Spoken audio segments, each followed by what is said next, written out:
Howdy, howdy, everyone. Welcome in. We're checking out more things off the Endwalker list to do today. So we're gonna knock out some Allied Society quests and the role quest Capstone story today. We're here with Toumeya and our little panda friend. Happy Tuesday, everyone. Welcome in. How y'all doing today? I do apologize for not streaming on last Thursday.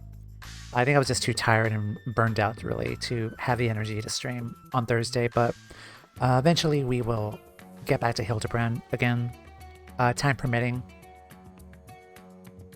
I'm estimating Hildebrand normally takes about an hour and a half, roughly, for the quests, I think. They're pretty short compared to, like, the last other expansions that we've done Hildebrand in, but I believe I was told that for the role quest stories, there's like 4 quests here. And, oh, let me see. Let me look down the list for Allied Societies, because I have the document with me, but let's see.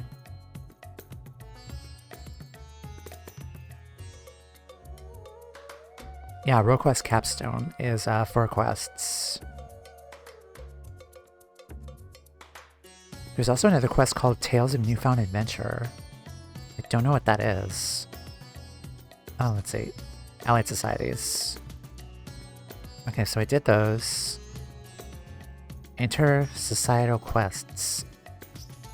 Okay, so I think this is the Capstone. There's only 2 quests here where it says. So that one starts in Ultima Thule. And requires completion of the Arca Sidora, Omnicron, and Loporitz. Okay. So those are only 2 quests, so hopefully those won't take long.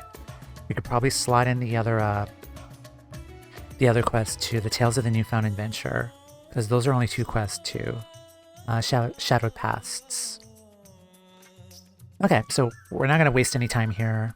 We're going to get right down to it and talk to Shirabot. And talk to her. Bitter Snow. The glint in Shirabot's eyes suggests that she was hoping you might pass through. Well, if it isn't Toumeya, all-around good egg and champion of, well, the whole world, I suppose. There you go again, calling me an egg. World travels fast, my friend. We've heard all about your exploits defeating the blasphemies that plague the good people of Eorzea and Doma. Sadly, there are other fell beasts that yet want for slaying, but fear not. Our efforts to bring them low proceed apace, and we've had naught but glad tidings from our allies. Perhaps the most surprising report came from Werlet, where soldiers led the infamous Black Wolf fought alongside Alamegan troops for yet another hard-earned victory. It's been a while since we've been to Werlet. Reports from Garlemald, however, suggest another blasphemy threat lurks in the snows. We received a petition for assistance. Strange, don't you think? When the effects of the final days begin to spread in earnest, we've encountered a great many monsters in Garlemald. But never a blasphemy. And to make matters worse, they say the Garleans who choose to remain and rebuild have begun transforming yet into more hideous creatures. From what I understand, it was you and your comrades who brought an end to the source of the final days, is that right? Yeah, I'm thinking, why are they still transforming? Even so, it would appear that its effects would linger a while longer. Till this malevolent influence on Akasa subsides, I dare say this won't be the last time we hear of such sightings. That's kind of disappointing, honestly. Like, this phenomena is still happening. Oh, come on. As for the blasphemy, we have reason to believe it is a great deal stronger than any we've faced thus far. Your strength and expertise would prove quite valuable, if you're willing to help, of course. Is the Ilsabar contingent not equipped to handle this threat? I'm gonna ask that. I should certainly think so. No sooner did we receive the quest from Charlene that began making preparations to dispatch their forces. That said, it was clear from the first that they were hoping you might take up the hunt. Though if I may be frank, I was not expecting Charlene of all places to be so concerned with the present state of Garlemald. What with their strict policies of non-intervention? Perhaps we'll find out the reason before this is all over. But that's an inquiry for another time. I'll not keep you any longer. Once you arrive in Garlemald, I should think the intelligence officer stationed there will be more than happy to apprise you of the situation.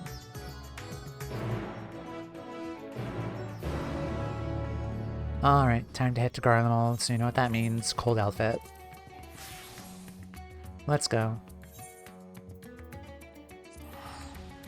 Back to Camp Stupid Name.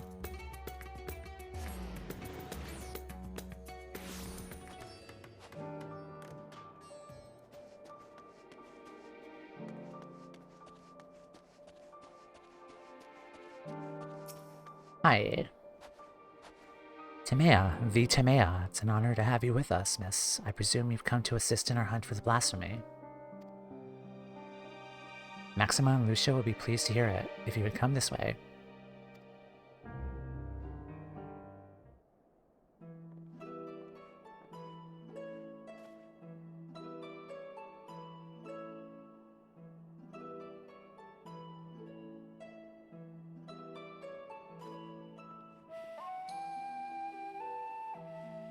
It's good to see you again, Toumeya, though I wish it were more under fortuitous circumstances.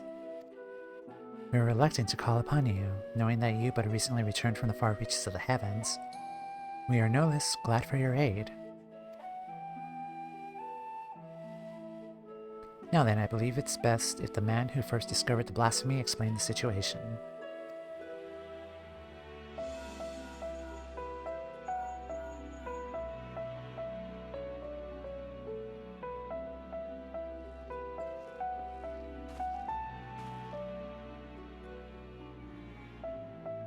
Oh, you.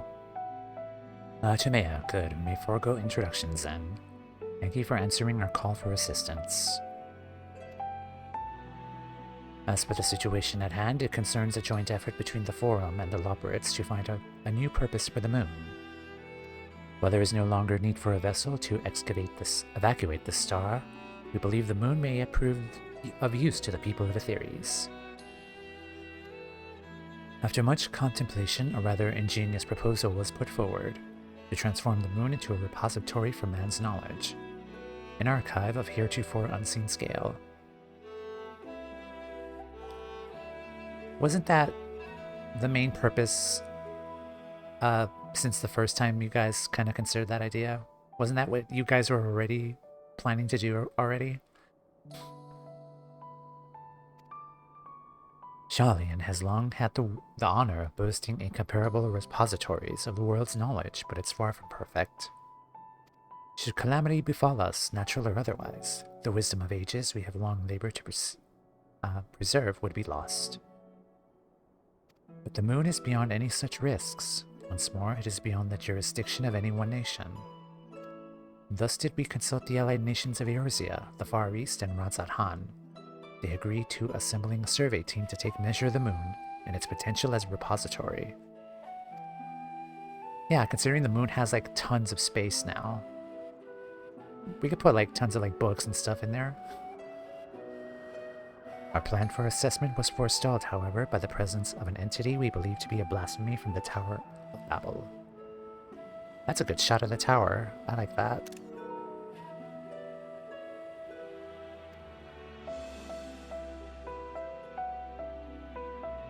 Claims of Garlean citizens transforming into monsters shortly after its discovery only gave further credence to our initial supposition. But we have not only ill tidings to share, reinforcements have been dispatched to aid us in quelling the blasphemy threat. Lord Artoel and a member of Gridania's Keepers of the Entwined Serpents have already begun an investigation into the catalyst of these transformations. Though the skies no longer burn and the spread of this affliction is much curtailed, we begin to remain vigilant. Till the blasphemy threat has been quelled, Alphanode and Alizé have graciously offered to help keep calm the people of Tertium while we attend to the people there. But the matter of the blasphemy is not so easily resolved, I'm afraid. We recently met with certain complications that have hindered our plans. Yugiri and Fordola are presently deliberating on how best to resolve the situation. Perhaps it would be best if you heard the details directly from them. I should like to join you, if I may, as this endeavor was originally undertaken on Sharlayan's behalf. I feel it is my responsibility to see this through to its conclusion. Okay, I am watching you. If you say anything bad to the kids, the twins again, I will bonk you in the head with my staff. I'm still not forgiving you, by the way. Honestly, I don't think I will, honestly. I know they made some manner of, like, peace between the twins, but still, he still fucking disowned his kids. I'm still angry about that. Like, he does not deserve forgiveness for that at all.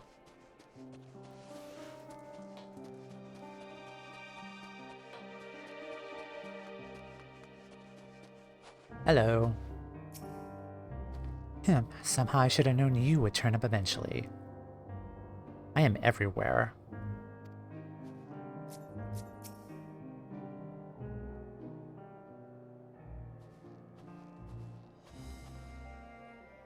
I did not expect to see you here of all places, but I am no less glad for your presence.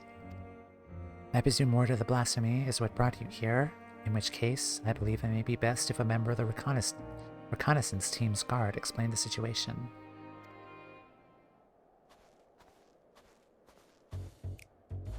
Hey, that guy. An acquaintance of yours? It's God, what was his name from the Company of Heroes?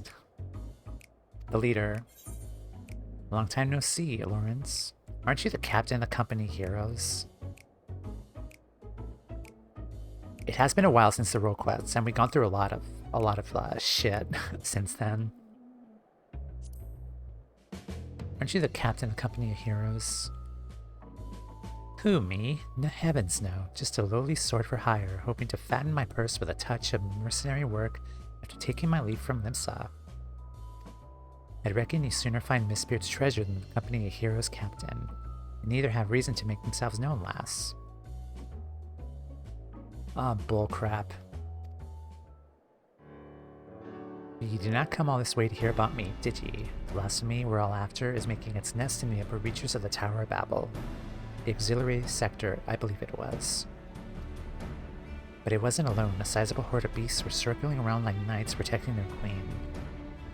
Naturally, we thought to strike from a distance before engaging in earnest, but not a single bullet reached its mark. They are protected by some manner of mystical shroud as far as I could see.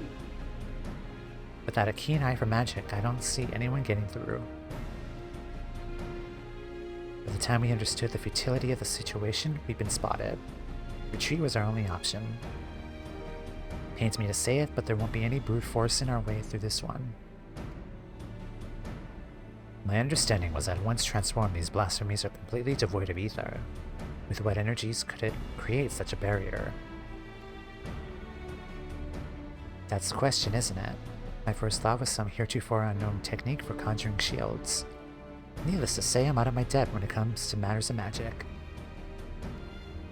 Which is precisely why I plan to speak with the Elder Seatseer when she arrives. If anyone can help us find a way to overcome the blasphemy's protection, it's her. In the meantime, could we trouble you to help with the not-so-small matter of people changing into beasts? The blasphemy's horde was just large enough when we first found it. We can't afford for more to join its ranks. Very well, we shall reconvene with Lord Archowell and discuss strategy. Sounds good. Before you go, there's something else you should know about the tower. From the moment we set foot inside, I could swear there was someone or something watching us. I shrugged it off, thinking it was a figment of my imagination, but in hindsight, I'm not so sure. Nothing to worry about ourselves for now. Best keep on your guard when we finally do return to the tower, eh?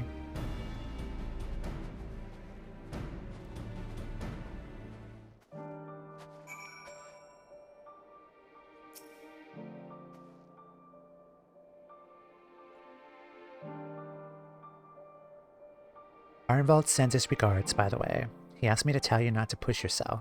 We all know what a waste of breath that'll prove to be. Lord Hien will be arriving ere long, aptly dressed for the cold, I should hope. Osetsu would no doubt count himself fortunate to be absent if he knew we were here. God, what would I wouldn't give for a nice hot bowl of soup? Heh.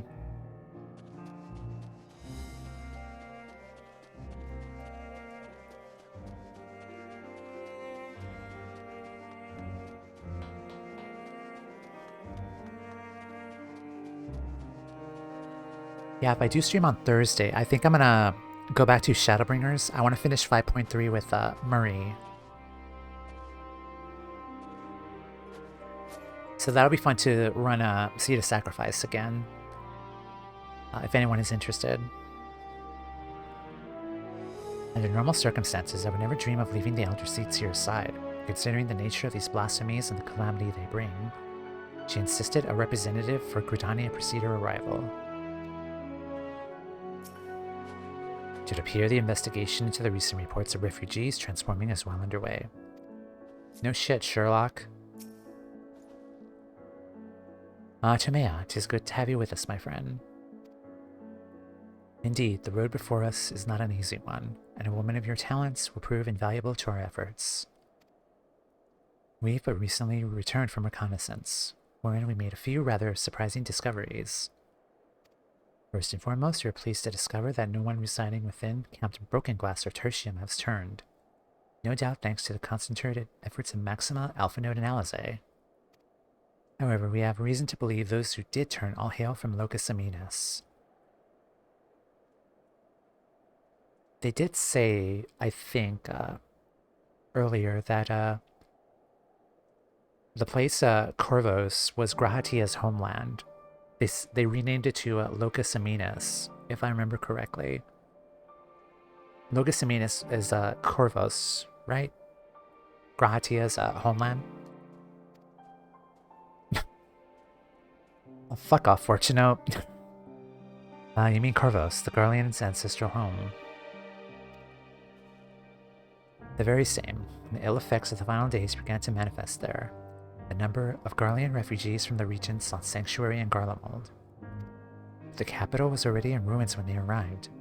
They were offered asylum, but many refused and instead chose to fend for themselves on the outskirts of the city. We are of a mind to go and speak with them directly if you would care to join us.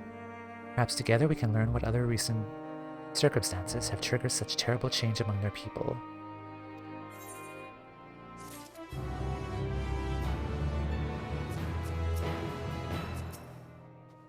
I am not Garlean by blood, but having been raised in the Imperial provinces, I would be lying if I said I'm not moved by their plight.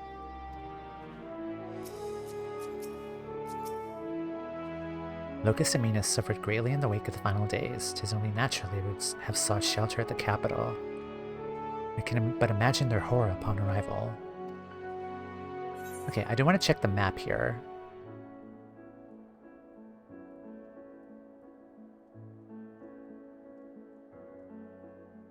Ilsabar. Okay, that's Thavnir.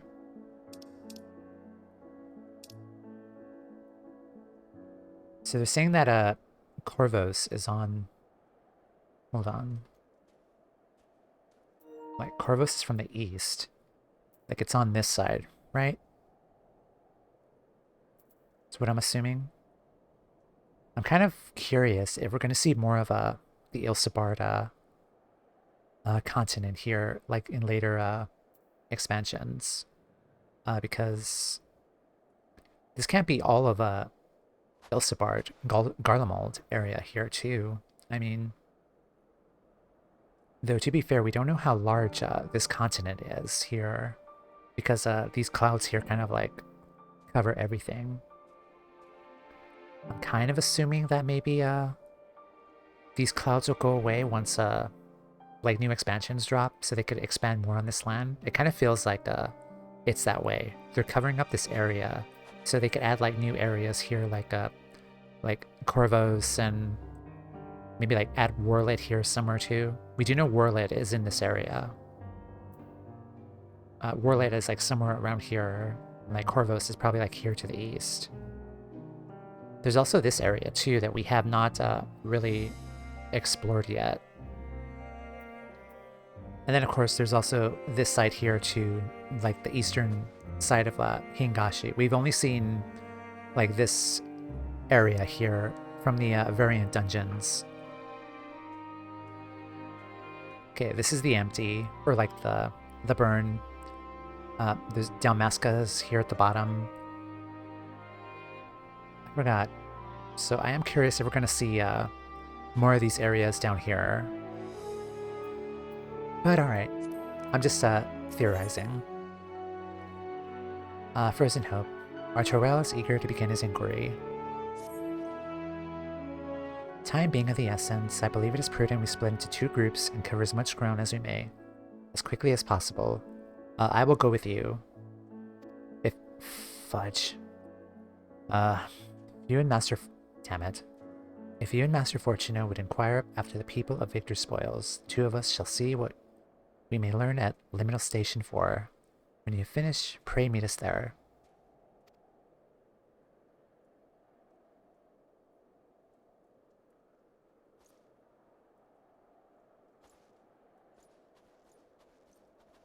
Victor's spoils is to the east of here, yes? Let us be off.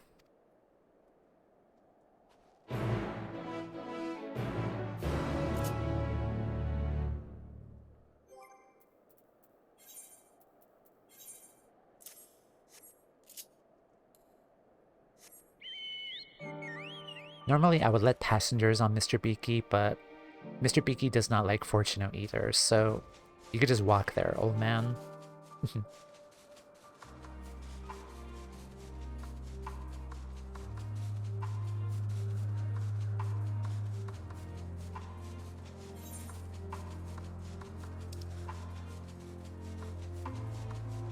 Yeah, I'll be honest, like, this map here, it just feels incomplete a bit. Like, I'm kind of expecting, like, a whole nother side of here.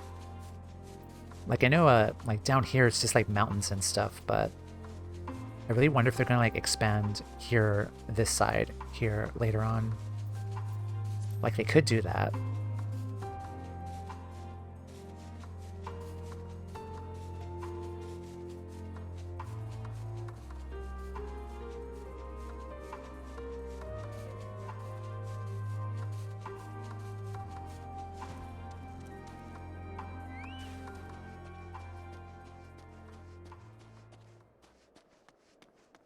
Oh, it's over there. Damn it.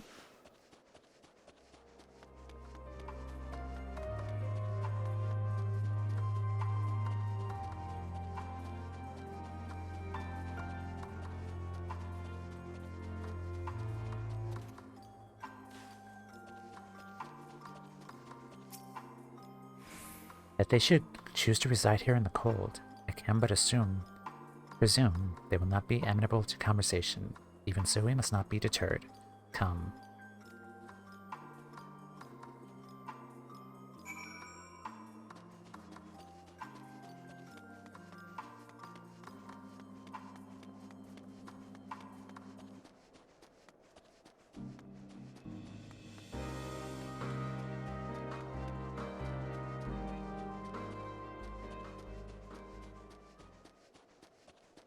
Victor spoils.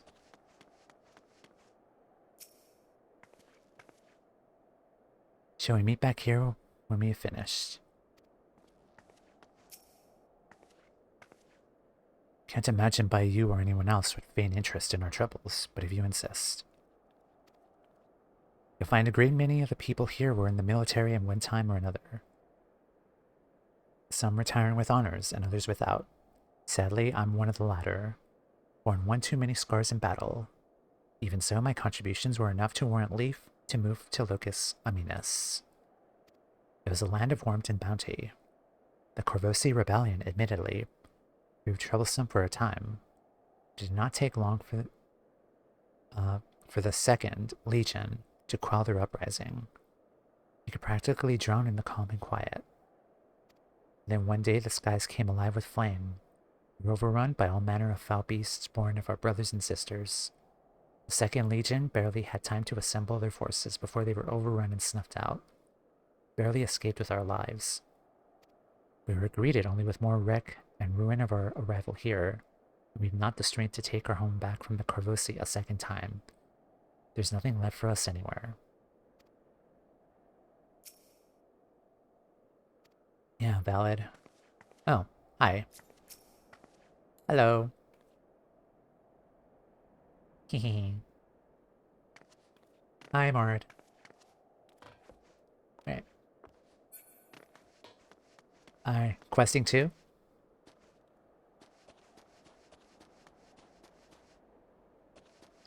Can we go in here? I'm wondering. No, we still can't. Alright. Talk. What is there to talk about? We have no home, no future, nothing. This doom spells the end of us all.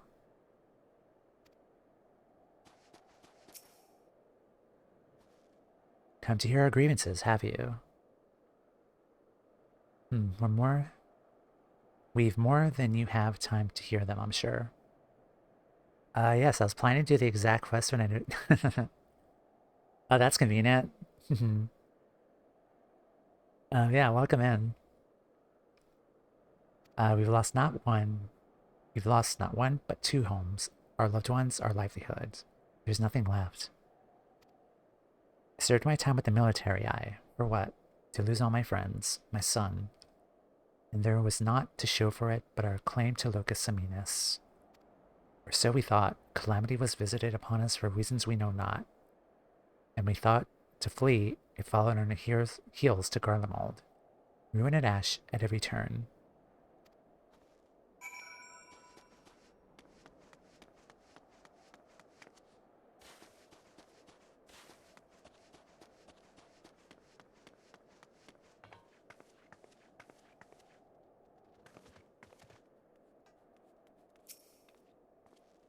Did you learn aught of how they came to be in such dire straits? Uh-huh.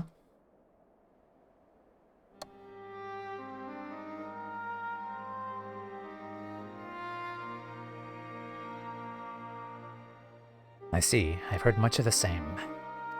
The military forces of Locus Seminis were defeated in the wake of the final days. Desperate to survive, they naturally fled to Garlemald seeking sanctuary. Was there hope that the might of the Empire would allow them to reclaim the homes they were forced to abandon? The capital was already in ruin when they arrived. Needless to say, the lands they have long believed to be ancestral home of the Garlean people may return forever lost to them. Those unfamiliar with history would believe they have always resided in the bitter, cold climes of northern Ilsabard. But that was only after the Kervosi invaded 800 years prior. The advent of Magitech, I imagine it was all too easy for Emperor Solus to rally his people and take back what they believed to be rightfully theirs.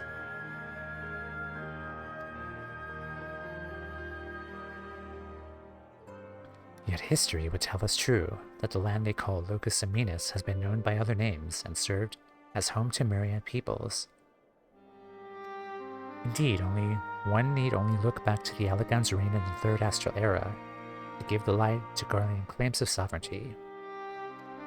Yet even had they such ancestral ties to Locus Seminis, antecedents cannot justify their animosity to foreign peoples. Animosity poorly veiled by delusions of justice, as has been the case for so many nations throughout history. Would that man had the sense and strength of will to break free from such chains of hatred. Huh, okay. Help, someone help! They've turned. Another monster. Quickly, Toumeya, we haven't a moment to lose.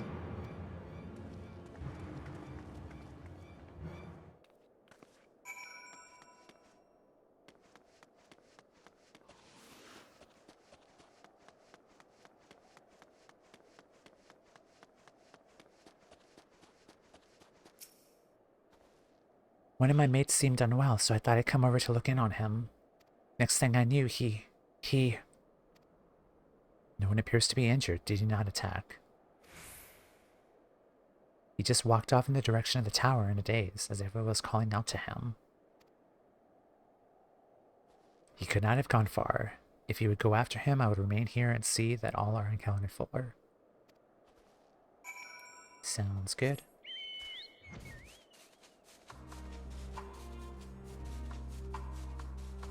I should have brought more water because today was going to be a reading day.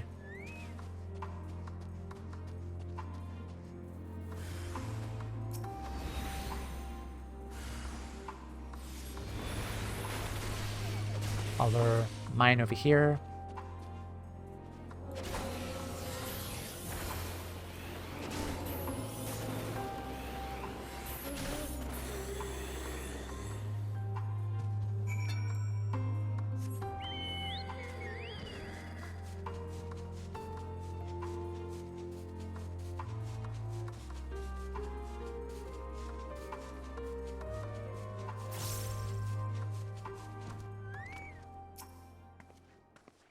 The beast is slain, thank the heavens. For a blessing, no others have turned, and a measure of calm has been restored, if only for the moment. Witnesses are able to offer a clue as to the source of the transformation. They claim the affected was listening to this radio. Even now, it continues to play the same cryptic message.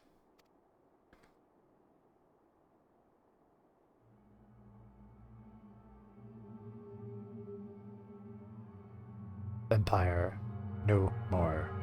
Never again. Rise, ashes.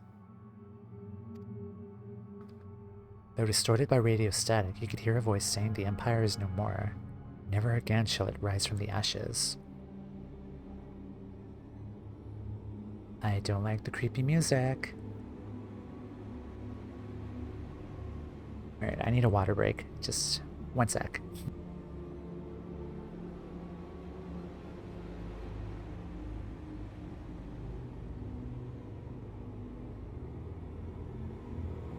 Alright. How is this possible? There are no facilities left standing that could possibly deliver a broadcast. Anima was capable of sending such a message. The last time this happened, the signal came from the Tower of Babil. Anima was capable of sending such a message. Be that as it may, Anima is no more, and the Tower of Babil has fallen into disrepair. By your hand, no less. Which begs the question, who, or perhaps what, could be behind this? Toumeya, Master Fortuno, a moment if you would. Hey, our friends. Shortly after we finished our inquiry at Liminal Station 4, Lord Amaric and Admiral... Oh, fuck me. Merweb have arrived, requested an audience. I should have realized, like, this is going to be the second stream where I'm going to be unable to say the word Admiral again. Apologies for our late arrival, knowing firsthand the devastation of which blasphemies are capable. I discussed the matter with the Admiral, and we were of one mind that the situation warranted our immediate presence. Is it safe to presume a representative of the survey team had already arrived? Indeed I have. Thank you for coming all this way on such short notice. Recent events here at the camp have proved most enlightening.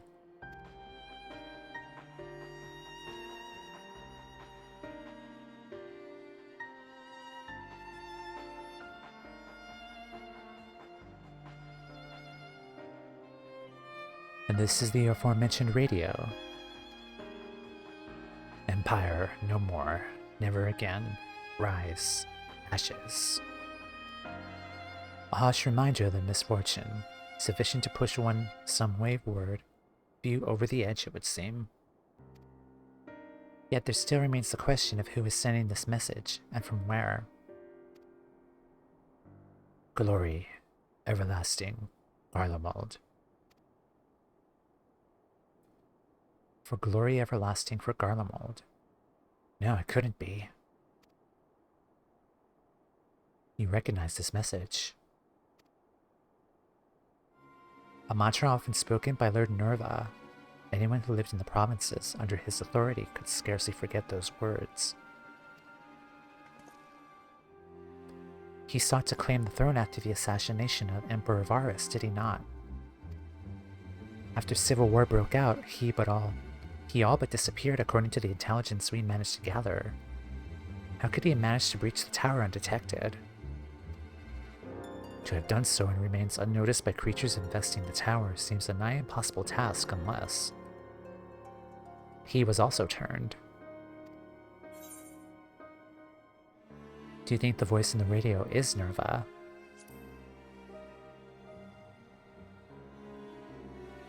In a matter of speaking, yes. Not as the man he once was, but as a blasphemy.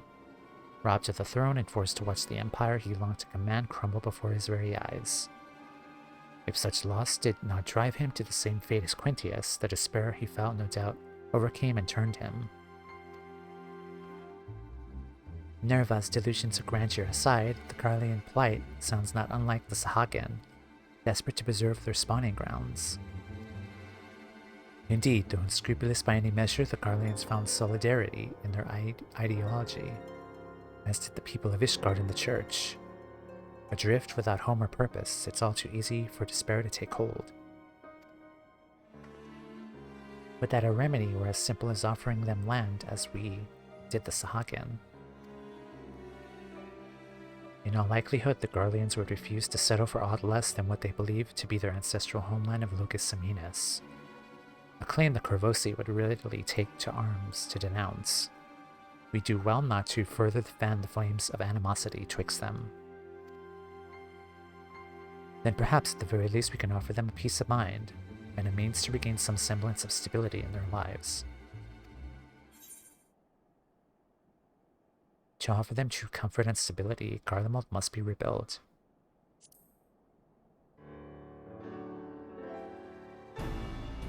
By no means an easy solution, but perhaps the only one worthy of pursuit, of course.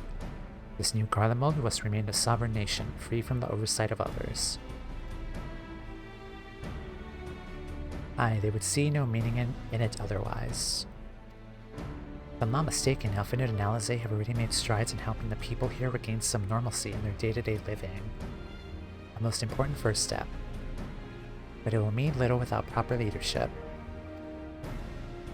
Rather than a single individual, perhaps a governing body of sorts would prove more effective. Yeah, we kind of realized that that did work with Ishgard. There are a number of former Senate members among the refugees at Camp Broken Glass, as I recall. With their help, creating the framework for the new governments is not an impossibility. Then let us call the people together and see what they make of our proposal.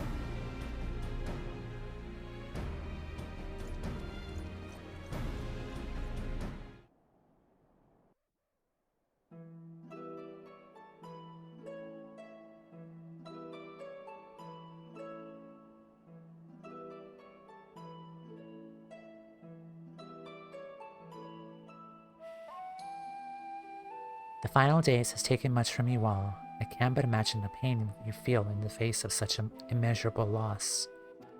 And though the final days have been averted, its effects yet linger, and a blasphemy has been born of your suffering.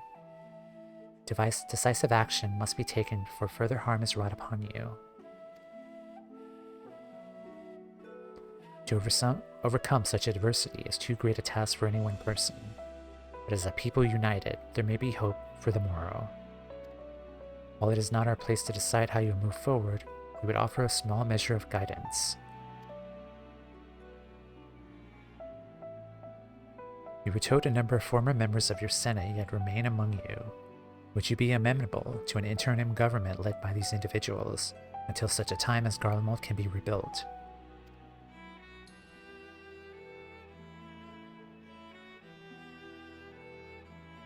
Rebuild Garlemald? Is such a thing truly possible?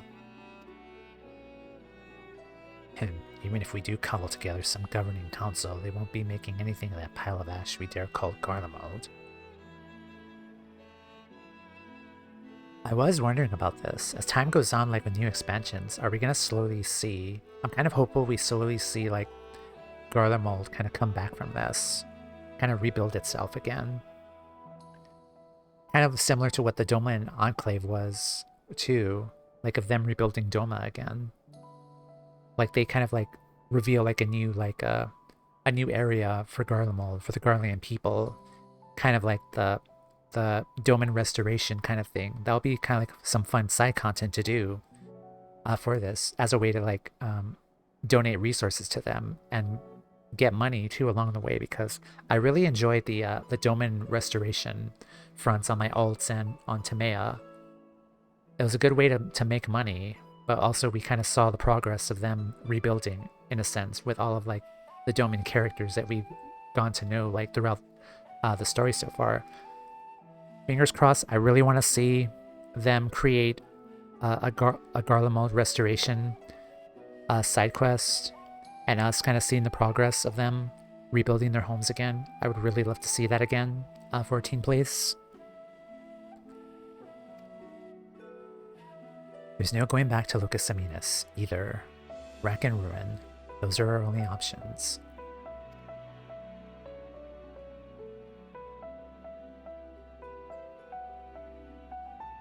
I realize to build Garlemald is an seemingly impossible task, but you needn't undertake it alone.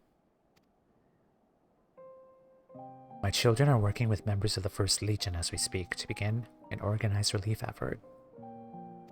And there are others from the provinces no doubt willing to lend their expertise. You need but ask, and not as would-be conquerors, but as brothers and sisters of the Star. And others will heed your call. If you should still see no merit in the rebuilding of Garlemald, then I would instead offer you residency in Sharlayan. I promise you'll be welcome with open arms.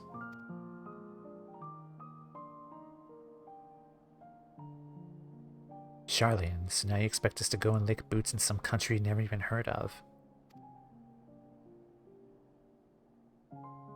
My apologies if I appeared overly forward in my proposition, considering our strict policies on non-intervention until but recently. Not surprising that you were unfamiliar with my homeland.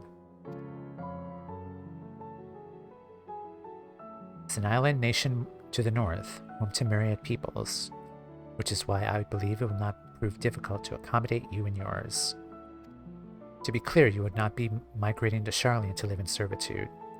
You have my word that each and every one of you will be guaranteed citizenship upon entry. And why exactly would you go to such lengths for us, for the conquerors you barely know?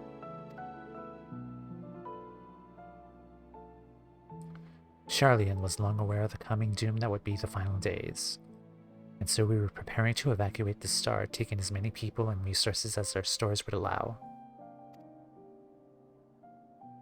Initially, it was our intent to save the people of Garlemald as well, but we have not forgotten your transgressions invading Alamico.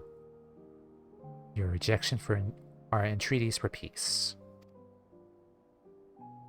After a great deal of deliberation, it was decided that we would forego an invitation to Garlemald, a determination made with great trepidation.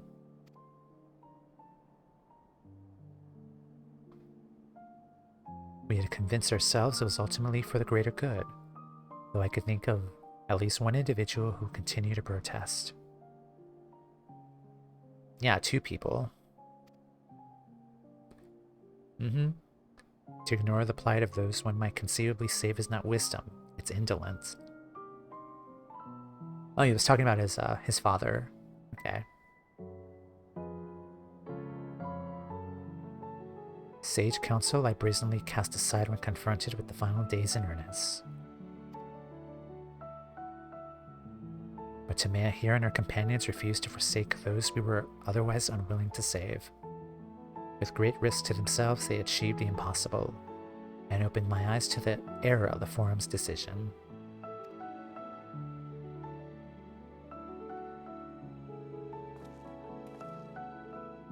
If all other roads lead to ruin regardless, perhaps we should at least consider it.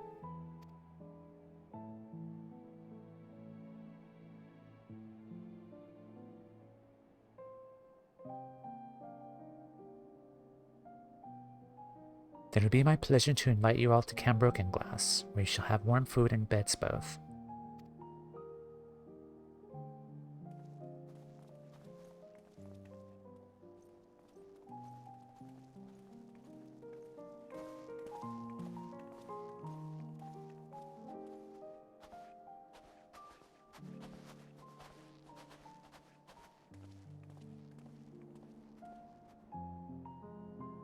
Admiral Merlweb and I shall speak with Maxima and the others. Consider how best to assist the Garlands moving forward. Should we broach the subject of the blasphemy, however, we will not hesitate to call upon you.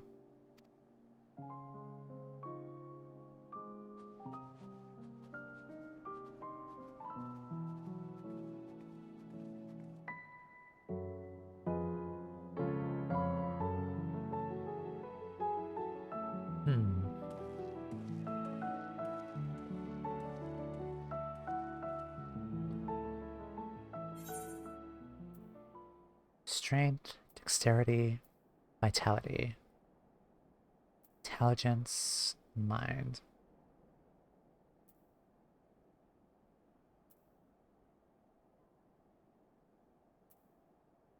Intelligence, I guess. I've never used these potions before. Probably should, actually. Okay, these do last 30 seconds. It'll be nice to try it at least, I think. Alright. I think I'm gonna take a break here, get more water, then we come right back. We'll continue on. I think we're halfway done already. So we have 2 quests to go. But yeah, as a reminder to get up, stretch, drink water, walk around. I'll be right back. And we'll continue on. Alrighty, hello, we are back. Let's talk to you again. Misguided few. Though visibly relieved the Garleans are safe, the hardness in Fortunate's eyes suggests your work is far from over. Hey, now we're talking. Alright, let's... The Garleans' hearts at ease. The likelihood of others turning has greatly diminished. That said, it is of no cause for us to grow complacent. We must needs find a way to overcome the blasphemy's protective warding. If I understand correctly, a blasphemy's behavior is oftentimes influenced by the memories and emotions of their originator. In which case, I would be prudent to learn more of the man who birthed this monstrosity. How fortuitous, then, that a number of soldiers from the 3rd Legion are in our custody. For a mercy, their tempering was not so severe as to be beyond our ability to heal them. They're presently being treated at Camp Broken Glass. Perhaps the camp's intelligence officer can tell us who among them knows aught of Nerva's whereabouts. We are going to teleport. Just to save time, at least.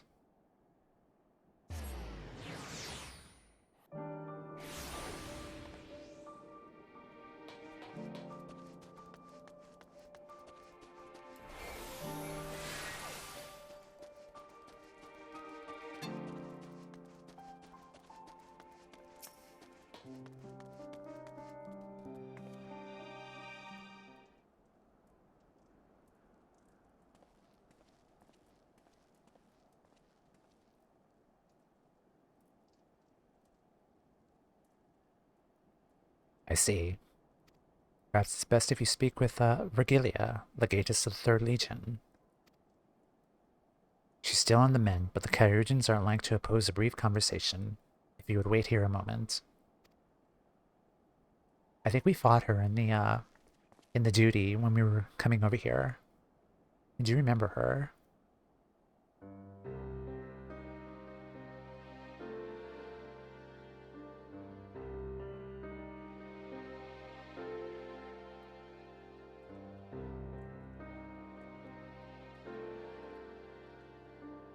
Eorzea's champion, I presume, and one of her cohorts.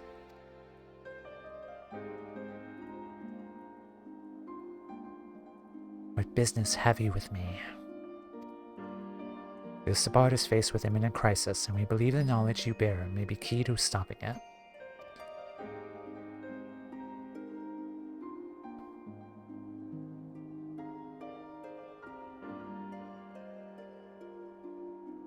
Thus do we believe the blasphemy to be Nerva. His whereabouts in the wake of Garlemald's fall, or lack thereof, gives credence to our theory.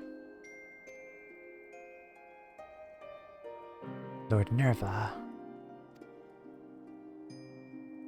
For what we have pieced together thus far, you were one of the last to see him alive. Please, will you not share with us what you know? Very well, I thought I suspect what meager knowledge I possess shall avail you not.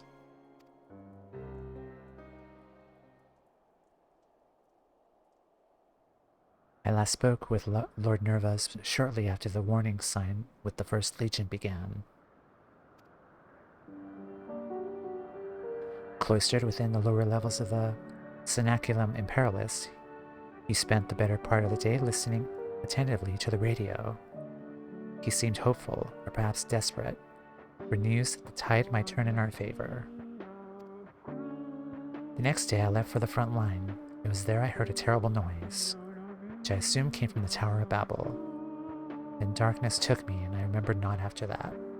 I was told the radios protected those close to them from the effects of the tower, in which case Lord Nerva would have remained unaffected.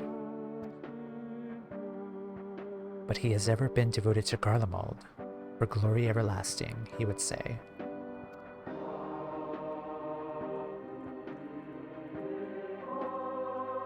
To watch the empire he loved so dearly crumble, I think of no one who would be more stricken by the sight.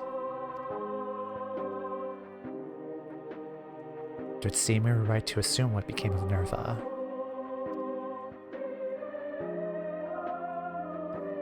And it does not surprise me the beast which used to make its nest within the Tower of Babil. It stands atop the remains of the Imperial Palace, and the throne he revered so highly. But the Empire is no more, and Lord Nerva, apparently, is no longer the man he once was. He deserves to be laid to rest, together with his dreams of glory. We will fell the beast, you have my word.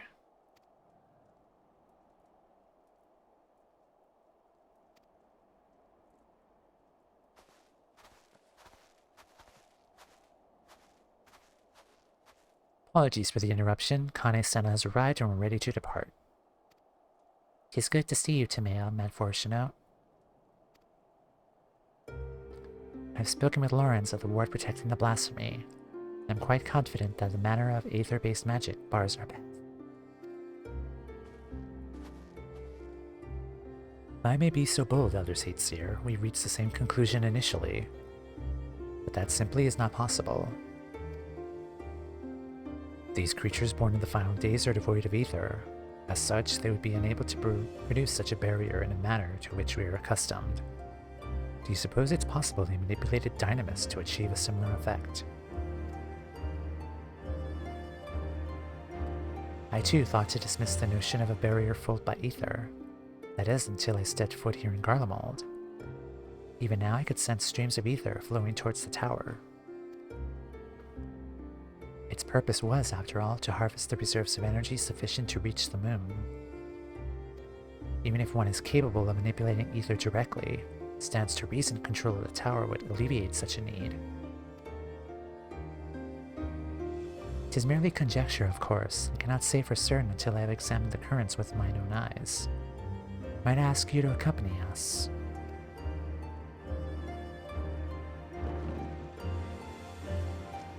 I will join you as well, if I may. My injuries would keep me from being used to battle, but my knowledge of the land should serve just as well as my blade.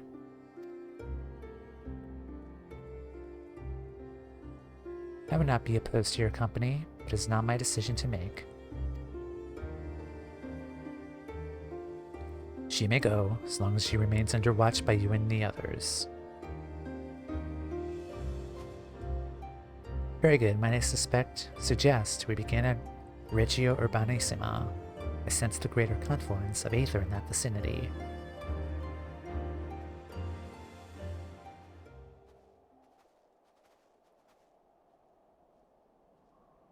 Suspicious.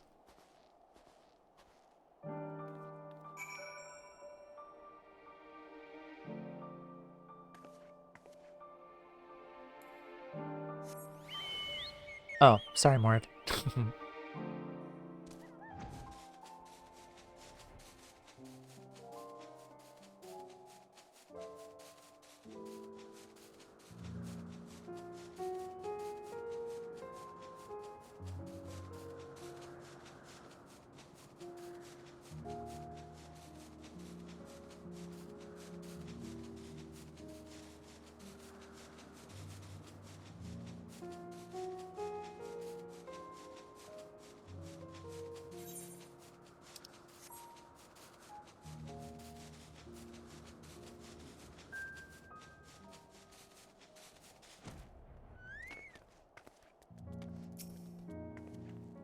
I would never understand how anyone can grow accustomed to such cold climes. I heard word that Alden should be arriving before long. can already picture him knocking his knees, muttering under his breath about the cold. Ralban, right? Part of me does not wish to believe this blasphemy is Lord Nerva, but I failed to protect him, and yet...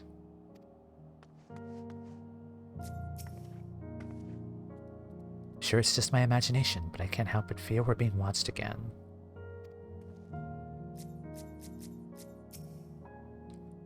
It would seem I underestimate the resourcefulness of our adversary.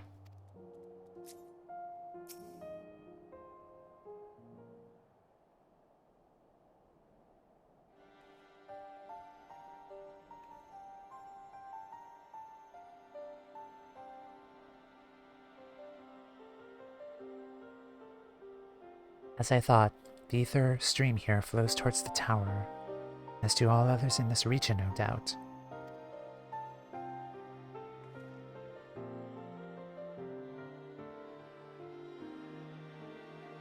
This convergence first began when the Telafora erected spires in all corners of Eorzea to fuel the Tower of Babil.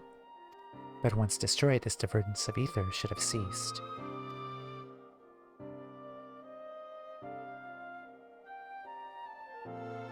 Alright, whoever you are, if you've business with us, quit your skulking about in the shadows and speak your piece. Was you there in the tower, wasn't it?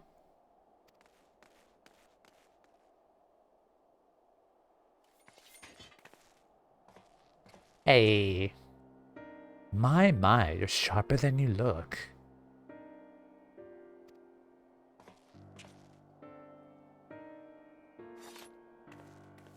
I recognize you. Nero, yes?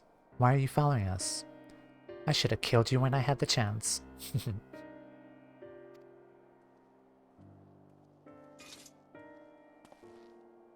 Who said I'm following you? Being a native of Garlemald, does it not stand to reason I may be inclined to come and see what has become of my home? I know not what you're scheming, but we have no time to entertain your games. Perhaps Master Garland would make better company for you. Yeah. He would, actually. Spare me, I am a man of great ambition and greater intellect, far beyond the scope of anything Garland could hope to achieve. He still keeps his head in the clouds, where I would set my sights to the stars beyond. Which is why you snuck into the tower, but like us, you couldn't get past the blasphemy to reach the transporter. Well, yes. I was very much hoping you would dispense with that little obstacle. And having caught wind of your plans, curiosity compelled me to see if you were truly up to the task. Do you have reason to believe we are not? Or perhaps does great genius Nero mean to dispense with the blasphemy himself? Far be it from me to steal your glory, having come all this way. But as I am feeling generous, I will tell you what I've learned in my time in the Tower of Babil. I was able to access its systems, you see, and discovered one of those dreadful spires still appears to be active. Impossible, they all vanished when Anima was destroyed. Yes, and I've heard your escapades are claiming the remains of the Emperor. But obviously you failed to reclaim his entire body. As it stands, a piece remains, powering a tower at Fabrica. What piece? I'm wondering. Ah yes, the manufacturing district just north of the erstwhile Imperial Palace. A rather impressive feat, considering how these lands are so utterly devoid of aether, barely enough to sustain light, let alone the spire. But if one were to use Varus's remains to forcibly create a confluence of sorts... Precisely, and what I've gleaned of the tower's systems, his heart serves as its core. Coursing not with blood, but your precious ether, and now Nerva has amassed a surfelt to shore up his defenses. How fortuitous he should find so perfect an impetus for his design, stolen from better minds than my own. How very like him. Oh, did I say that out loud? You've forgiven me if I failed to show concern for your ire. If what you say is true, these lands could never hope to recover from such a paucity of life energies. We must hurry and find Varus's heart, to both spare this land the wanton harvesting and deny the blasphemy the source of its protection. Are we to presume you have an intention of aiding us? As I said, I have no intention of stealing your glory, though I fear victory may soon slip through your fingers if you do not act quickly. The Tower of Babil was designed specifically for anima to serve as its core. Nerva forcing himself upon the system has caused it to grow increasingly unstable. If my calculations are correct, and they always are, it will not be long before his presence triggers a system meltdown. The resulting explosion will destroy whatever tenuous streams of ether breathe life into the lands of Garlemald. Okay, so we're on a time limit for a bomb, more or less. But more importantly, we will lose our only means of reaching the moon. The heavens forever denied my genius. How so very unfortunate. In any event, it would seem time is of the essence. He just wants to meet the Loperates. Well, that's all well and good, but even we know which district to search. Finding the heart will be like looking for a needle in a bloody haystack. Actually, I may know where we can start. It's all rather hazy, but I still have vague recollections of my time serving anima when I was enthralled. We were commanded to erect some manner of facility tucked away in a corner of Fabrica. I remember not what it was for, but as good a place as any to begin our search. Certainly sounds promising, but surely this facility would be heavily guarded.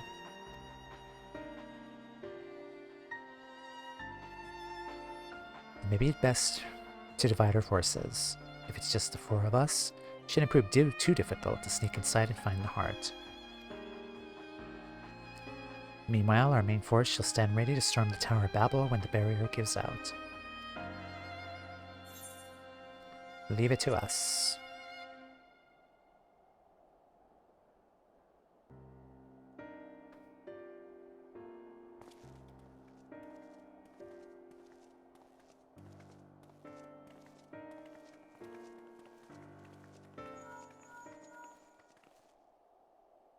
This is Levier. What? Very well, we shall return at once.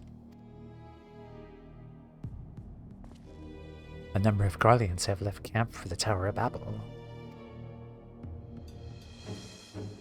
They have somehow misunderstood the threat of the tower and convinced themselves that Nerva has taken refuge there, still clinging to their ill-placed patriotism, no doubt. They could not have gone far. If we act quickly, perhaps they can be found before they come to harm.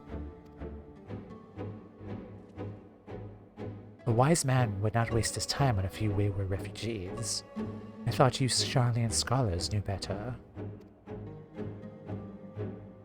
To ignore the plight of those one might conceivably save is not wisdom, sir. It's all the same for you, Toumeya. I would join you. I will return to camp and begin preparations for our assault on the tower.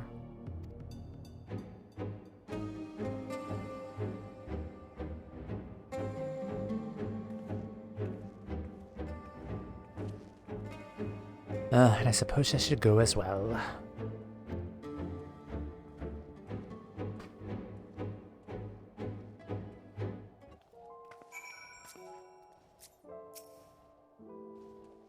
Though I am unarmed, I may promise not to be a burden. That said, it would behoove us to avoid any undue confrontations if possible. Now then, let us be off. Oh, come on.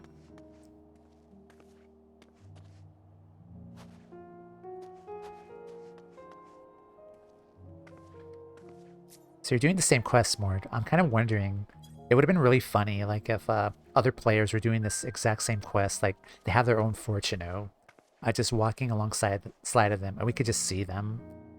That would be, like, so funny, like, if people, upon doing release, were doing this quest at the start of Endwalker and Charlie, and we could just see, like, hundreds of other players with hundreds of like Grahatias and Kryles just walking around Sharlayan.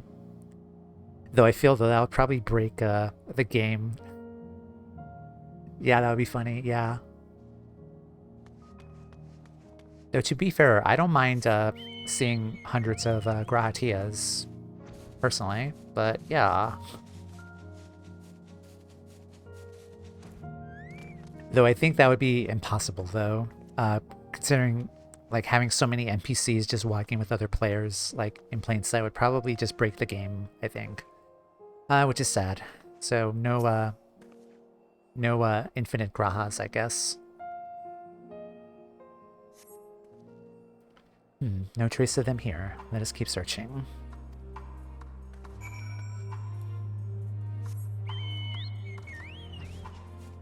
Hehe.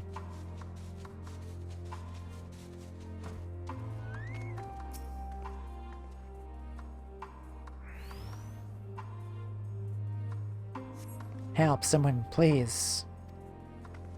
Did you hear that? It came from over there.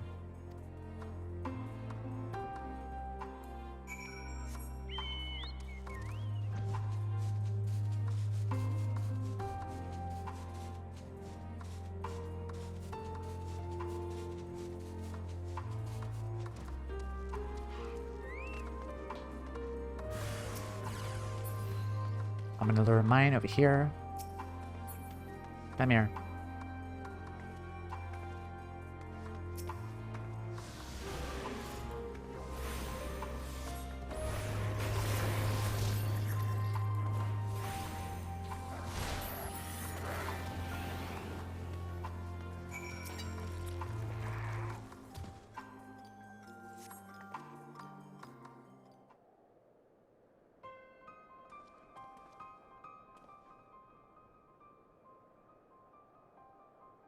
You're the ones who came to speak with us before.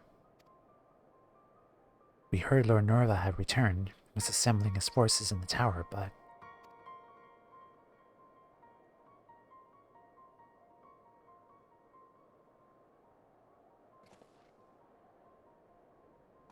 No, not Lord Nerva, too.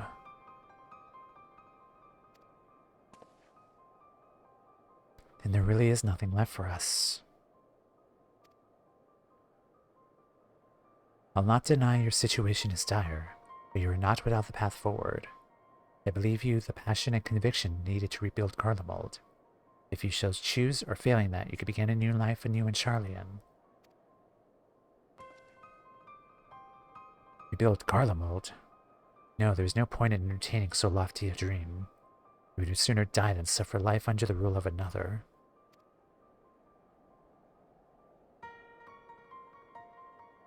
You would soon seek death and sanctuary. Your resolve is admirable, but sorely misplaced. If you would not see Garlemald rise from the snow and ashes here in Ilsabard, might you consider venturing onto a new frontier? A new frontier? More exactly, is this land ripe for exploration? There, on the moon. It is our goal to create a repository of man's knowledge there, free from the jurisdiction of any nation. As I understand, the magitech and technological advancements of Garlemald were without peer. Your expertise would be indispensable in this endeavor, should you be willing, of course. You really expect us to go and live on the bloody moon? Is such a thing even possible? Have you a better alternative?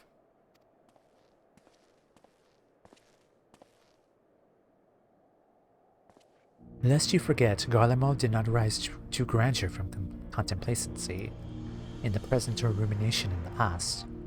We live for the future, it is in our blood. Life is not without its hardships, of course. Even I have met with the occasional stumbling block. But even should I stumble, my eyes are forever fixed skyward, seeking ever greater heights. The Empire may be lost, but I still possess a great deal of knowledge gained from it, and a desire to seek more. The very notion of exploring the moon is an unprecedented prospect, And that you would balk at the proposition boggles the mind. Consider this. You have heard the beasts of the final days were born of those hapless souls that have given up on everything, yes?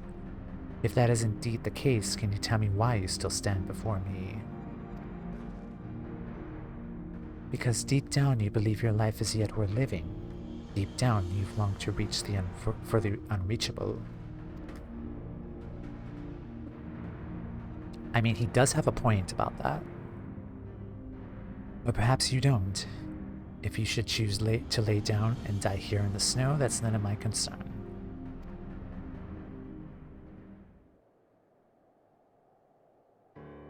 Reach for the unreachable.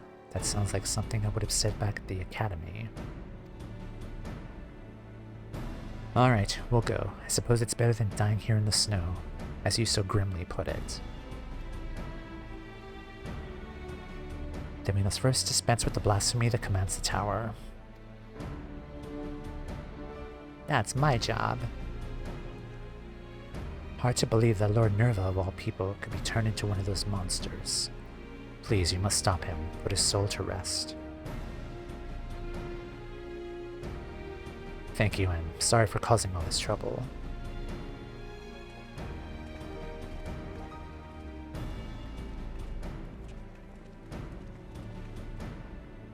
Thank you for the rousing call to action, but I thought you had no interest in the meddling of our affairs.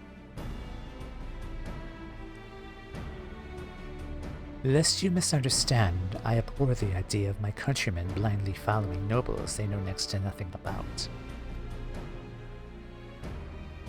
Besides, it would be a most pietous sight for not a single Garlean to be among those venturing to the moon. Who else am I to prevail upon to learn of new findings up there? The only thing you're going to find up there are bunnies. And that's it.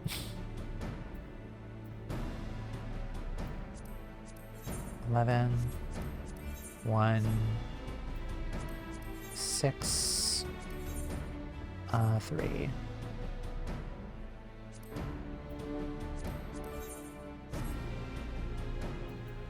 I'm gonna work on healing.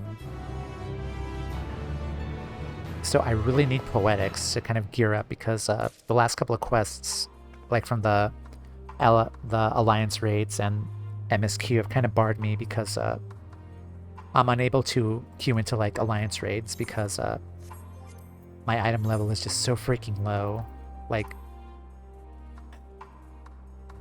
and it's been hard for me to kind of grind poetics because I really need to start my poetics grind if I'm to catch up to do the content, especially roulettes. But my monk and machinist and dancer and bard are already max poetics already. Alright, let's talk to you again. I told myself I would not get overly involved, and yet here I am. Forlorn Glory. Fortunate is eager to regroup and make ready for battle. Critical hit. Termination. Right. From what Nero has told us, time is now a luxury we can ill afford. Let us return to Camp Broken Glass, if only for the moment. The others are are no doubt finishing their preparations for battle. I cannot talk today.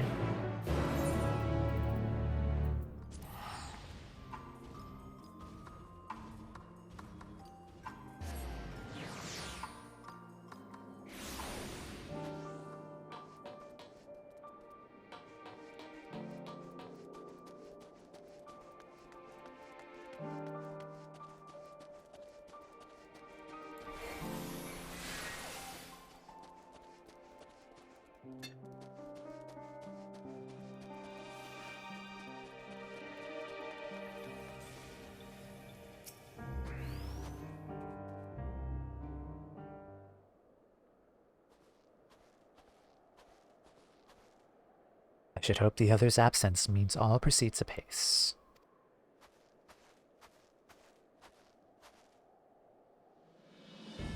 Good, you're here. With the recent arrival of our reinforcements, our preparations are all but complete.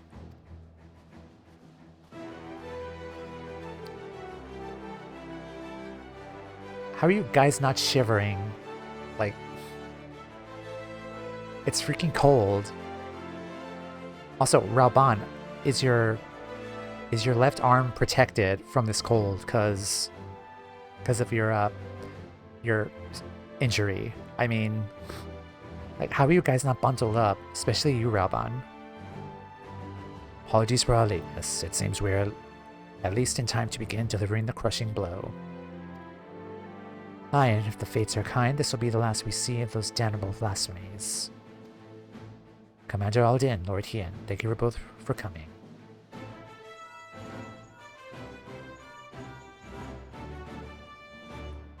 Yes, of course, understood. Lorenz and the others have reclaimed Varus' heart. The barrier protecting the blasphemy should soon dissipate. And the time has come to at last storm the Tower of Babil.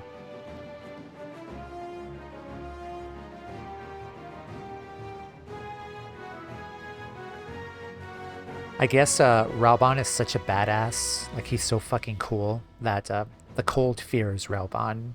That's why like he's not affected at all by the cold. And Lord Hien too, because Hien is also a badass.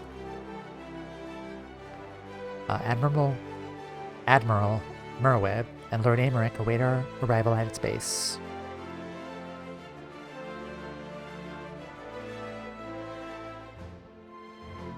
Then we should be about it, eh?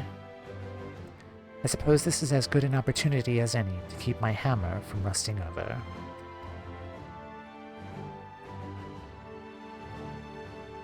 I will accompany you as well, as the forum's representative and a member of the survey team. It is my responsibility to see this through to the end.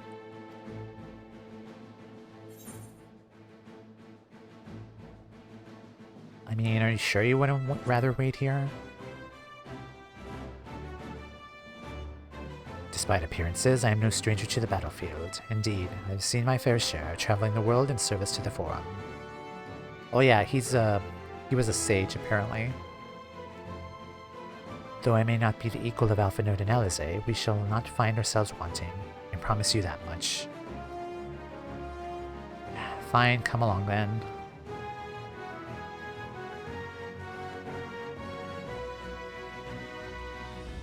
When you have all finished your preparations, we shall reconvene at the Ensaladium. I read that as enchilada at first. I had to stop myself. Onwards to the enchilada.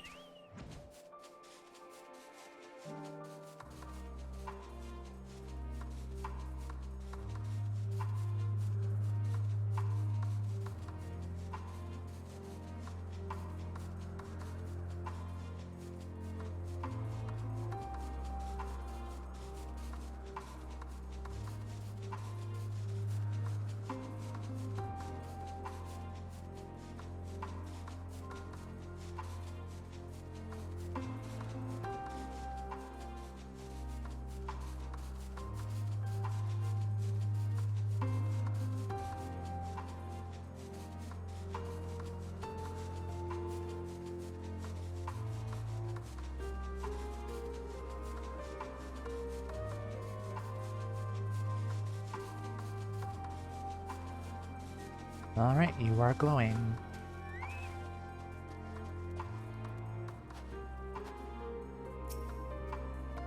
All present and accounted for, shall we proceed? Your progress through this battle will be saved at certain points. In the event you're defeated, you'll be able to try again from the most recent days. If you enter battles associated with other... Yeah, that's fine. Okay, this is another long quest. I like that.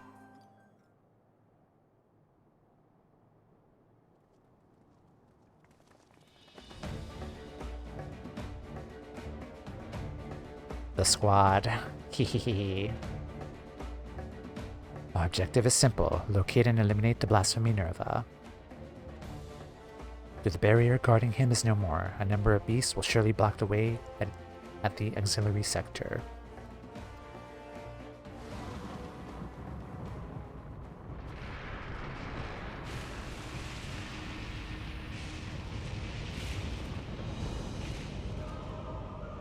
off to a smashing start, I see.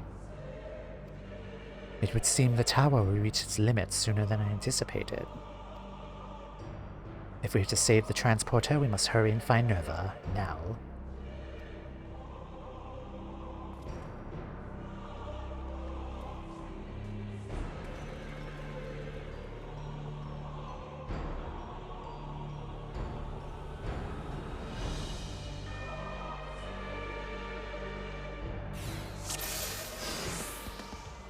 Hell yeah, the squad. Should go without saying, but stay on your guard. It was quite the menagerie of horrors when I was last here. Let's go, squad.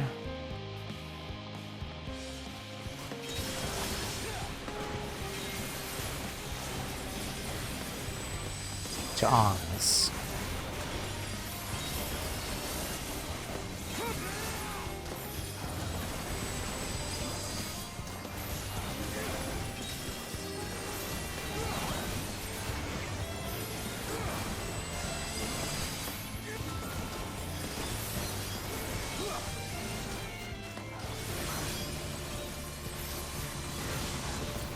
Merweb and I shall hold them off. Press on, my friends.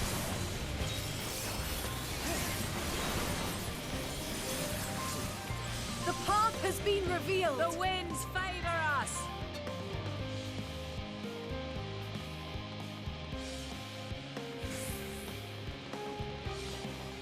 Persistent lot, aren't they? Down with you!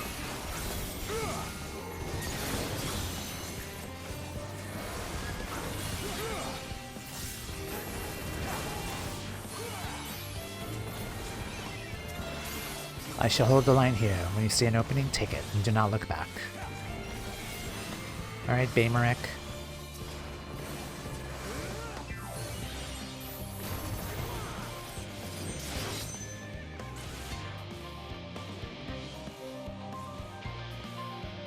Out of our way. Forward.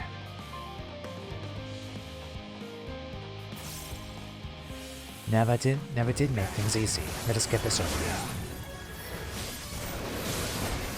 Oh, hell yeah, it's a boss battle.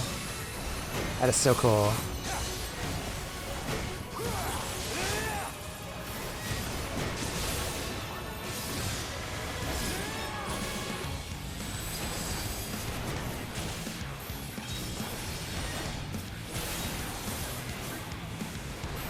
More are coming. Stay sharp.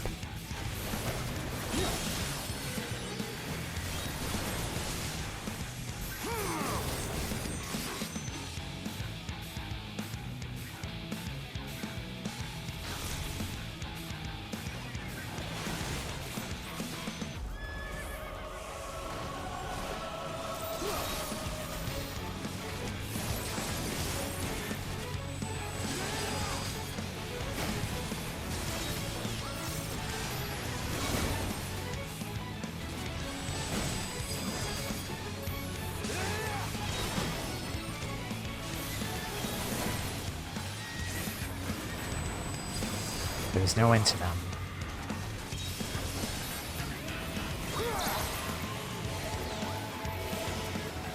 Oh shit, Kian.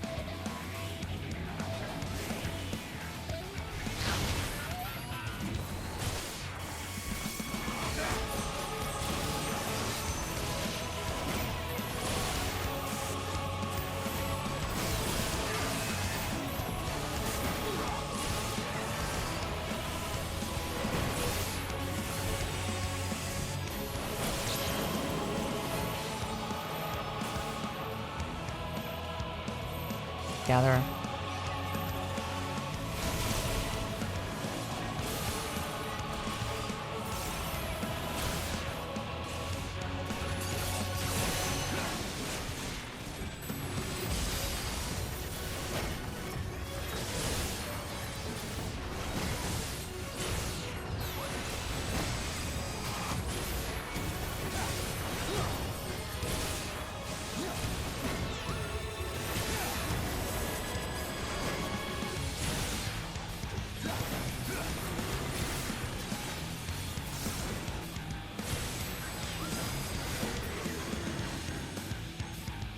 Oh, there are bombs.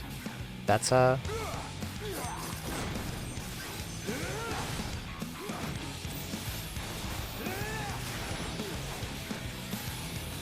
Focus on the large one there. Okay.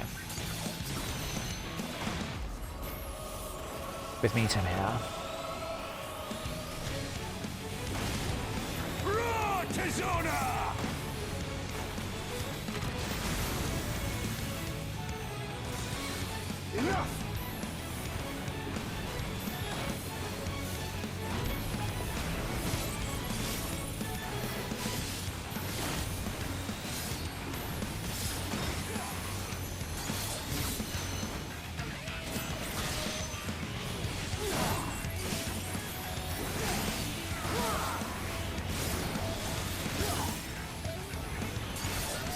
Alright, nice.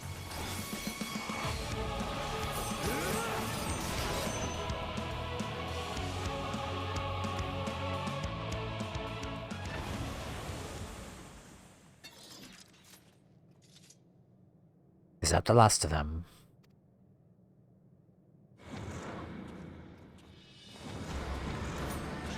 I somehow doubt it.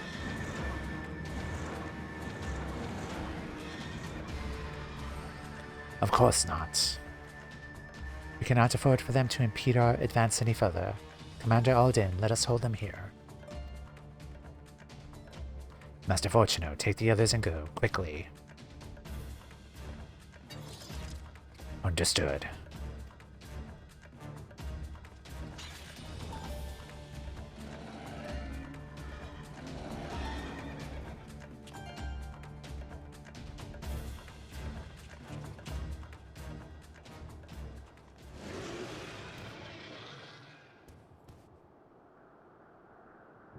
Nerva ye Galvus.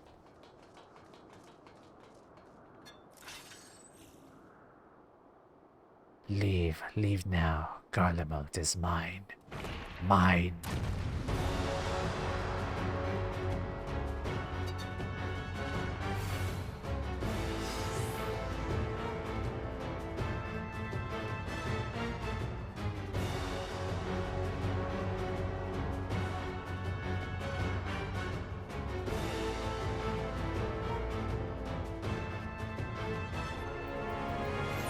Sorry.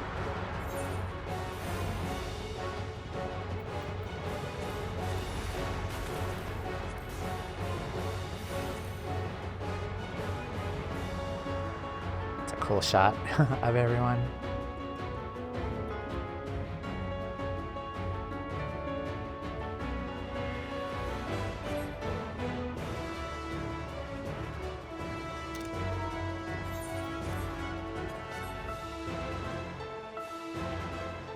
Alright, let's go.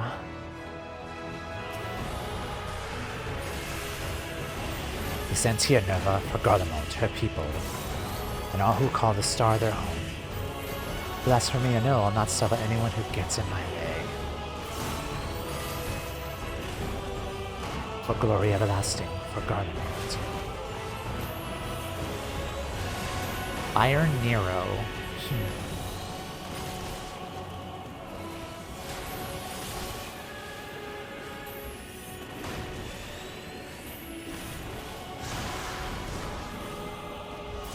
For Garlemald.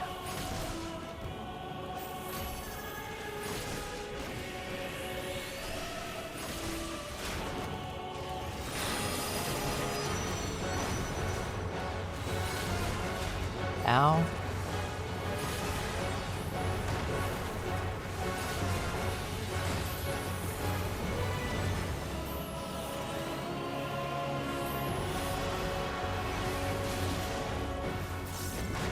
Hold on, Toumeya.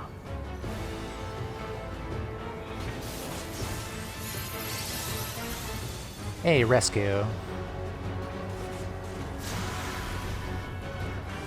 We must take the offensive.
region.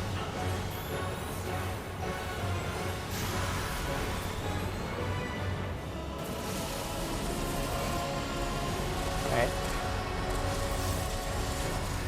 Bring them here and leave the rest to me.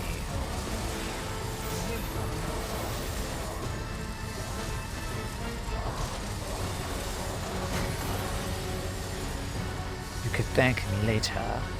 Find me quickly, I shall take the brunt of it.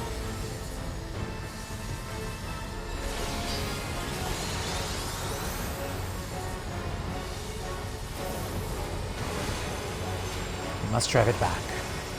Oh, breaking point.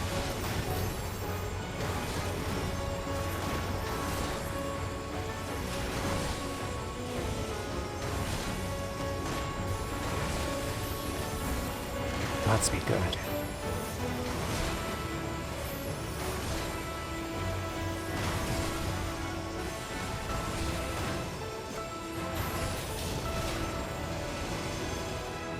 Ugh. We've come too far to give up now. It's almost dead, though. Let's put an end to this, shall we? Oh, hey, we did it. GG. That was really fun. I love that.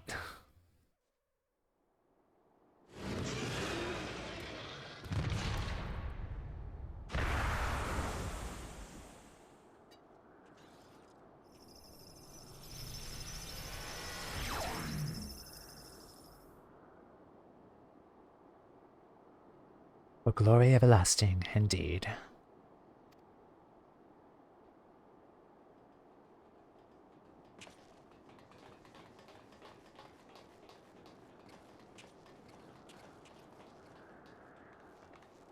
Is it over? Has the danger passed? By a hair's breadth, perhaps, but yes, I'd say we managed to avoid a fiery ruin.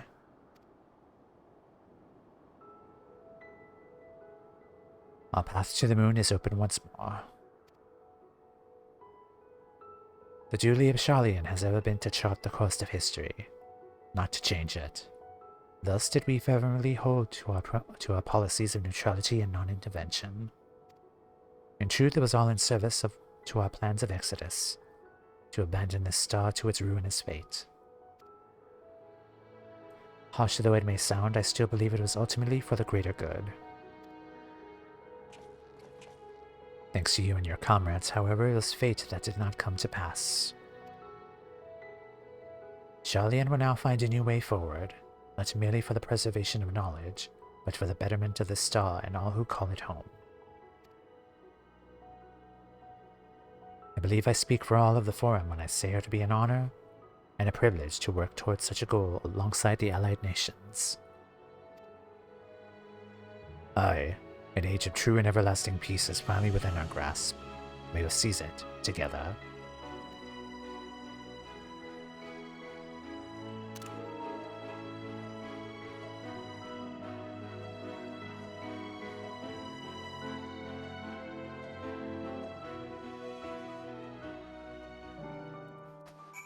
That was a fun duty. I really love that. That was so fun. As much as I would enjoy a riveting conversation with Eosia's champion, I really must make ready for the moon. Now, if you'll excuse me. And yet you're still here. Okay.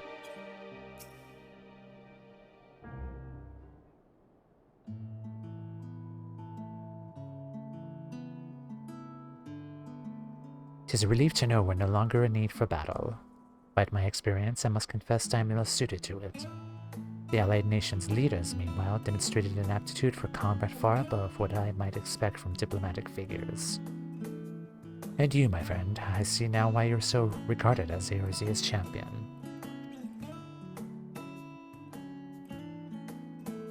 The others have already begun the arduous journey home, but before you go, I would offer a word of thanks to the both of you. If not for your timely assistance, our plans would be forfeit, and the lands of this spot forever defiled by the blasphemy. Please, I have no need of your platitudes. I labor only to further my own ends, nothing more.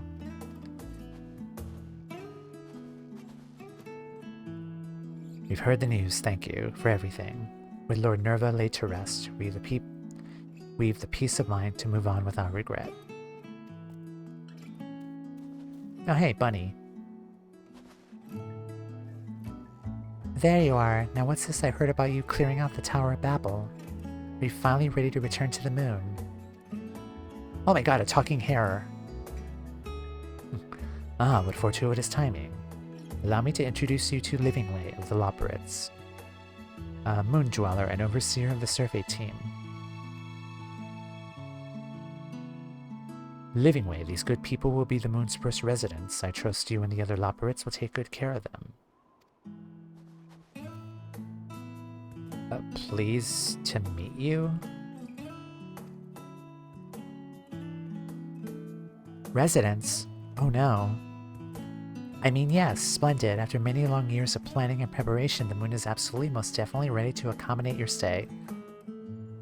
It's not. I think the living quarters are still too big. Glad to hear it, and apologies for the delay. I must confer with the Lorens and see to our final preparations. But your residence to be in the survey team shall be along ere long. Might it trouble you to relay word to our success to Shirabat and Razat Han? I should think the tidings all the more heartening coming from you. Until next we meet.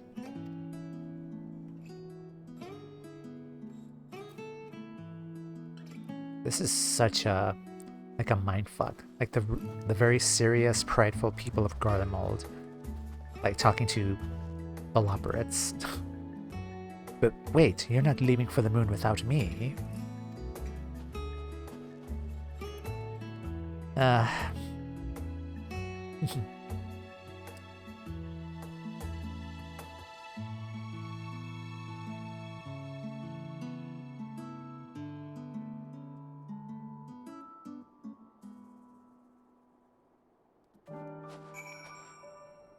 Yay, did it.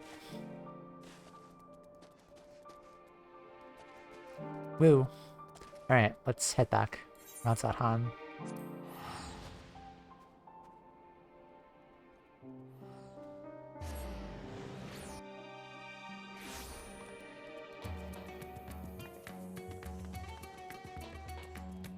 There it is.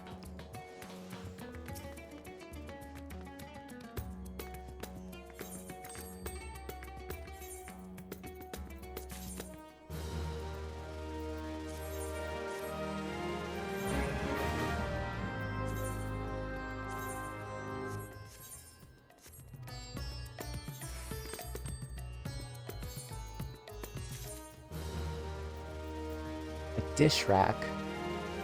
Oh, okay. I probably should get a bigger house. I could make it like a kitchen. I could put those there in the kitchen.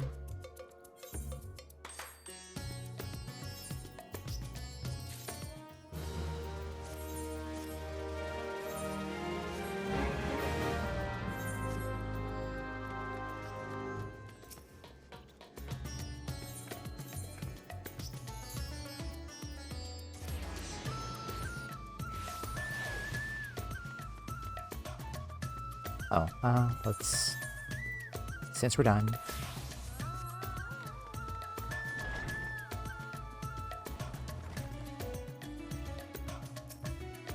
So it's true then, the blasphemy in Garlemald has been struck down. They were right to call on you, it seems. And with no other outstanding reports of blasphemy sightings, I dare say you've slain the last of them. Perhaps now we can finally start to put the final days behind us. Strange though that may sound. On behalf of my fellow delegates and the Radiant Host, I extend to you our humblest thanks. Hope when next I call on you will be under more fortuitous circumstances. Yay!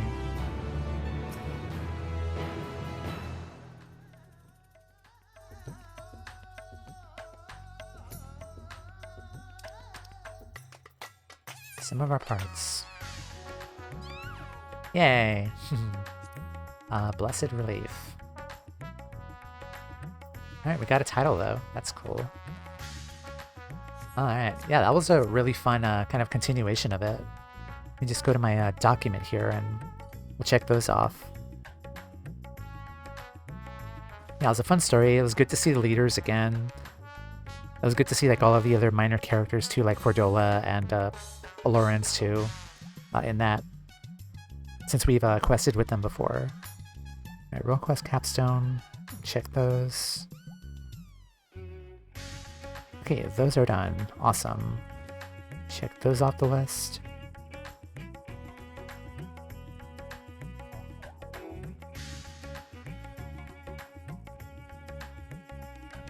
Okay, so we have 2 quests left for the Allied Societies, so... Okay, so we've done like the majority of quests here, so 2 quests should not take that long, probably like within an hour, so I'm totally down for doing that. Okay, so dinner and a show is in Ultima Thule. Okay, so I think after the break we'll go to Ultima Thule and we'll start the Allied Society Capstone quest. Just as a heads up though, like if you haven't done the if you've not completed the Allied Societies, this will be spoilers, just as a heads up. Like, I'm already bloodsworn to all 3 of them already, like through my questing and stuff, so this will be spoilers, so if you don't want to see those and want to watch them for yourselves, just as a heads up. But yeah. Yeah, if I don't see you, thank you for hanging out, Mord. Take care. I'll see you again later. Alrighty. When we come back, I'll be in Ultima Thule. I'm gonna start this this quest line. Dinner and a show. That's a nice title. Alright, I'll be right back.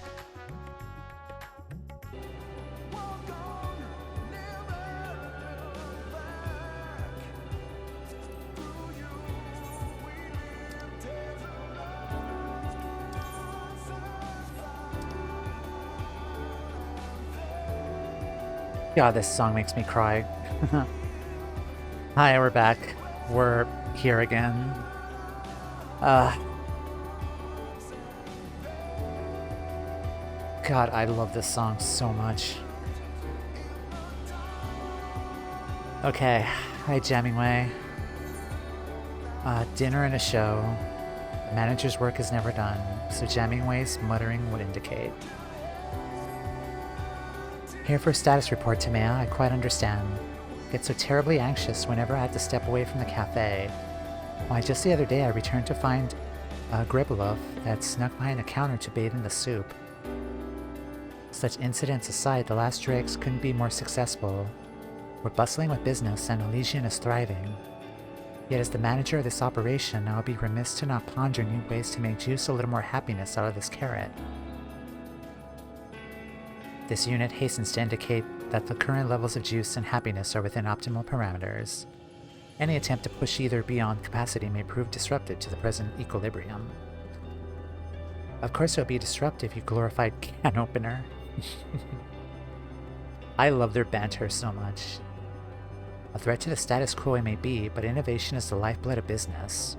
And to think our patrons' delight should we treat them so. Say thrilling entertainment over a cup of carrot coffee. Whatever we do needs to be truly spectacular though. So good that even the Nibrium won't simply stare morosely. If only I had ideas whatsoever.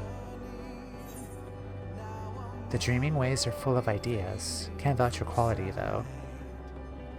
Perhaps you should pay a visit to Hopper's Hold. It's quite a sight. The dreaming ways are full of ideas. Really now, I had heard that they were cooking up something in the hold, but I had no idea that the project was such a success. I must see it for myself. Interested in a trip to Beastways Borough, Toumeya. I'd appreciate your opinion on any possibilities I turn up. I trust you can mind the cafe N7000. Contact me via the Ragnarok system should there be any more soup scandals. Yeah, the Slobberit's gonna walk all the way back to the moon in the source. From the edge of the universe to our moon. Do you say anything about that? This unit has cafe operations fully under control. Whether the would-be visionary lifeform would come up with a decent idea is more difficult to calculate with certainty.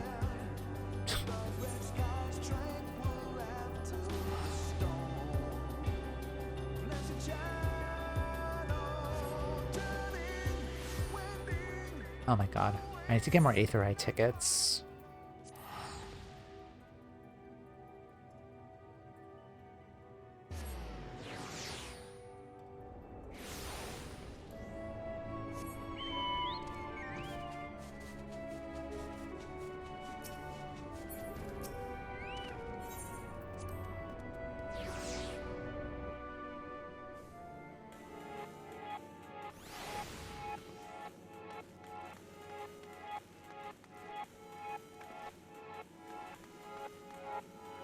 Oh, there's a card person here. It's been a while since I've been here. Since I just finished, since I finished these a while ago, maybe like a month ago.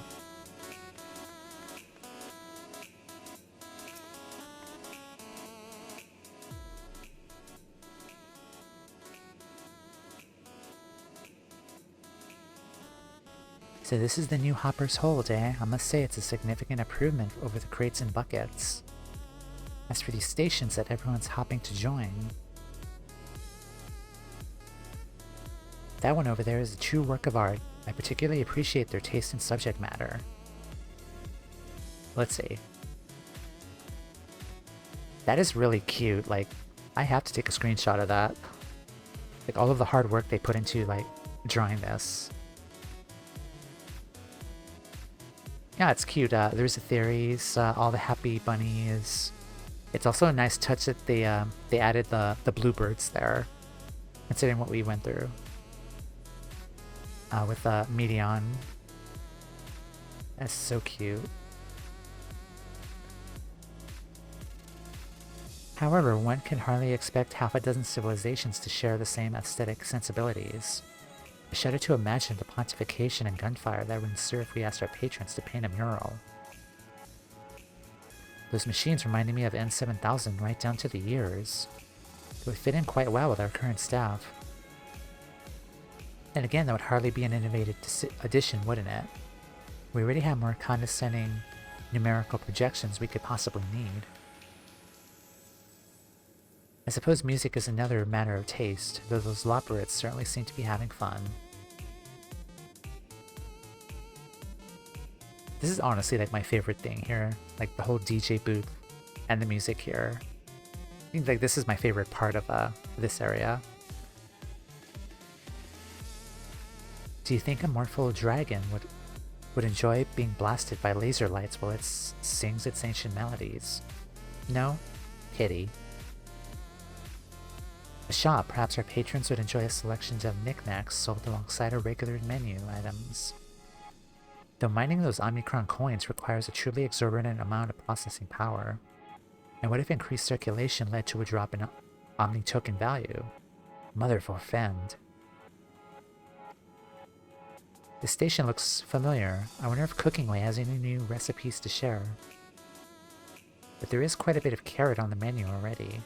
N7000 would doubtlessly whir and whinge about the lack of variety. As would I.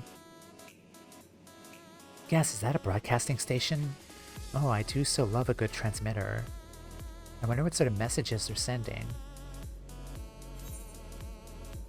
They're speaking to the people of Etheres, to let them know they're not alone. You're listening to Hope FM. Stay tuned for more talking and ways all day and night. Moontime.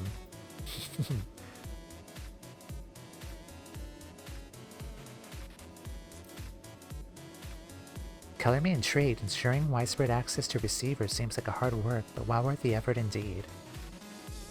You could adjust the tuning of the Ragnarok's communication facilities to receive this transmission in the last dregs. But it still might not pivot the level of crowd-pleasing excitement we're aiming for. While each and every one of these stations is wonderful in its own right, I fear none are quite suitable for our goals. Perhaps Dreamingway can dream up something special for us.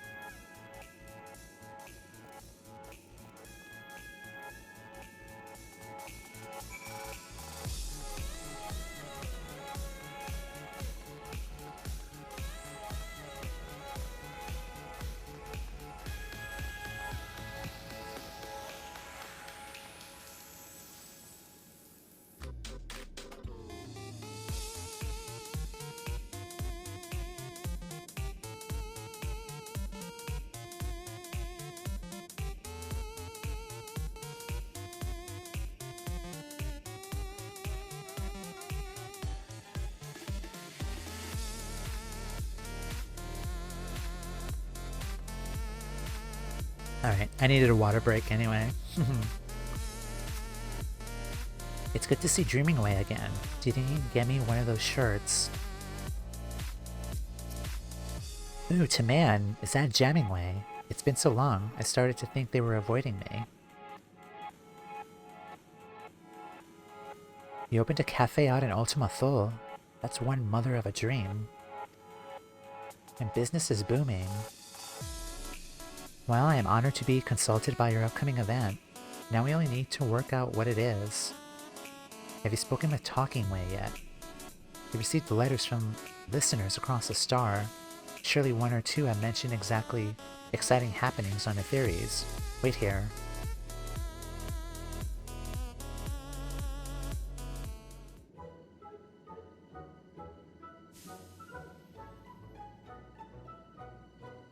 I present Talking Way.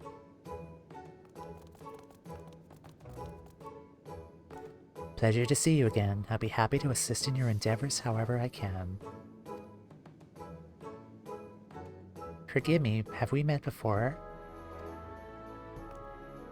Ah yes, you remember me as Counseling Way, but I've recently taken the name Talking Way in honor of my new dream. How wonderful. I look forward to working with you, Talking Way. Dreaming Way mentioned that you're in search of rousing entertainment for your patrons, and one possibility hops to mind. If our listeners' mail is any indication, Thavnir Hippo Cart races have been drawing quite the crowd of late.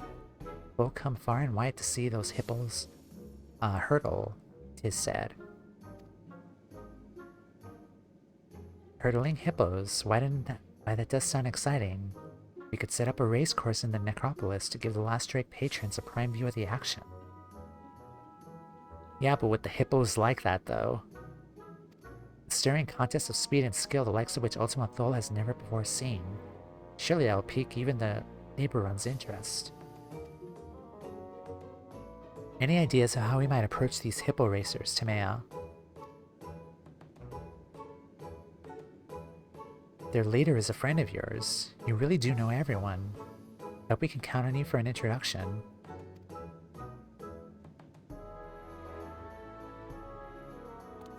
A hippo hustle in Ultima Thule sounds like the sort of entertainment that should be available to all. Could our radio station provide a live broadcast of the event? But of course, with Ragnarok as a relay, there's no signal we cannot boost. I should like nothing more than to share the joy of such an experience with our listeners across the theories. I certainly would be curious to attend myself. Then it's settled, we'll make a start on the preparations. I trust you can convince the hippos to traverse the Sea of Stars. That is... How would we... Never... They'll find a way, I think. But still...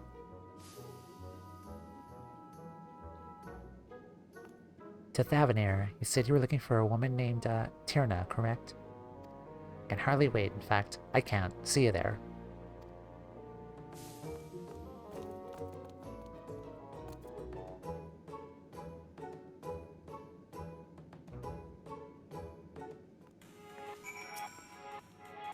Leave the broadcasting setup to us. We become quite proficient in connecting the thingies to the whatsits, you know.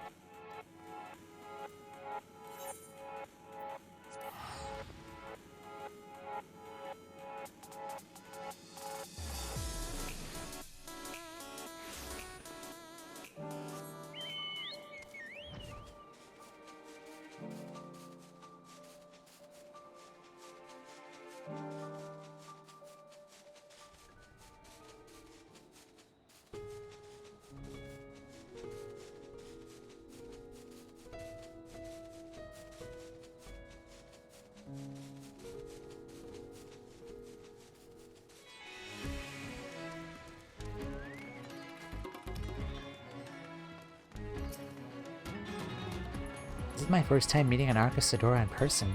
Do my ears look alright? This little one with you, they've been there patting their ears for a while now, and staring. Got a lot of staring going on. Radio, yes, I've heard of it. One of my crew lugged a radio contraption all the way here from Old Charlian. That could be who sent you the letter about the Honish hippo hustle, come to think of it. Your races are the talk of the star. We'd love to bring that sort of excitement out to Ultima Thule, though it's a wee bit of a trek from here. Ultima who? Now them I ain't even heard of. They live across the sea somewhere, I take it. The Sea of Stars? At the edge of the universe? As buoyant as our hippos are, we can't send them out into the wide world on their own. You need Akala and me to race them safely, and I have too much work here at home to abandon my post. Can't thank you enough for taking an interest in our operation, though. Oh. It's truly a shame, but I would hate to make the hippo riders disappoint their own customers in the name of entertaining ours. What to do?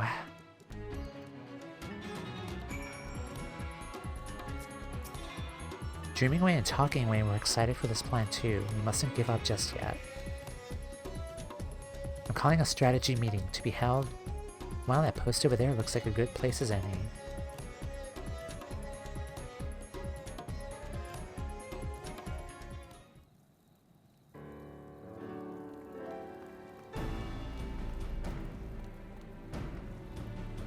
I understand Tyrna's passion for her work. I feel the same about my own. Perhaps someone else might race on her behalf. Me, perhaps? No, Tyrna race.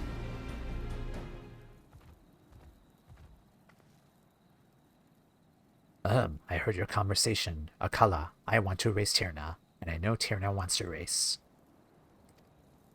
Akala, you're the one Tyrna mentioned, aren't you?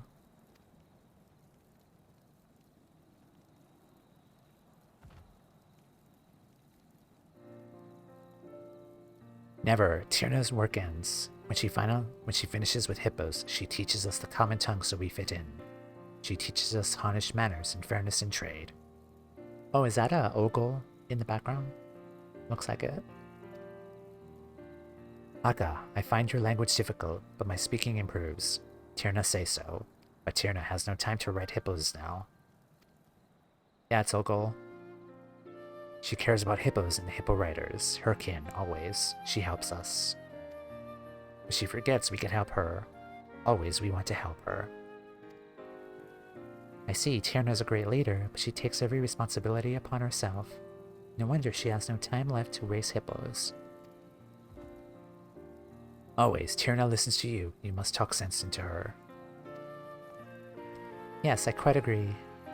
If in her heart of hearts Tyrna wants to race, then that's all the more reason for us to host a hippo hustle. Do you think you could convince her to come around? I'll see what I can do.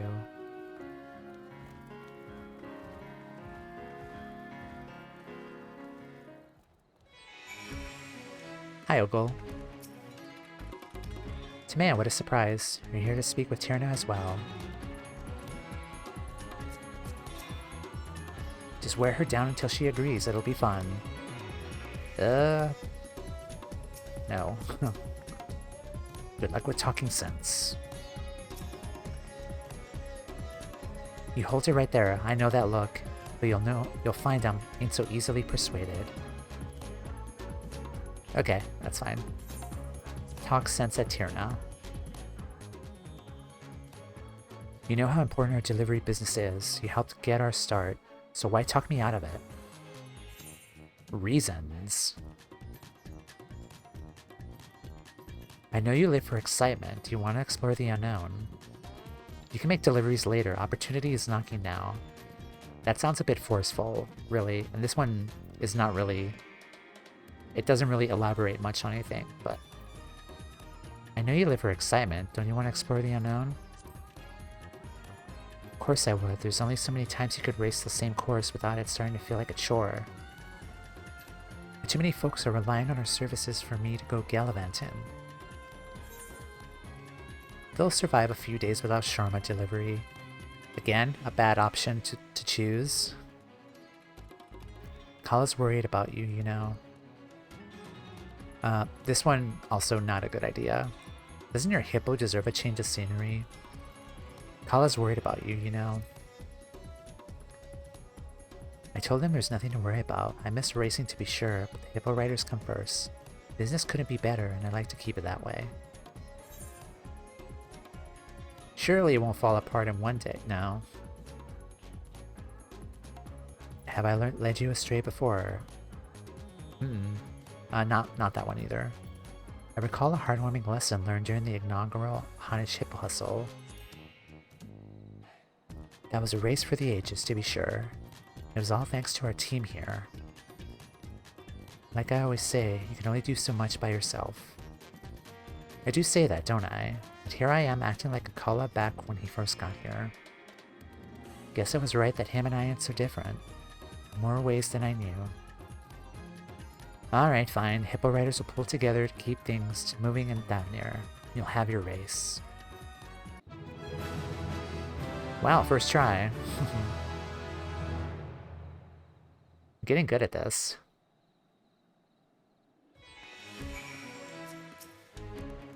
So this race of yours will be taking place in a faraway land.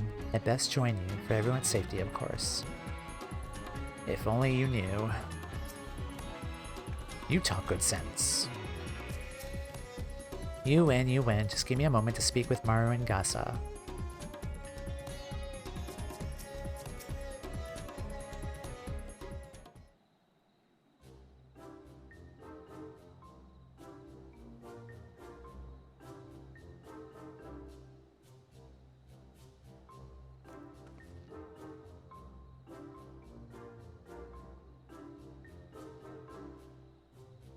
I am muted. Okay. I knew you would come through for us. Why, you had her convincing herself by the end.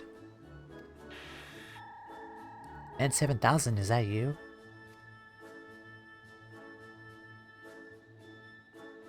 I like that their ear, like, lowers. Like they're actually using that as an ear that they're hearing. That's really cute. Affirmative. Several shrill lifeforms have come bearing word of a hippo hustle to take place in the necropolis. As serving units have automatically initialized advertising protocols, this unit requests swift confirmation that these reports are active. They are accurate, and tell those units I like their initiative. As for my fellow Labrador lifeforms, I recommend a tall glass of carrot juice for each, but be sure to place additional orders. Null Ed. Interference. Testing, please respond. Prioritizing requests for managerial assistance on the customer service front. Any transmission. Don't you terminate this transmission on me. Rude. What was that all about, I wonder?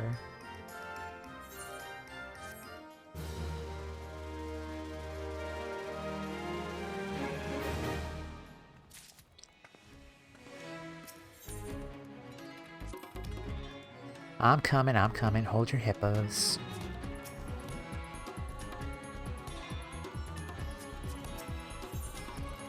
Hehehehe.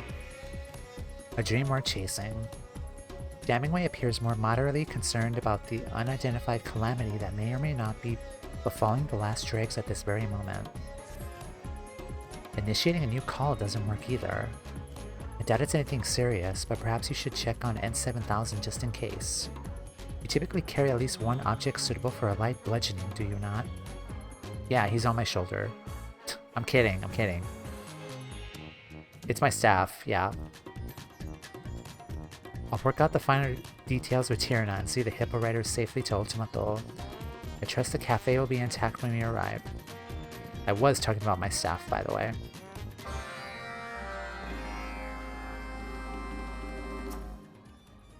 Alright.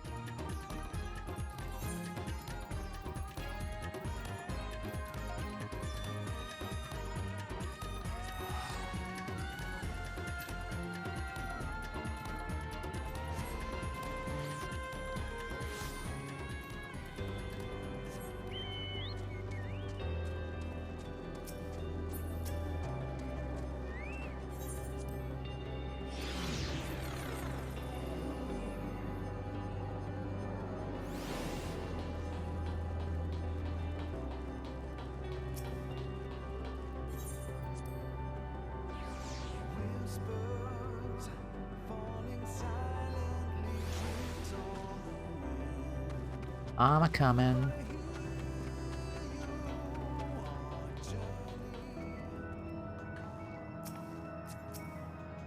We decided to come and settle in while you and Jammingway handled the hippos, and I'm glad we did. The carrot juice is simply divine.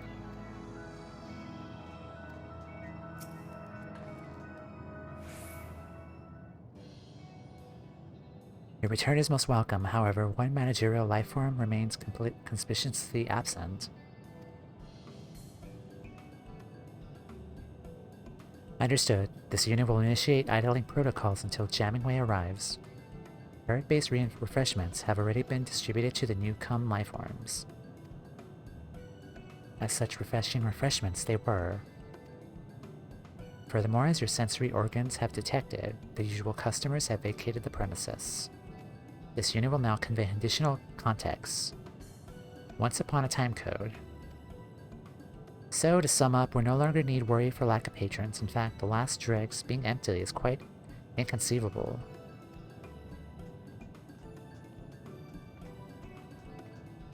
How did you guys get here? Oh, okay. I see. Toumeya thanked the sisters. Wasn't sure we'd make it, specifically after that experimental aetherite.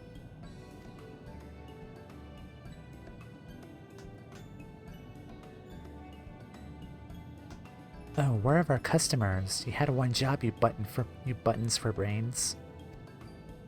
Elevated body temperature detected in nagging lifeform. This unit recommends swift consumption of chilled liquids. As for the customers, they have temporarily ceased their consumption of fine fare to prepare for the upcoming race.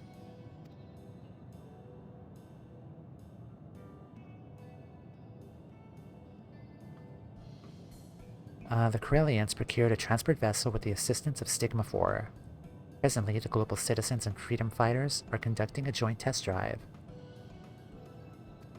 Meanwhile, the Grebaloofs expressed a long-standing desire to float about, while the Miu were eagerly volunteered by their area caretakers to serve as steeds. This unit's ethical algorithms are still processing. The dragons too intend to participate. Soaring through Elysian's mountains have revived their passion for flight. They have expressed a desire to see more of Ultima Thule from above. Unexpected, but I'll take it. So as long as our patrons reach happiness, the means by which they travel matters not. This unit agrees, and hopes that all patrons will be replete with joy on their inevitable defeat by the superior Omicron vehicle. Artillery may be involved. Artillery? Artillery is no match for Akala. I dodge. This is shaping up to be a gauntlet fiercer than Bardom's metal. This unit has also invited the Nibirunt to share the singular experience of losing to the Omicrons, but their registration remains pending. Nevertheless, they have conceded to observe the other civilization's preparations. We have to hope that the overall excitement sweeps them up eventually. For now, we have our own preparations to attend to. On that note, this unit recalls the inventing lifeform wishes to speak with Toumeya regarding said preparations. Reports of critical levels of static electricity indicate the likely presence of this ally at base Omicron. Now, this unit must return to supervising Stigma 4's production of racetrack features, engaging enthusiasm protocols.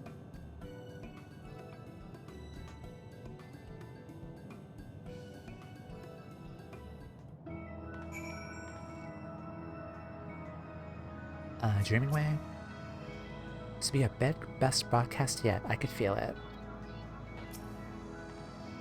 If Inventing Way is having difficulties with the radio relay, don't hesitate to direct him to me. I have a knack for whacking unruly machines into shape, if I do say so myself. But first I should prepare a drink or two to help our Hanish guests feel at home. Have some carrot chai. Later we race, for now we lunch. Odd spot for a restaurant, but I don't reckon delivery to Thavnir would be sustainable in the long run. We should bring back some grub back from Morrow at least. Grandmother always said that naught reveals more about people than their food, and these dishes certainly look Educational? Which would Rakashir like most, I wonder?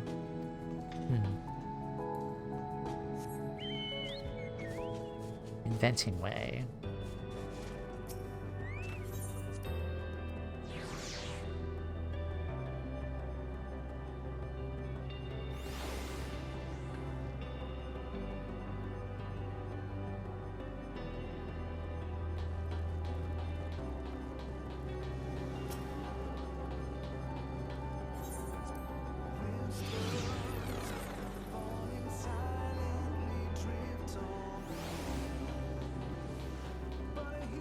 There you are. Aha, just the person with theories I was hoping to see.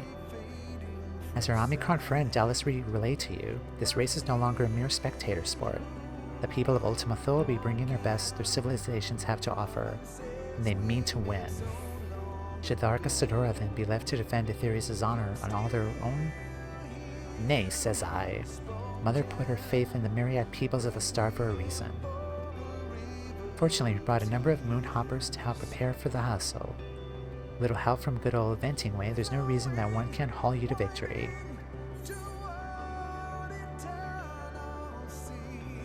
N7000 mentioned artillery. That might be a reason. Artillery schmartillery, you can't pulverize what you can't catch. I'd already taken the liberty of altering this moonhopper. Dazzle your competition with the hyper hop step, or press the big boost button to outstrip them with ease. Actually, why not both? Do mind your power reserves though. Even my prodigious skill, there are only so many batteries I can shove into this chassis. Oh, that sounded funny. Now, hop along and tell N7000 to add one more entrant to the roster. I'll catch up once I discover where this final screw belongs.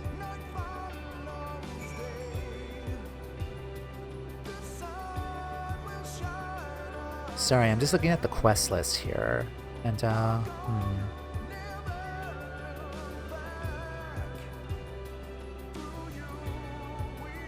aside from most things I've done already, there's only Island Sanctuary, Tales of Newfound Adventure, and the last variant dungeon. Oh, and Tataru's Grand Adventure. Those quests I also need to do, but I could probably dedicate a stream day to those.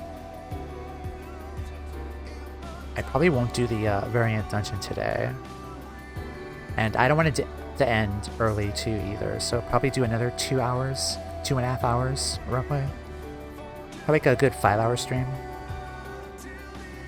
So I do have an idea of what I want to do after this, but let's see. Let's finish this.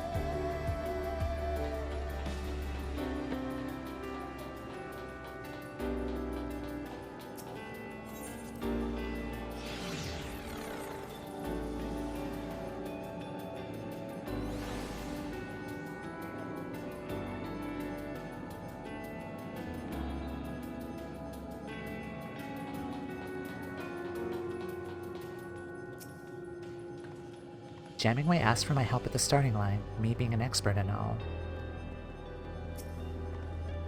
First I have eaten, now victory awaits. This is gonna be one queer hustle. Was Inventing Way annoying the Omnicrons? Perhaps we could learn from his methods.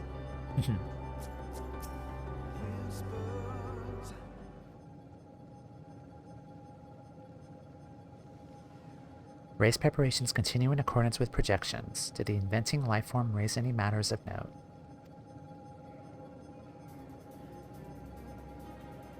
You'll be joining the fray, how thrilling. Entrant registered. This unit will now provide us supplementary information regarding the course. Please direct your orbs towards this geographical data display.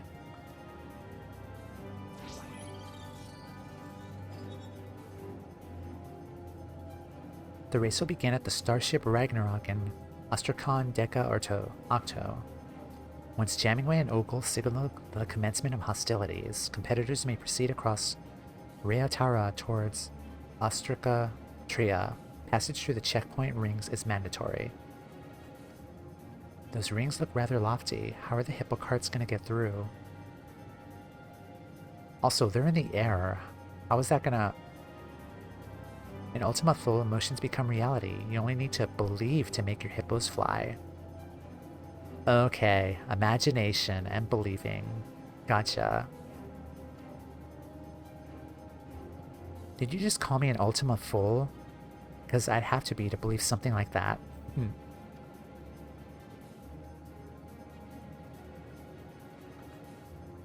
Ahem. Once in Ostracon-Tria, racers will enter the artillery zone, which extends from the periphery of the Ostracon to the Adobe of the Aya.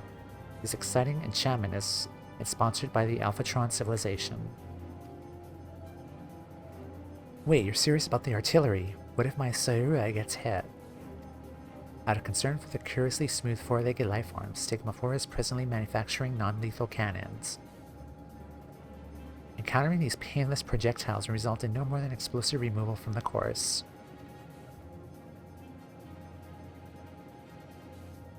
Those who remain unblasted should continue to Ostracon Deca Hexi and proceed through base Omnicron. It's merely a matter of reaching the finish line, located at the last dregs. I win, then I feast on tiny desserts.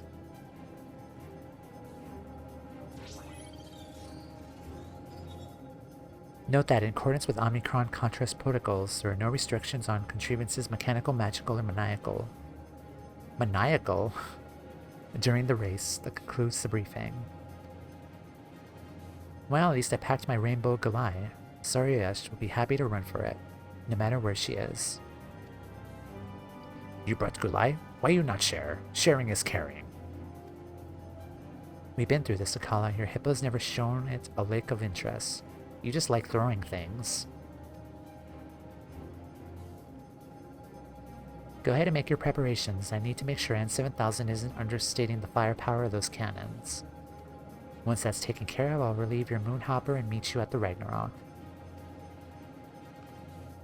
Yay. I kind of hope we do race this, because this sounds like a lot of fun to do.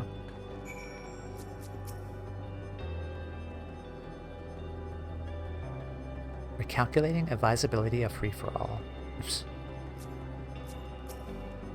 Grab your most durable headgear and wait for me by the Ragnarok. Once you work out what your hippo likes, you can throw some of that instead. See you at the starting line. Baraka, I like rainbow colors.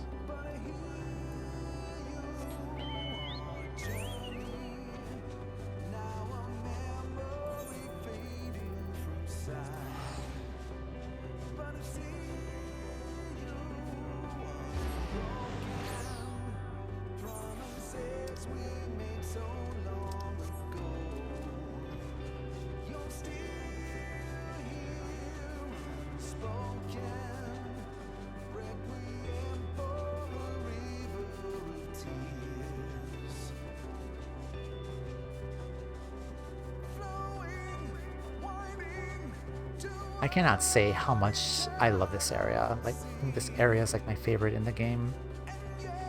One of them. But Endwalker is like my favorite area of the game.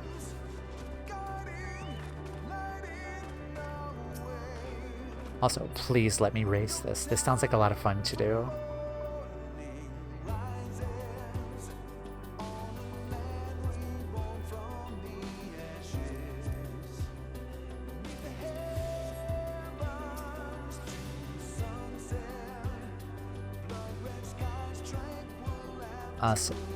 Several cutscenes will play in sequence. Recommend you set aside sufficient time. Yeah.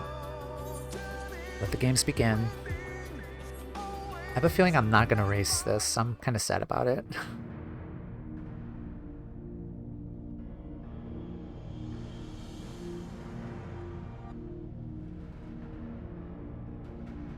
Test, people of Aetheres, are you there?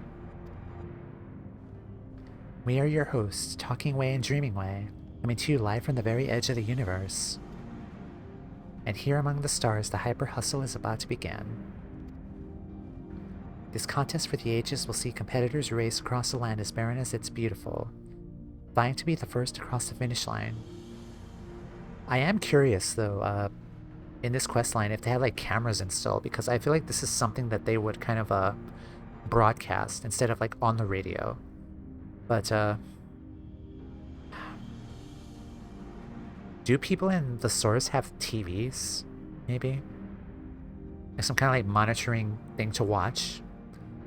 Because I know there are link pearls and radios we were introduced in Endwalker, but would have been really cool to see this race live.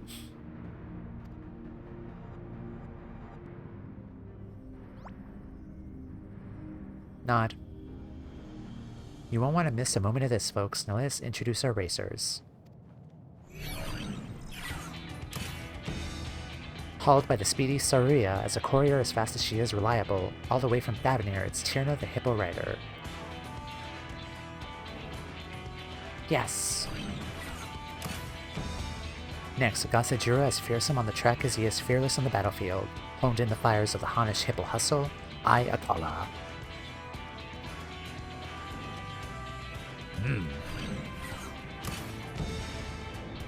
Let's hope the Peacekeeper's less peaceful functions are disabled. Hailing from Corellian, a team of once bitter enemies turned fast friends, the citizens of freedom. Red and blue. Aw, our next entrant may look more frolicsome than furious, but pass them at your peril. Supported by the ever so darling Miu Misu, it's the electrifying Gribbaloof X.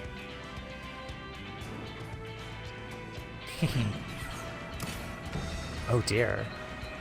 This mean, clean, speeding machine is ready to put the Alpha back in Alphatron civilization. Say hello to the lethal Lambda unit V1C7ORY. Victory.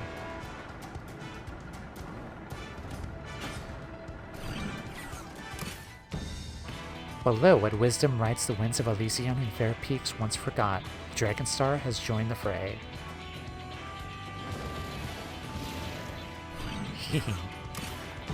And there's me. Last but not least, a sword in the darkness, a beacon of hope, champion of Eorzea. Ran across the universe, we present the one and only Hurrier of Light. Hi.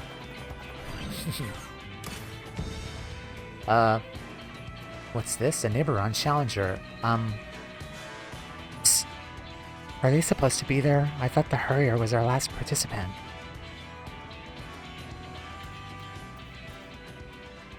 You made it.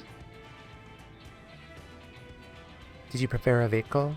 We can lend you a Moonhopper if you like. They've evolved so much during the time that they were, like, they're fast runners, perhaps. That will not be necessary.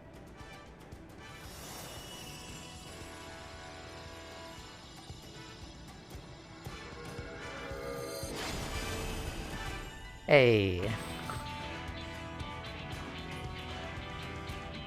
What in the name of mug-swapping America? Suria's a good girl, but she ain't no divinity. How's a normal hippo meant to compete with that? Like I said, you and your hippo need only let your collective spirits burn bright. Where there's a will, there's a way. Quite literally. I suppose I'll toss some gulai and hope for the best.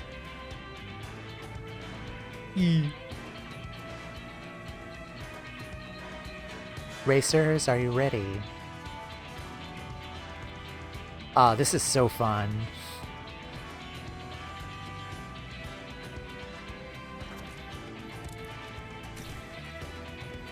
Okay, looks like they're broadcasting it. Yeah, looks like they are. Okay, that's awesome. Our racers have assembled at the starting line. Who will suppress the rest to emerge triumphant?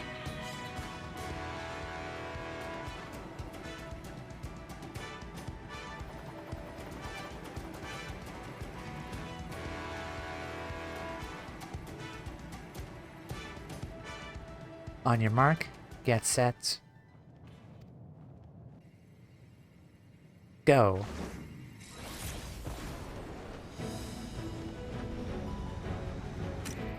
And they're off, with the Nibiron god Rala taking the lead.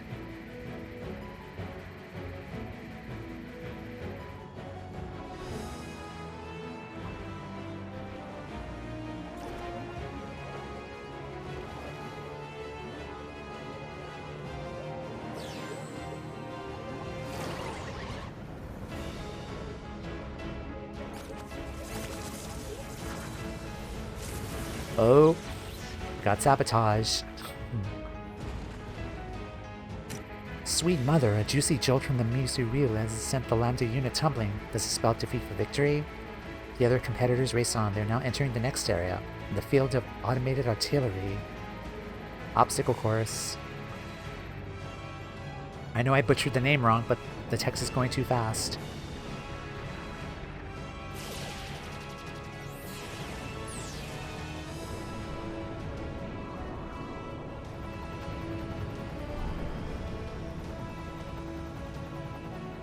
Citizens of Freedom are going in. We have received a transmission from the Peacekeeper.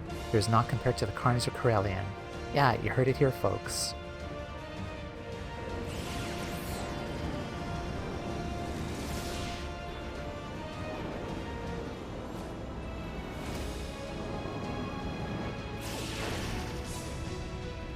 No.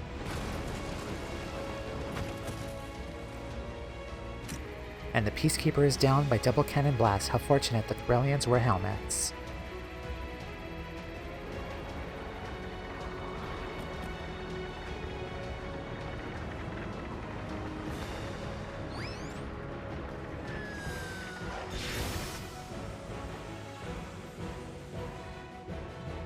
Paula's cart is enveloped in a cloud of gulai.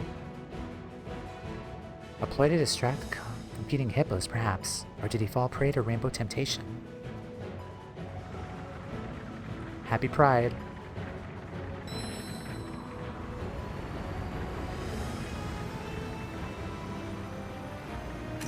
Whatever the cause, it only made Tierna the Hippo Rider's cart fly all the faster. She has overtaken the Hurrier of Life for second place.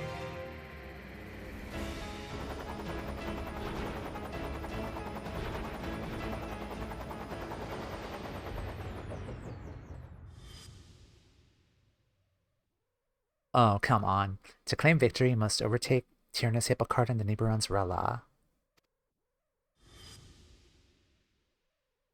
I have already taken the liberty of alternating this Moonhopper. Dazzle your competition with the Hyper Hop Step, or press the big boost button to outstrip them with ease.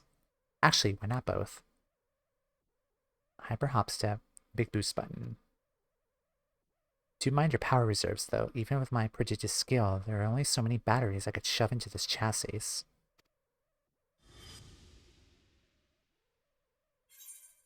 Mash the boost button until you've surpassed both racers.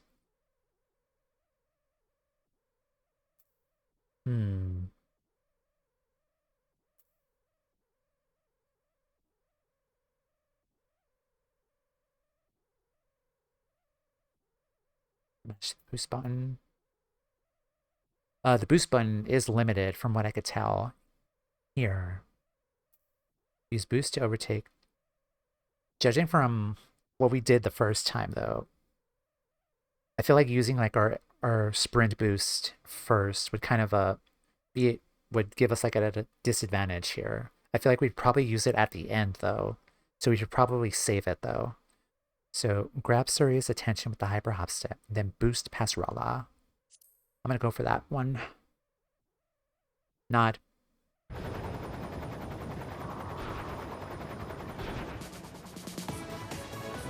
Hehe. E.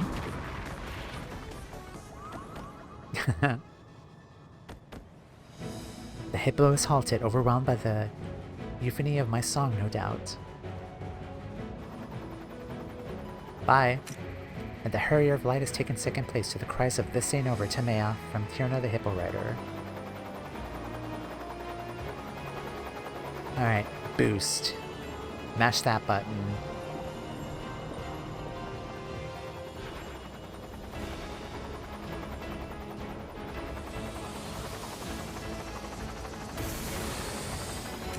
This is it, folks, the final stretch. The Hurrier of Light has pushed the Moonhopper to hair-raising speeds.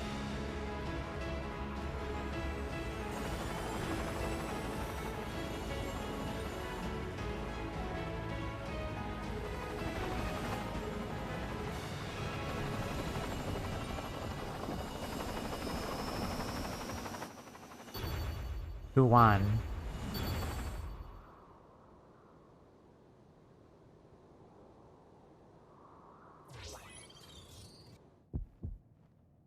Oh, the suspense. We have order from N7000 at the finish line. The winner of the Hyper Hostel is...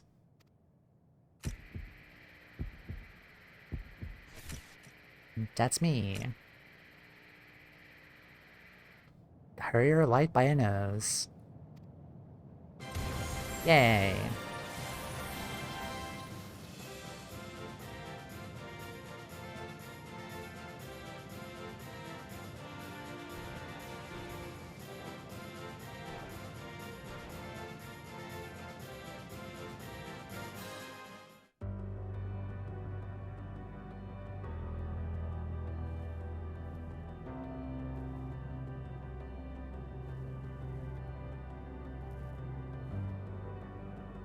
Imagine seeing a race between a Warrior of Light and Rala with no context.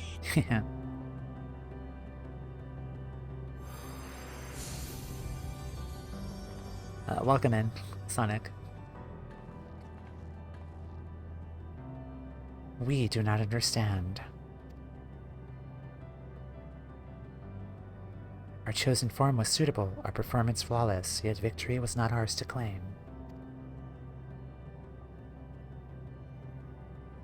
It has been long since we've experienced this quickening of the pulse, this vexation.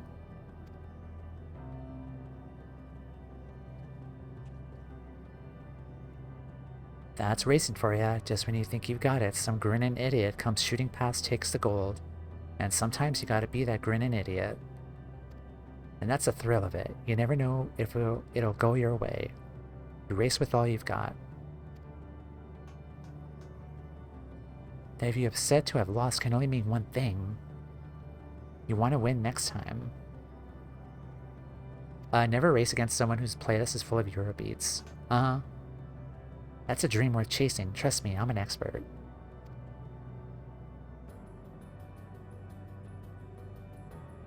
We do feel a yearning to race once more, a desire to triumph. Happy to leave you in the dust at any time. Looks like my hopper is gonna need more batteries.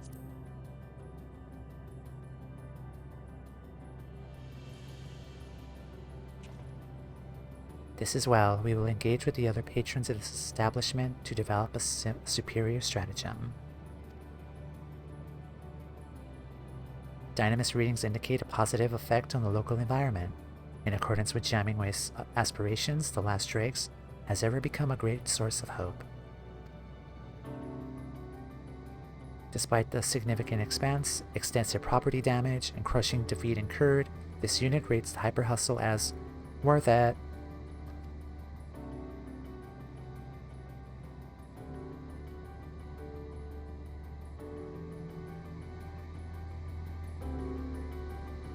Yeah, that was a lot of fun.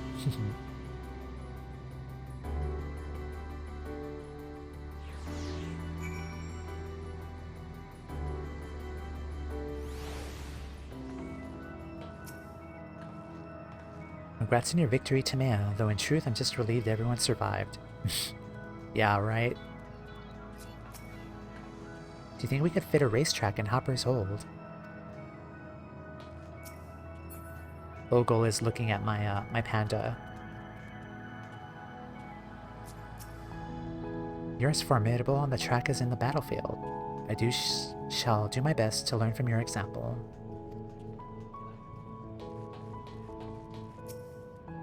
Is it possible that a substance that possesses no consciousness knows us better than we know ourselves?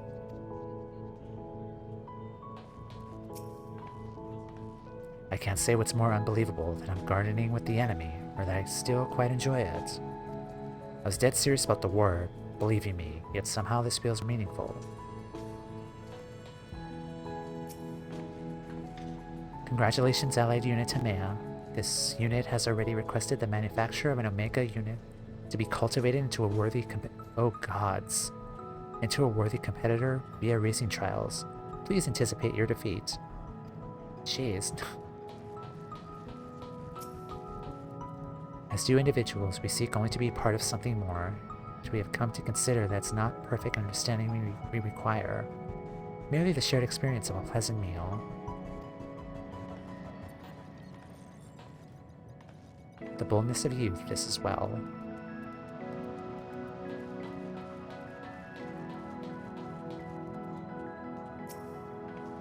To think that you did all of that on the elaborate-built craft.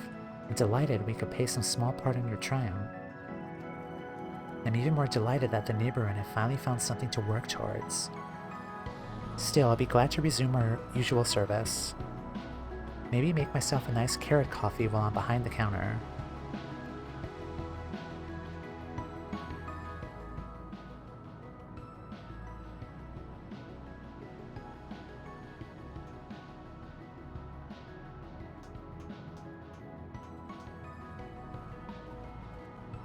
You were right, I admit it. I had such a great time racing, even I didn't understand half of what was going on. But as fun as it was, I need to be getting back home to Thavnir. Don't want to leave the hippo riders alone for too long, lest some hamps ahead start getting restless. We finished packing up the broadcasting equipment, so we'll be heading back to the dreaming workshop ourselves. So soon, it felt so empty out here in the cosmic void without you. Affirmative, but we do not have one more objective to complete before the other organic life forms depart. Objective? Maybe see the status of Oh, I nearly forgot. Talking way, inventing way. Help me lift this. 1, 2, up.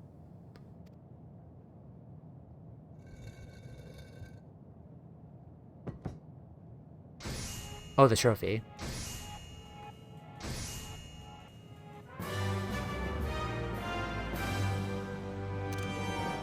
Hold on.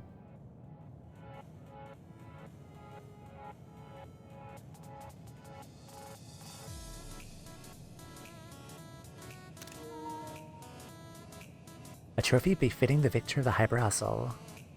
As you can see, it's designed in the image of the last dregs, the hippo riders, and all of the dreaming ways. That reminds me, we brought a few commemorative gifts as well. Talking way, inventing way, help me lift these. 1, 2,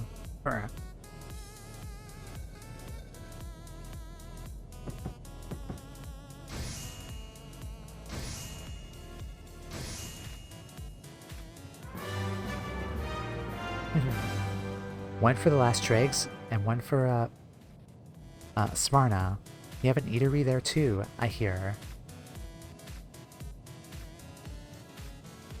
Then I hope he'll at least let you keep you company at mealtimes, whether it's weather advisories, hopping music, or simply a friendly voice you need. Hope FM is here for you. So this is a radio contraption too. Has bigger ears than the other one I saw. Be sure to listen with the crew. I was just thinking we should get one of these. Our patrons are gonna love it. Projections anticipate increased customer satisfaction. The ambience category. Thank you, Toumeya. We wouldn't be here if you hadn't brought us together.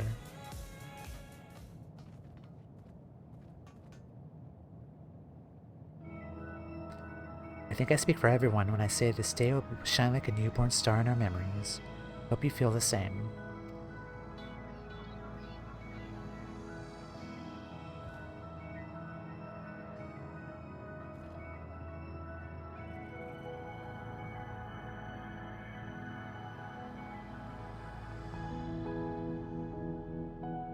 Just don't let it eclipse the possibility of more unforgotten days to come, after all. Look across the sea, up at the moon, past the distant stars, and you'll find us waiting for you.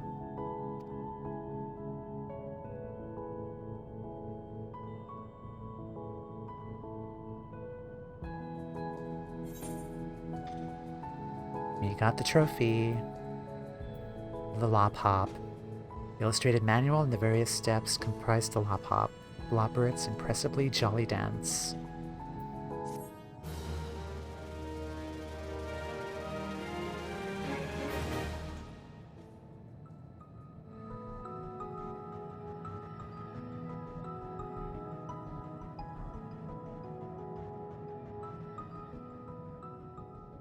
Allied. Your allies from Aetherius to the stars beyond have forged bonds of friendship that promise to remain strong through the years. Truly a hero to societies throughout the universe. Space race.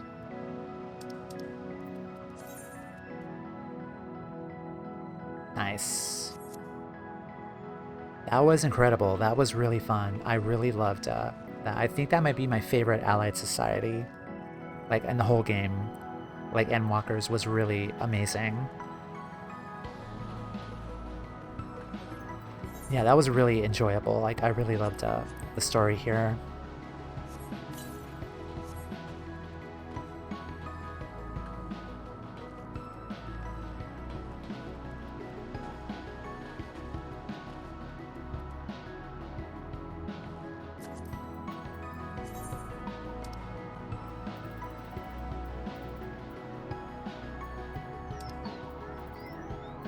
And now I could do this.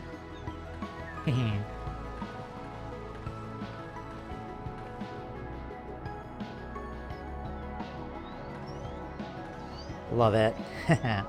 This was what I was waiting for. I love it so much.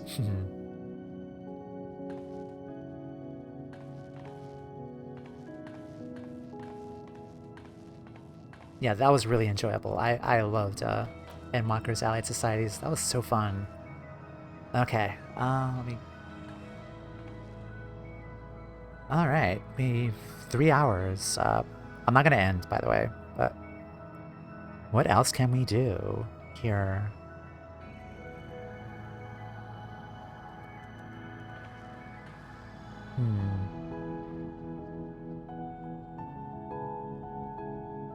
Let's go back to Razathan.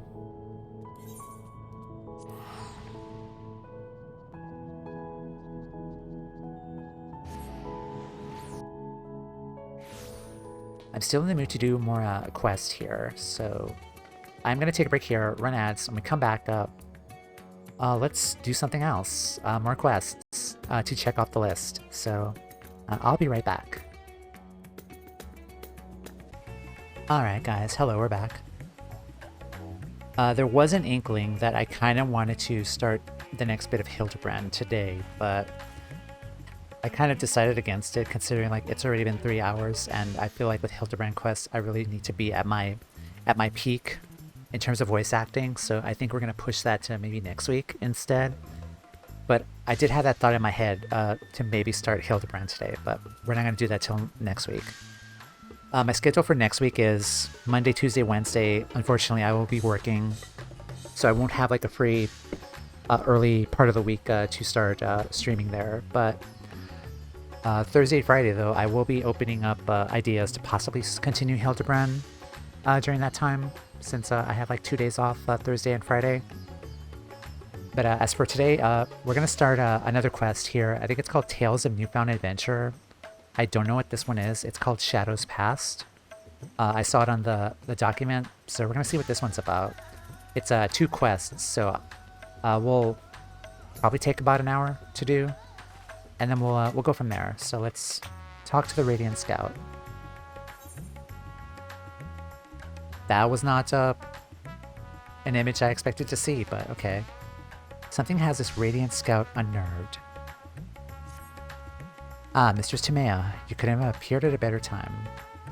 You see, while out patrolling the city, I chanced to sight a void scent. Oh yeah, that's right. This requires 6.2 MSQ, by the way. And so, I think one of the cutscenes that ended, we saw kind of like a glimpse of, I think it was this guy kind of like chasing like a little like small void scent, which was just really weird and kind of out of place. So I think this is I immediately chased it down with the intent of eliminating it, but something about me struck as odd. For one, it made no move to defend itself. It simply sat there, jiggling, which is why, against my better judgment, I decided to capture it instead. Having traveled to the void, I dare say you have considerable knowledge of its denizens. If you've but a moment, might I trouble you for your opinion on the creature's unusual behavior? Yeah, of course. I'm truly grateful. Now if you follow me, the creature's being held in the Hall of the Radiant Host. Also, I see that sightseeing thing over there. can I get that? I can, okay, nice.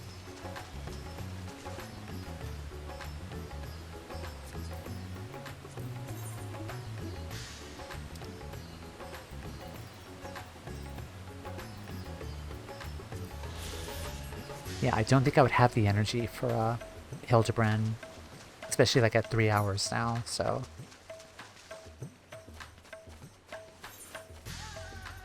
Hall of the Radiant Host, okay. Just take the teleport over there.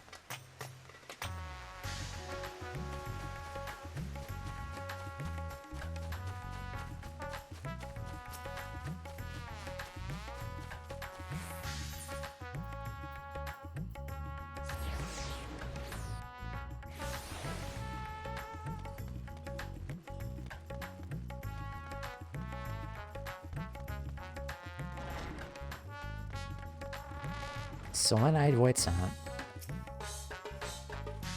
The Void Sand glowers in your direction, but says nothing.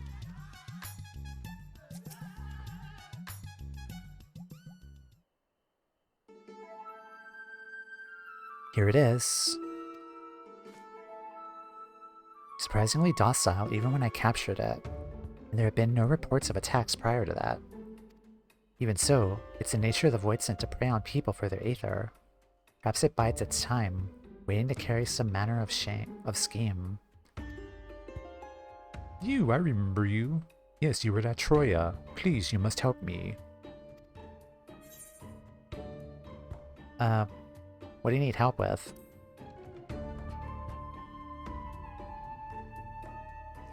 Oh, you do understand me. Jiggle, jiggle. I understand the mortal tongue well enough, but I do not have a mouth to produce the sounds. It has been a struggle to convey my thoughts. But no more. You can help me, yes you can. You can converse with the Void Sand? Amazing. Could you ask it why it came here? Why did you come here? When you and the others stormed the castle, I was caught up in the fighting and died. In time I returned, but I tired of fighting, so I fled using the gate to your world. Having just been reborn, however, my essence hasn't fully bound together yet. And so when I emerged from the gate, it was as several sundered selves. Oh dear. Frightened and confused, they scattered. Following their trail led me here. My diminutive size allowed me to remain largely unseen. But by the same token, I could do little more than sneak about. Each of us was weak and powerless. That is why we consumed one another in the first place. Together we were strong. I want you to help me find all of me, so that I can be whole again. It's basically a rejoining of the Void Sand. You wish to strike a bargain, then? What do you intend to do in this world? Why, live here, of course. I have always wanted to.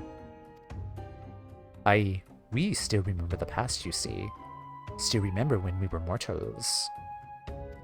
We long to have that life again, but we need your help. Starting by reuniting us. We won't try to devour anyone even if we're whole, I swear. You wish to learn more about the Void, yes? There's much we can teach you about those who rule its domains, about their past.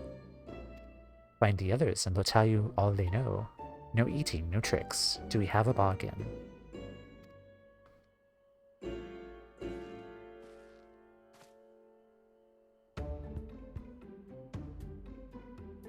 So it's crossed over to our world to escape conflict and now searches for the rest of itself.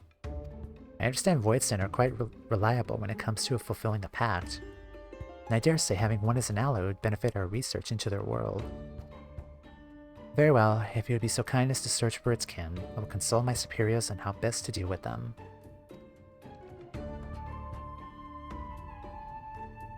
I mean, we're more or less having our own rejoining, like without the mass murder. By that I take it we have a bargain. Good, good. I sense 4 others close by. When you find them, you need only point them in this direction. Once they sense my presence, I can guide the rest of them of the way.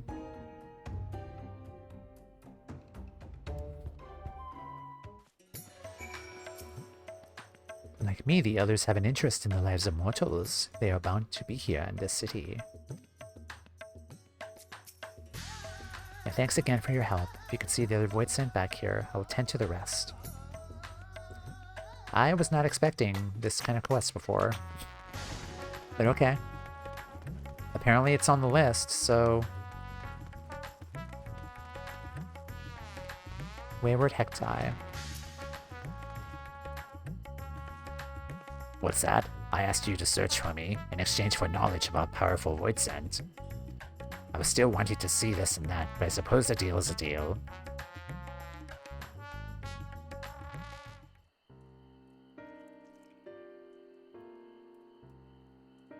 Those men over there, soldiers are they not?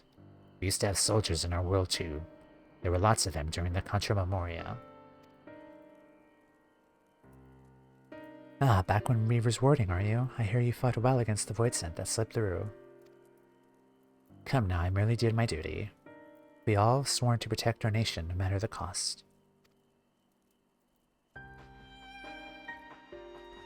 Protect our nation, how familiar, those words. Where was it that I last heard them? Ah yes, it was the early days of the Contra Memoria. The enemy had conjured a terrible eidolon that laid siege to a fortress. Oops. The garrison was made up of ordinary soldiers, men and women with no remarkable abilities. But led by their valiant commander, they fought bravely and desperately. They had to last until the Memoriate arrived. The commander told them needed to hold out no matter the cost. The Memoriate did eventually arrive, but not soon enough for the soldiers. Interesting.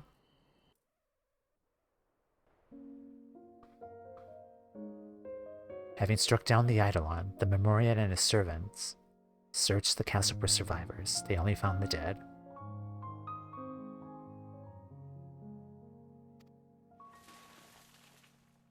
But just when they had given up all hope, a faint groaning reached their ears. They rushed over to the sound and cleared away debris. To find a lone survivor, the garrison commander. Instead of joy, however, the sight of the men filled him with anger. Your soldiers are slaughtered to a man, yet they barely a scratch on you. What's the meaning of this?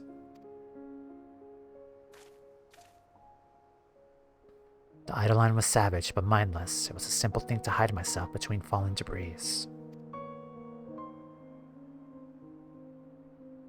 Hide? As commander, you have a duty to your men. You were supposed to put their lives before your own. Spare me. My duty was to ensure the fortress stood, and it did. Besides, my death would have achieved nothing. Honor be damned. I'm sworn to protect our nation, and to do that I must live. It's my fate to fall here. Is it my fate to fall here? Isn't your fate, you say?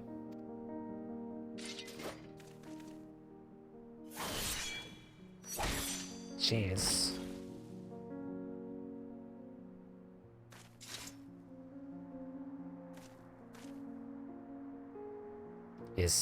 Is he merely unconscious? Come, let's bury the soldiers, and their commander with them. Fate shall decide what becomes of him, whether he lives or dies. Farewell, my lord.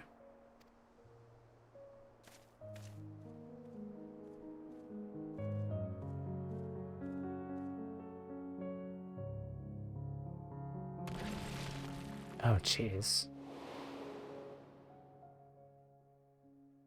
Funeral rites were later held for the fallen, but solemn tears gave way to horrified screams as a body emerged from the earth. The commander. Can't die, I must live, the man is said to have declared. The people thought of him as a demon, disheveled horror muttering curses as he wandered off to regions unknown. Scarmaleone, they called him, a name befitting his newfound grisly visage, a name befitting a monster. Oh, okay. Like, I thought they were monsters at first, but I seem to remember, like, in the lore of, like, the 13th, like, all of the Void Sent were people. Used to be people. Including the Four Lords.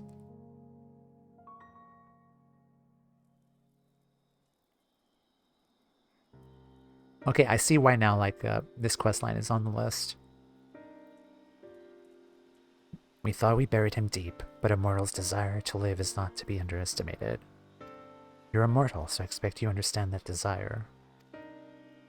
That concludes my tale. I'd best rejoin myself, if you'll excuse me.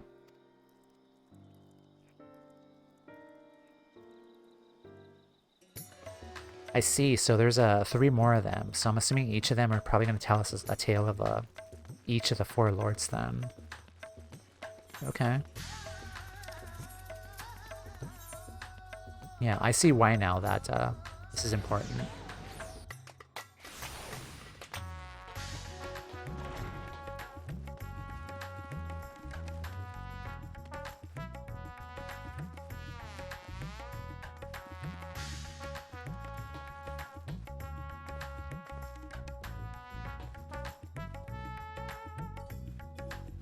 Sorry.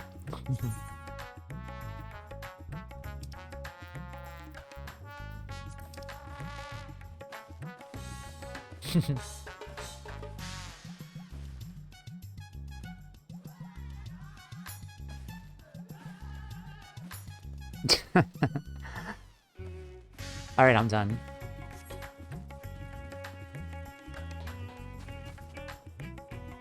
I'm gonna talk normally for the heck dies.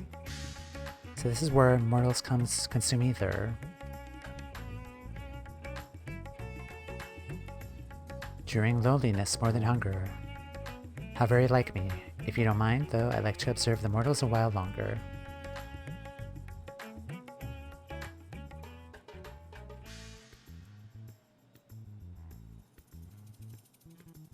The food here is simply divine, sublime. Why, I feel stronger with every bite, as if the Mirka themselves are granting me their blessing. The food is tasty, that's true enough, but no food is so sublime as to be a substitute for proper training, my friend. Stronger with every bite, every feed. For my part of the bargain, I will tell you about how we Void Sent became strong. Simply put, it depends on the quality and quantity of ether we harbor. When the world was consumed by darkness, the heroes known as Memoriates arose as powerful Void Sent.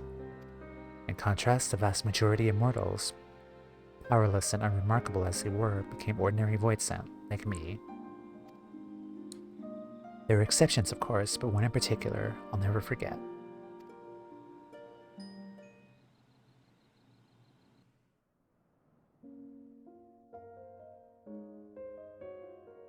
Scarmeleon. Never have I seen a Void Sent so craven. Even when pushed to the brink of salvation, he would only prey only on those weaker than himself. He substated on scant leavings and lived in constant fear and hunger. In the face of danger of Void Sent stronger than himself, fleeing was the only option. But a day came when he found his way barred.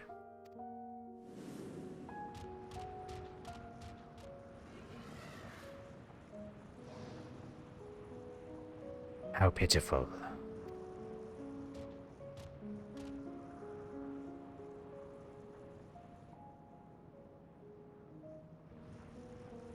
Such overwhelming ether. Who is this?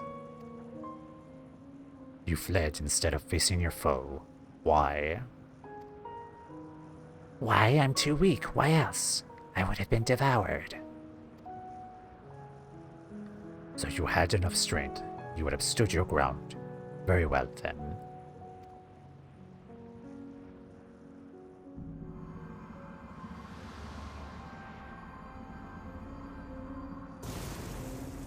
What's happening? Yes, I feel it. The power swelling within me.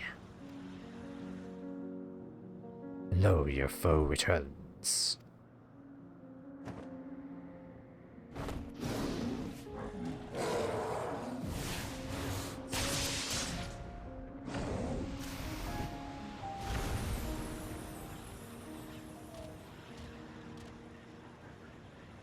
This is what have you done to me? I granted you but a sliver of ether. 'Twas with the power you had already possessed that you defeated your foe. I possess such power?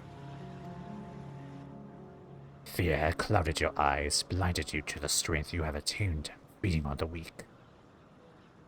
If you would free yourself from fear, then join me. You shall have a greater cause to live for and know true power.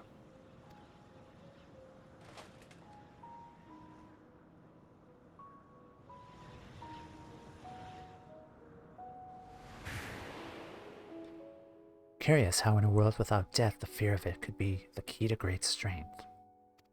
The knight recognized this, recognized the Voidson's potential, and thus did he take him into his service.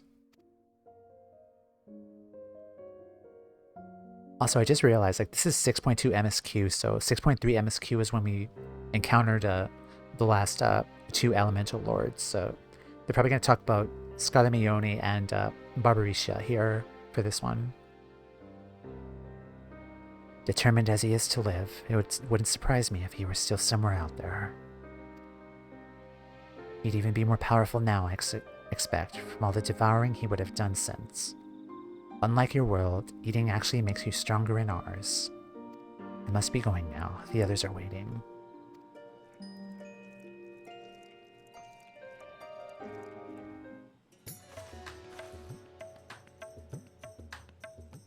Yeah, for 6.2 it was Scalamaione and Barbarisha, and then 6.3 it was Cagliasso and Rubicante.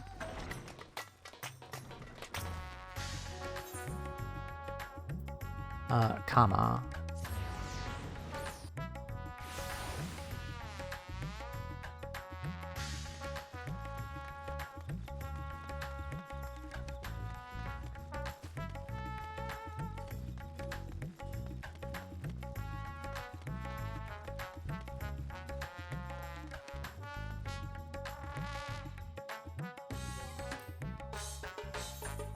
One sec. I'm just gonna hide that very quickly. Okay. Let's talk to you. My other self grows lonely, you say. My apologies. It was my intent to seek out the others, but I was distracted by the bickering pair of mortals yonder. My goodness, there have been some colorful language.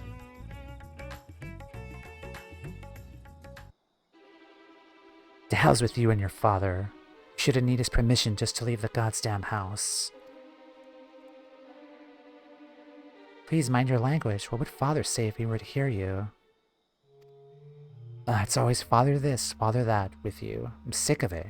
You're your own woman now. Bloody act like one for a change. Get away from him. Colorful language. Colorful language, yes. Not from the girl, though. She appears to be quite well-bred. What? I just hope she's happier than a girl I knew long, long ago. Barbarisha, perhaps?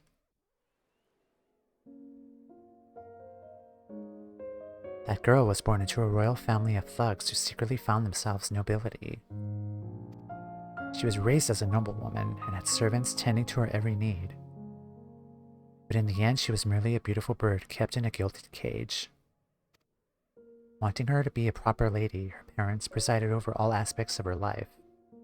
They decided everything for her, telling her what to say and do.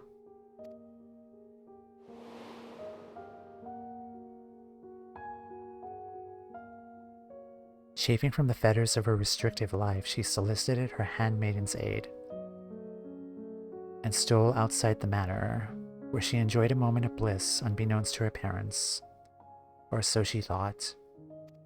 It was not long before her father dragged her back to her room, barring the door and windows, denying her even the simple pleasures of an afternoon breeze. Even a bird in a cage may chirp freely, but she wasn't even suffered to give voice to her desires. Damn. But she would not be deterred. Having once tasted sweet freedom, she yearned for more. And one day she succeeded in sneaking out of the manor a second time,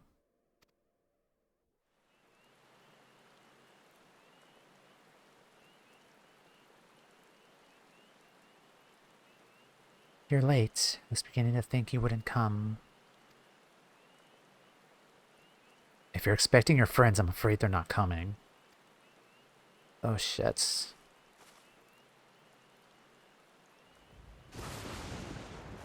Father, how did you... What do you mean they're not coming? I had known that some miscreants were cavorting in these parts, but to think that it dared to try to consort with my daughter... Well, you needn't worry about them anymore. They're food for the fishes now. How could you do this, Father? Why must you torment me so? Know your place, girl. You're a means for our family to gain influence. And I wouldn't have you sullying yourself with... Oh, fuck off. Sullying yourself with riffraff. He's also wearing the hair that my alt was wearing, Marie, before. They really do not want me to wear that hairstyle, because that hairstyle is worn by NPCs who are completely shitty characters, like this guy and Valens from Werlet. Like, jeez. Yeah, F this guy.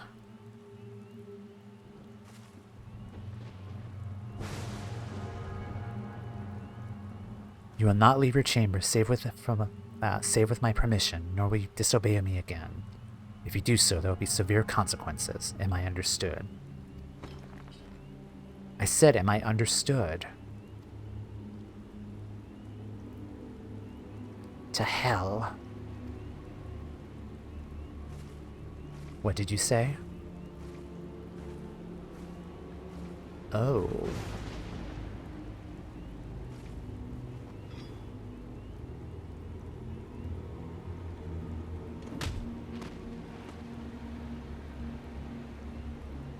I said go to hell. Ugh.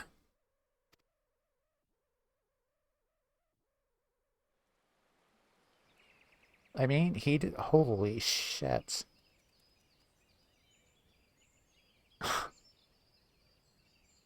Wow. Oh, to think that it could be so exhilarating to speak my mind, to do as I please. No more living in a cage. From this moment on, I'm free. Free as the wind.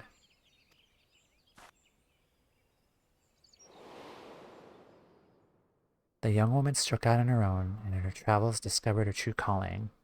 Not in the halls of lords and ladies, but on the battlefield.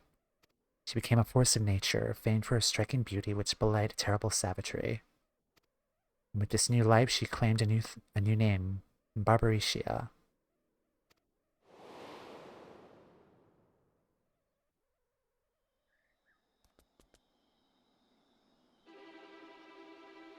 Indeed, she found her freedom.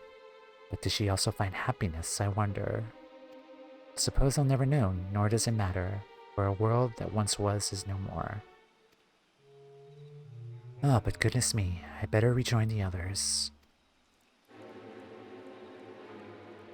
Well, shit, man. Dude.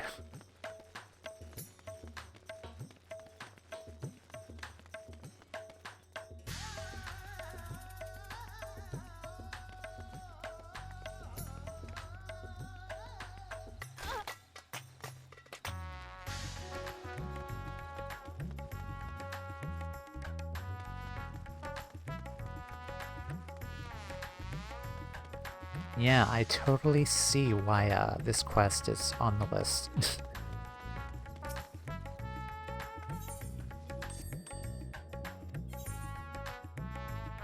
By the way, I really should change her hair now. Like, I can't have her wear that hair anymore. Alright.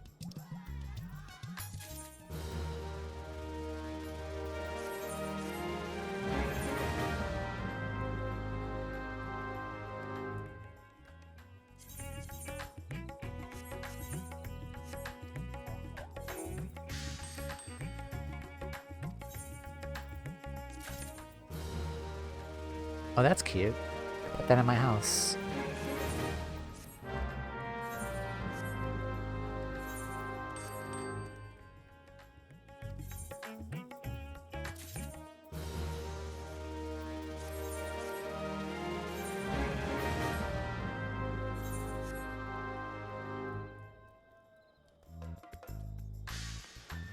Alright, last one is... airship.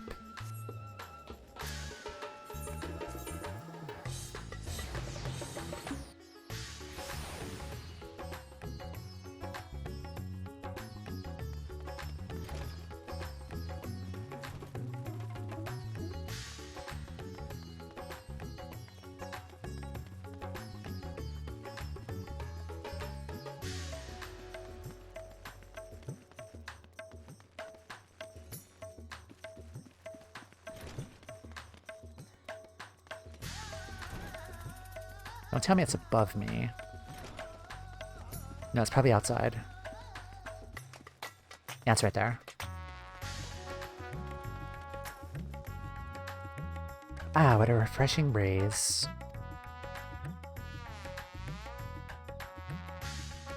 And to return to the others. Ah, they should come here.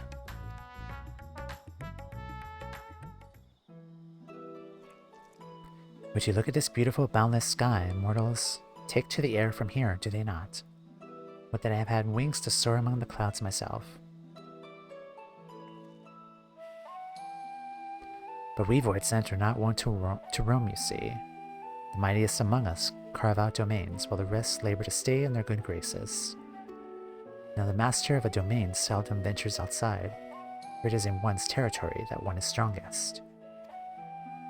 For some, however, such confinement proved trying, as was the case for a certain Voidson I knew.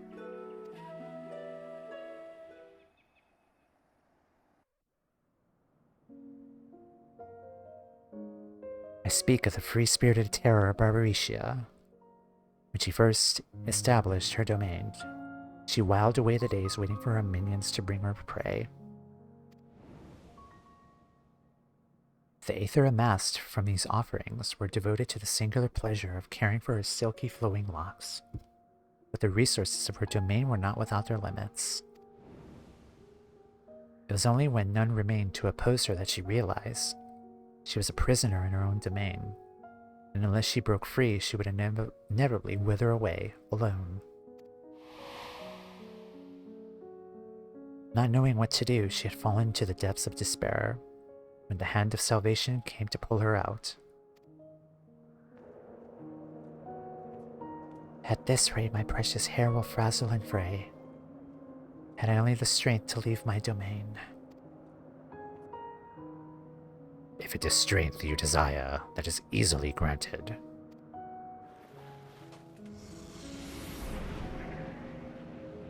Who are you? So much power searching through me.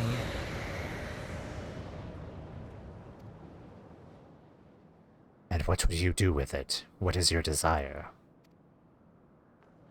What I desire is...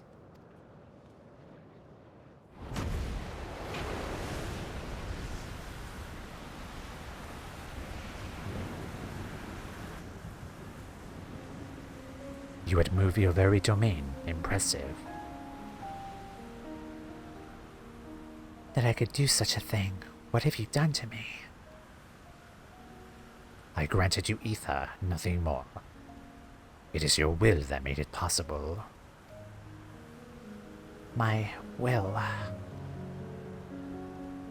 Even so, no matter where you should go, there is naught but darkness. What could your destination possibly be?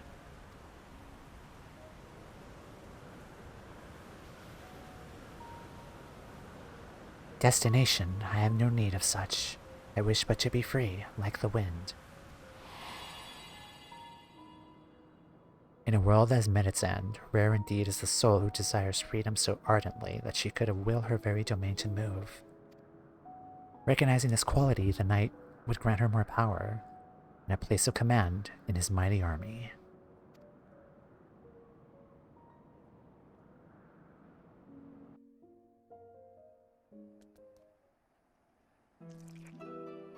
A story worthy of our bargain, I trust. I might have had more to tell had I not fallen off her domain. Seems you mortals have a fondness for flying. I certainly like to try riding one of these airships of yours. But perhaps another time. My other selves would be a blubbering mess if I don't hurry and rejoining them.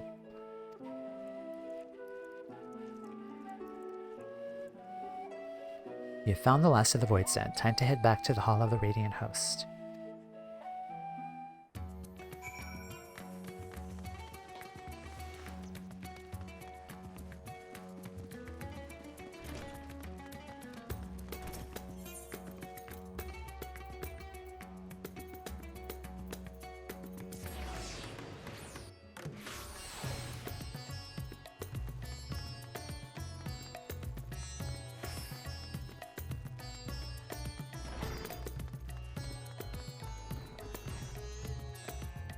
Little guys. They're back. Little dudes. The Voidsen are all present and accounted for. So long as they remain here, we needn't worry about panic among the townsfolk.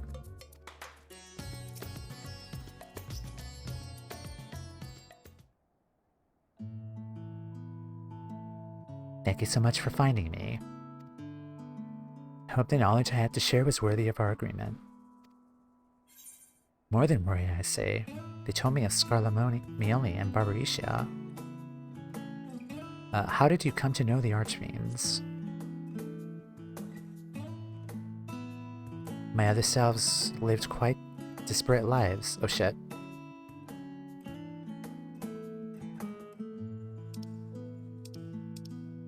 My other selves lived quite disparate lives as both mortals and Voidsent, but I suppose it's rather fortuitous that they crossed paths with such powerful Voidsent. More importantly, what they could have offered was worthy of our bargain. For that I am glad. Nod. All that remains now is for us to rejoin and become whole again. Glorp, glorp, glorp. Huh? Is this not all of me?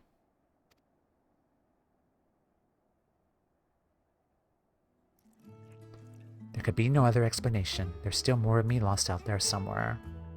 But I don't sense them. Where could they have gone? You mean there's more of them wandering about? Like the sisters? At the very least, if what you say is true, they pose no threat to the people. Until the others can be found, we'll keep these 5 under our care. Should I sense the others nearby? I hope we can count on you to find them too. Yeah, and then you would do the patch content. The next one. 6.3.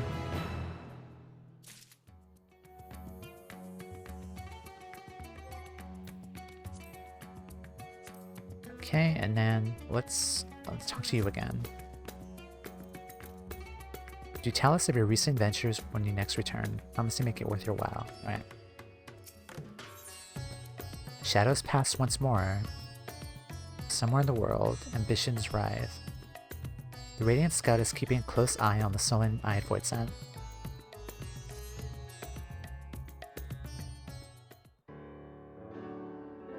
Ah, if it isn't Mistress Toumeya. Since last we spoke, I've continued keeping an eye on the Voidsent. While the creatures had given me no reason to believe they pose a threat, the rest of them remain at large. My fellows and I have yet to come by any eyewitness information. Their forms being what they are, they cannot have gotten far. Of course, it would make our search easier if they were likewise drawn to Razat Han. My other selves have been telling me about their adventures. Truly, your world is a fascinating place. I mean, I'll be honest, your world is fascinating too.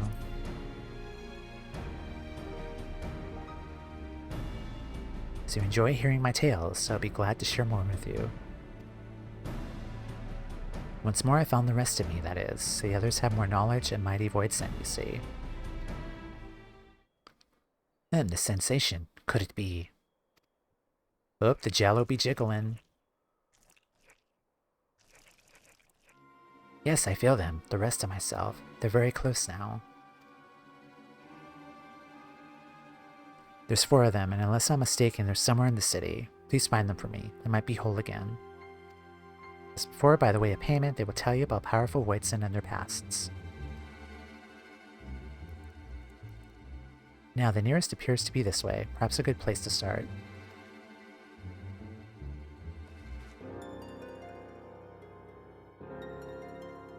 The rest of its fellows have appeared in the city, and you best track them down.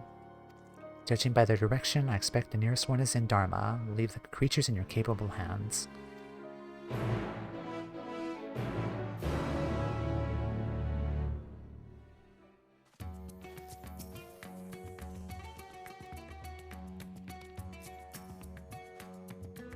Alright.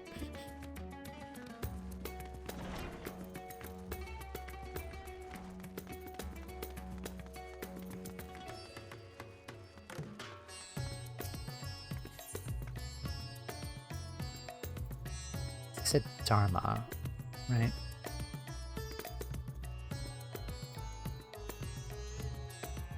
Okay, so we could just pick one. Let's go to High Crucible of Alchemia.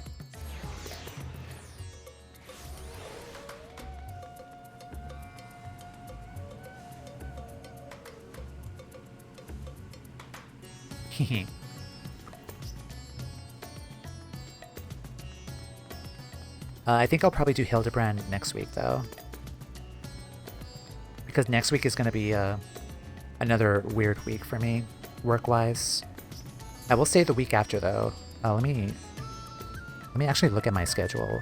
Because I think the week after, I could probably... I'll be comfortable enough to do the Pandemonium raids. Look at my schedule.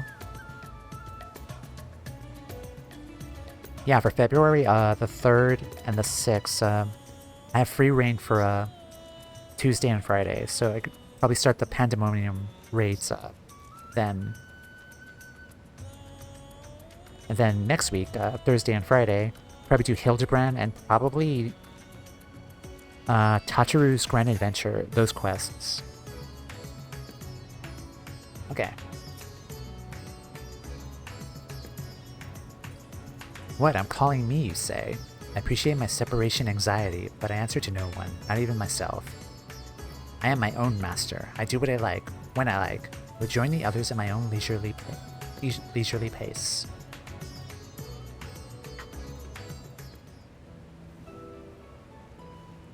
Mortals, on the other hand, always seem to be busy at work. Short as your lives are, one would think you'd spend more time on leisure. You're truly strange creatures.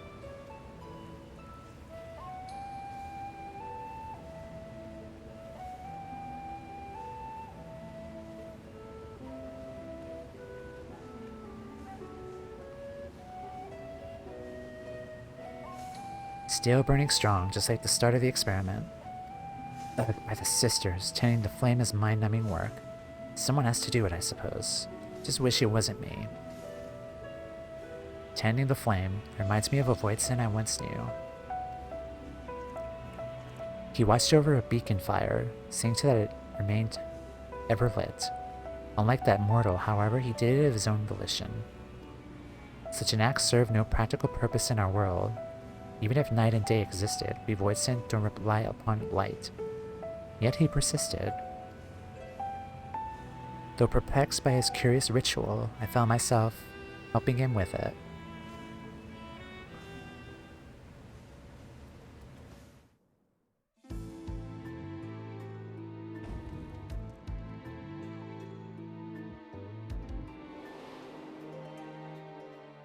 Oh, this is Rubicante.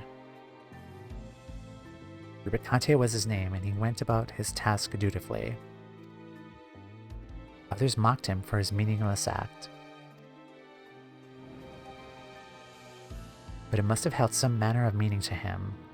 So when I chanced to find the beacon guttered out, I made certain to let him know.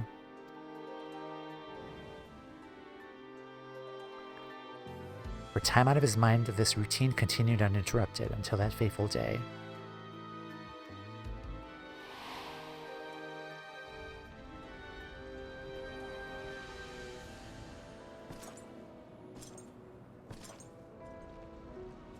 I see flames dancing in the distance. Who should I find tending but a mage of considerable might? With such power, surely you can do more than keep a beacon lit.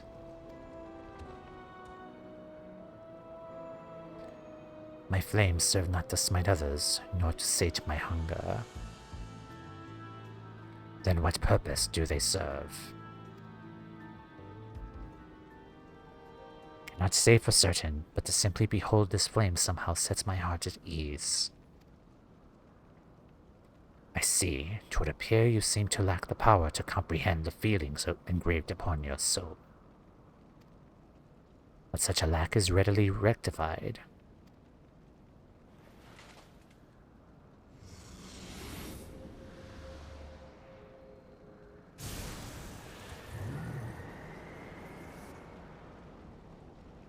This warmth, invigorating and comforting. Where have I felt it before?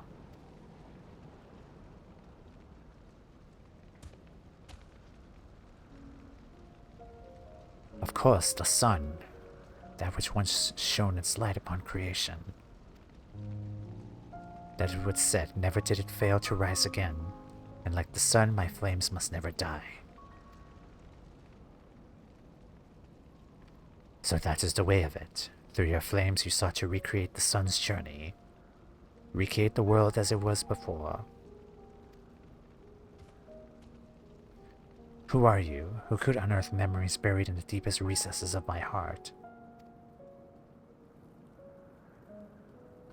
It matters not who I am, but what I seek to do. Join me, and together we shall banish the darkness and see that the sun rises again.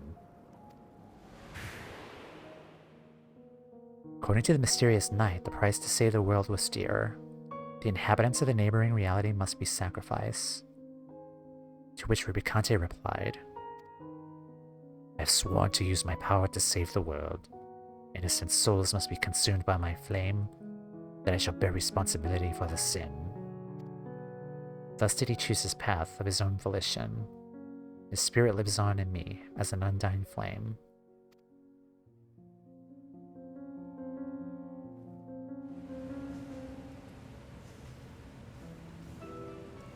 A world engulfed in darkness has become the norm for me, but since coming here and basking in the sun, I've been reminded of all that we have lost. I understand Rubicante better now. I understand why he was willing to sacrifice all to restore the world the way it was. To him, it was worth the price. Well, I must say, it felt great taking a squirm down memory lane. Squirm down memory lane. With that, I should now rejoin the others, on my own volition, of course. Of course, of course.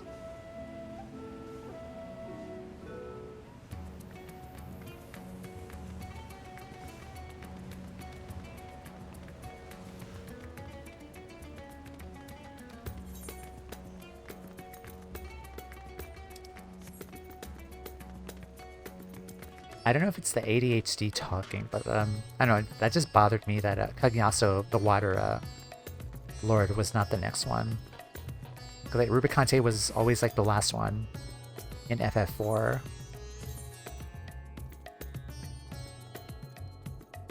It's gonna make it do that again.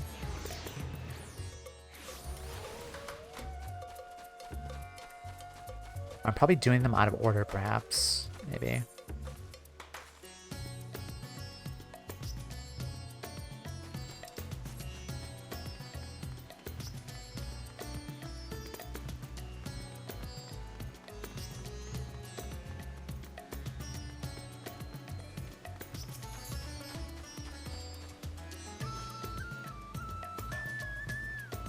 You've been looking for me, you say. Sorry for the trouble. I found a place with beautiful water and thought I have a relic, but ended up being washed away. Tried to get back upstream, swimming against the flow, and managed to come this far when you appeared. After all that effort, I like nothing more than to reunite with my other selves. But if you've been promised a tale, then you shall have one.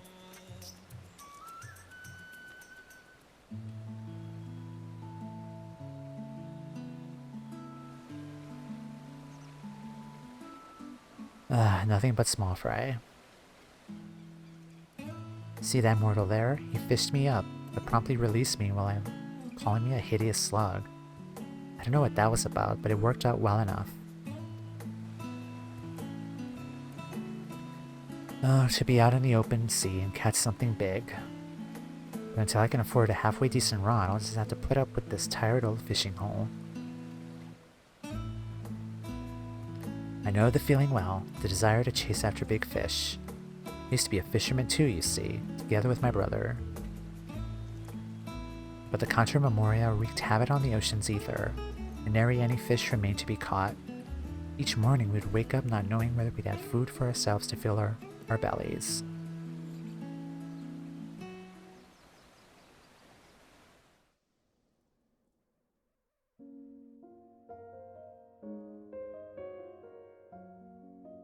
On a day like so many before, we were waiting in vain for a bite.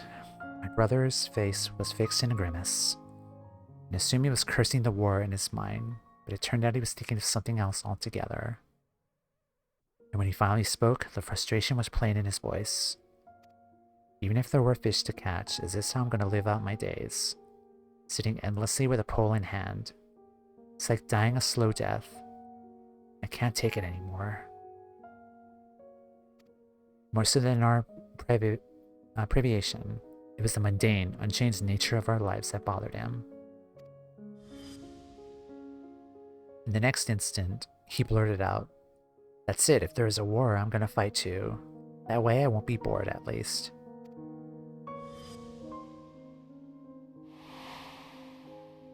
And just like that, he threw aside his rod and set off right into the thick of the conflict.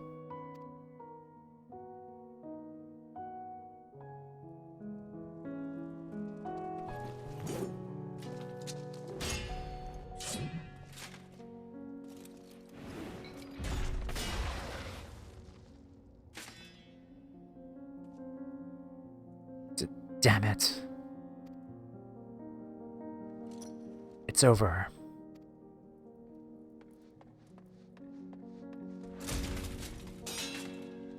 Oh shit. I think I just felt an earthquake just now. Holy shit. Jeez. Yeah, there's like a little shake there. Anyway, who in the hells are you?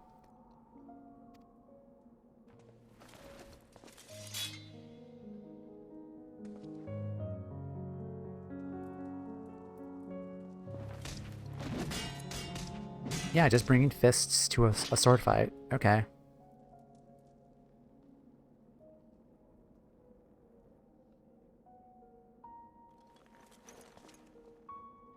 Whoever you are, I'm in your debt. Having exhausted my powers, I was all but defeated. But now none remain to oppose me here. Perhaps you would consider serving me. You'd be well rewarded, of course. We'd grant you riches, castles. Yeah, one punch Rogadin.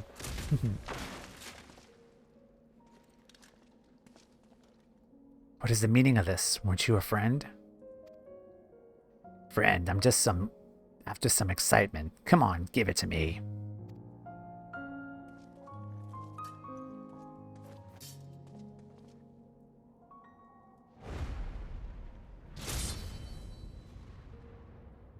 He probably should have worn knuckles. Yeah, he got his ass kicked.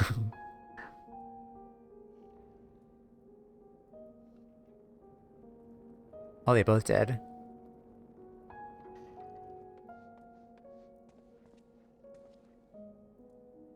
There you are, thank heavens. What were you thinking, taking on Memoriats with your bare fists?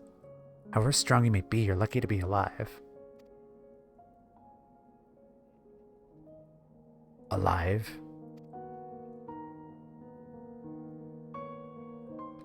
I've never felt so alive.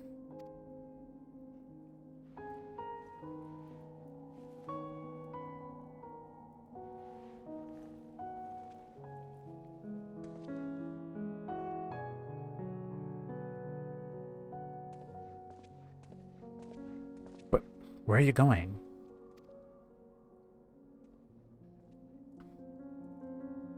No more chasing small fry for me. From now on, I'm gonna live for the thrill of battle. I'll seek out those stronger than me. Give them all a taste of me fist.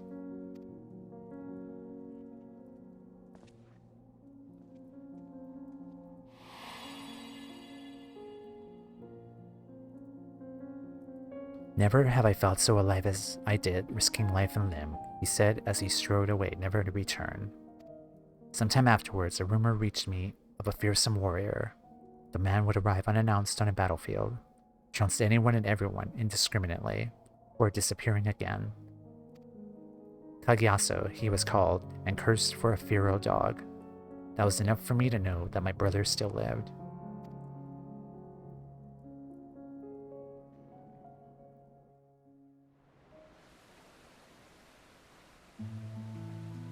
It was only when I became a voidsent that I came to understand my brother, to understand the emptiness he felt in his mundane life. It inspired me to want to break free from my own unchanging existence. It instilled in me a longing for this world. And for all his quirks, he was a good and kind brother, always looking out for me and helping me with my fishing. Like everyone, he must have turned into a voidsent. If he had the chance to come here, I would believe he would found a purpose in life, a proper one.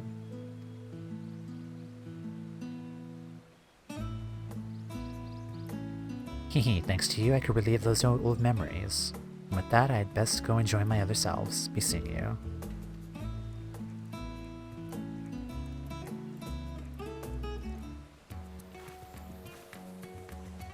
Okay, awesome.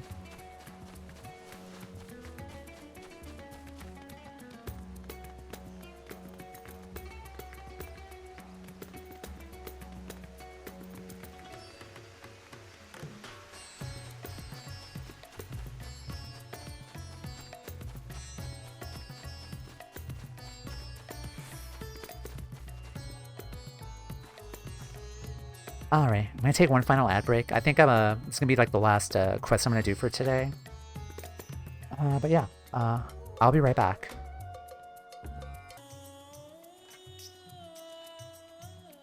Alright, hello. Alright, last couple of bits of the quest before we wrap up today. Let's head to... we're going... Azadal's Peace. Let's go do that. Okay, looking for a gelatinous... Oh, right there. Okay. Wayward Hectize.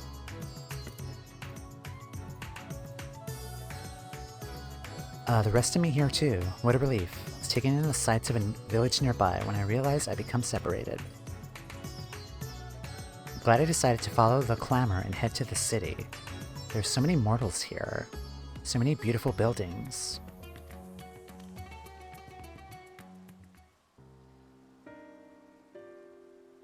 Father, what is this building?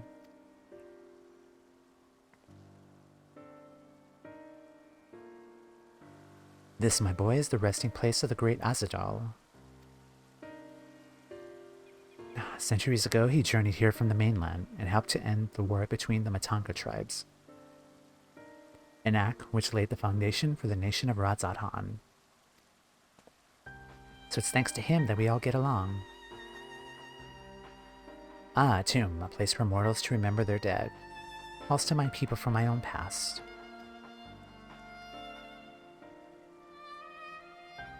My mother, who died in the country of Memoria, the ones who laid her to rest.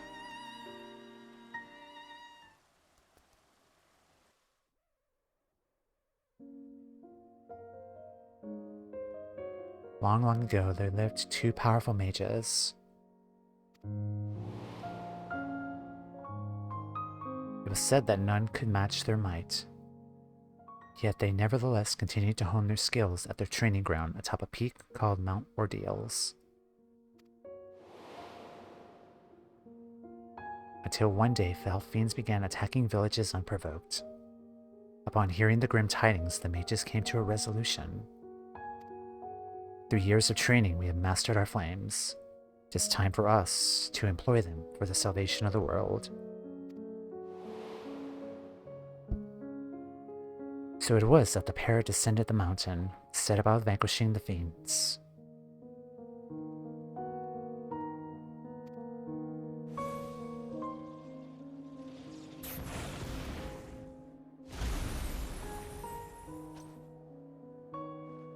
Just that one left. Leave it to me. No, don't! Please don't hurt her. Don't hurt my... Oh god. Don't hurt my mother. Your mother. Ugh.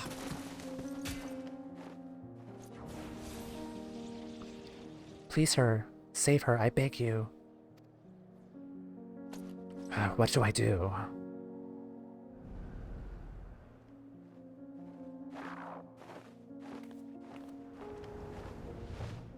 Seems I have no choice.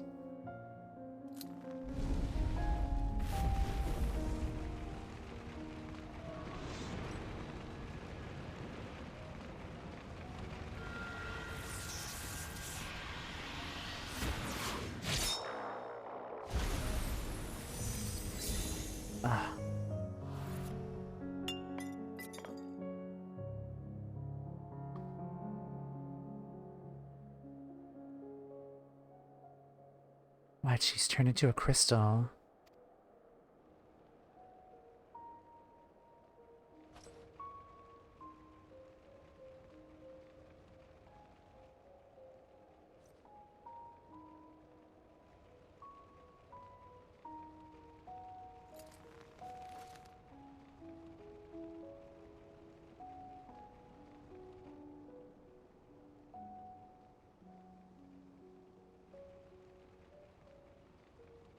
Said that I would save the world, but I couldn't even save a single life.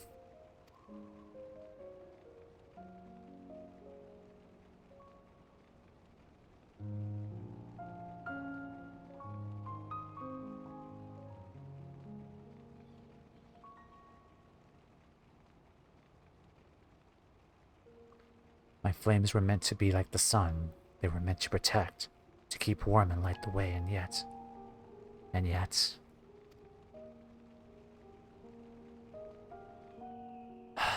Damn.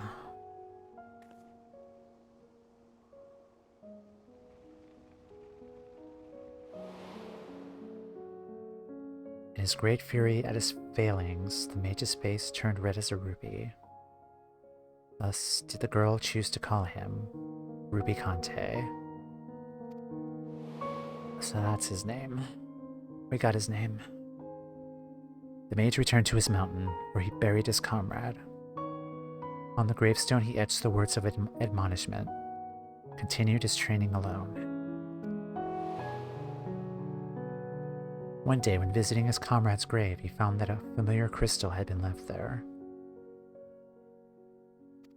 Its presence lifted a great weight off his chest. Without words, it told him that the girl was grateful for what he did. That day, he recognized something he had lost.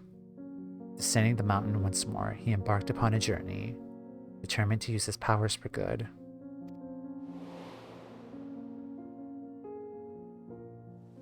Oh, I definitely did these out of order. Damn. Sad as it is to lose a precious life, it's sadder still, I think, to lose one's purpose. Mine ordeals have been swallowed up by darkness, and his comrade's grave with it. Wherever Rubicante may be, I like to believe that the little girl still remained in his heart. Well, it's past time to rejoin the others. It was nice talking to you, mortal.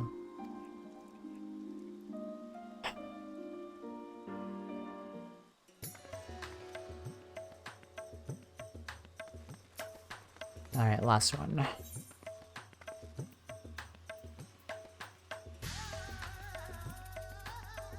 I wish these were given to us, like in order, because I definitely feel like the order was definitely messed up here. Because we saw what happened to Ruby Conte after the fall of the world, first before this cutscene. Okay. What business does a mortal have with me? But then again, I couldn't know like which order it was. So the rest of me are safe, thank goodness. It was worth risking my life to let the others escape. No sooner had we arrived in this world than we were attacked by fearsome creatures of stone. I drew their attention, and after scrambling hither and yon, I managed to get myself to safety. But to so jealously guard treasure, you mortals must be truly fond of it. Lo, there's another place for storing it right there.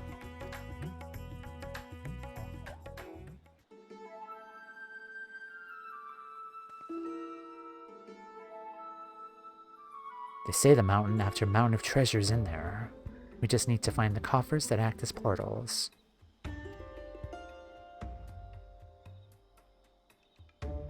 And then survive the guardians and deadly fiends. I don't like our chances with just the 3 of us. Less of us means a bigger share for each. Exactly, besides, what's an adventure without a little danger? I just realized, like, she's wearing the, Sherazade is wearing the Pinello outfit. The one on the right's wearing the, looks like from Orban, or the Ivalice rates, the tanking gear. And the one on the left is wearing the Rydia gear. I'm really not so sure about this. To willingly throw oneself into danger, it's truly a strange mortal quirk. Unlike your kind, we Voidsen are quite risk-averse. For instance, we wouldn't think to challenge a stronger being. Except for him, perhaps, an odd fellow who loved fighting for his own sake.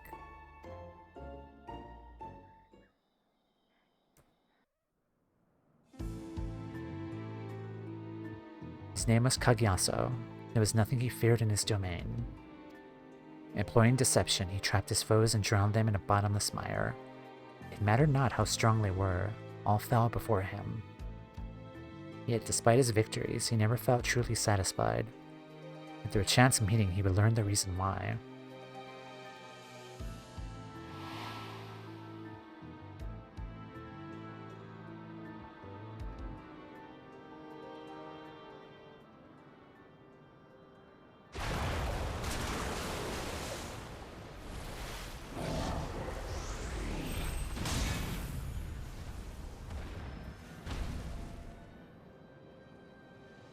That you should repel my attack. You're tougher than expected.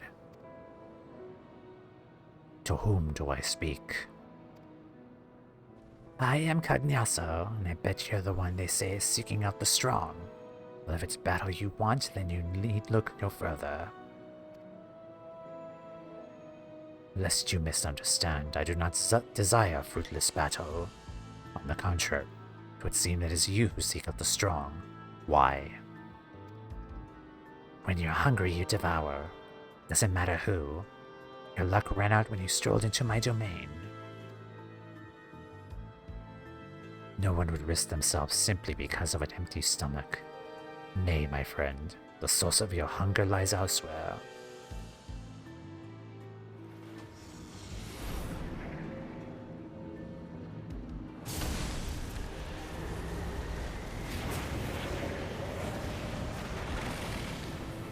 What is this ether, so pure and sublime? There's much of it I'm ripe to burst in yet. I still don't feel satisfied.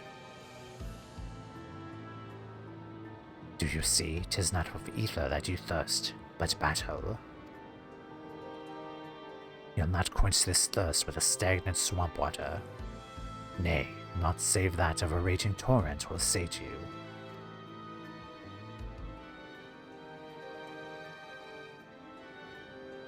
What do you mean?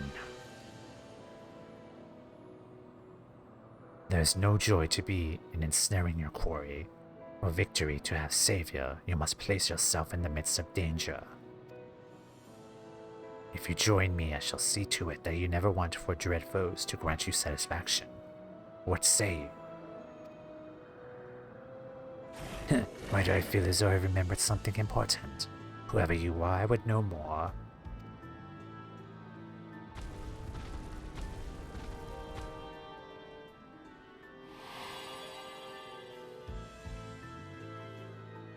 And thus did he find a place to belong upon the fine line that divides the devourer, the devoured. If he could do battle with just one worthy foe, he told himself he could go to his rest forever satisfied. And that day forth, Cagnaso tirelessly sought out those who might be able to best him, each time hoping for bliss, but knowing that, like as not, disappointment ultimately awaited.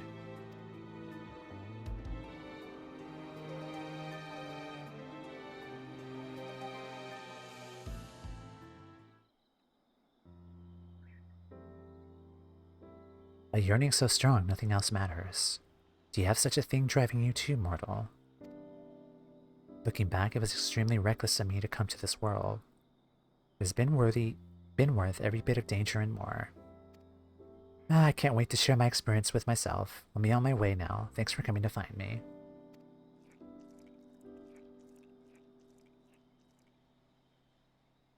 You found the last of the Void Scent. Time to head back to the Hall of the Radiant Host.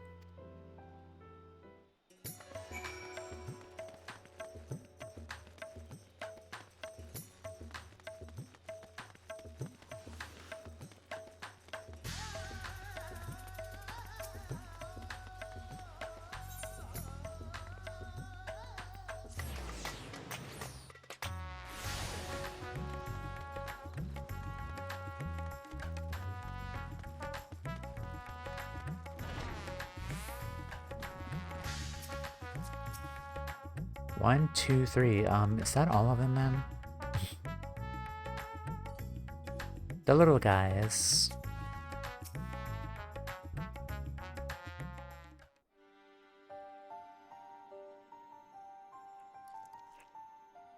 You did it. You found all of me. I trust I hope I held the part of my bargain and told you about more mighty Void Scent.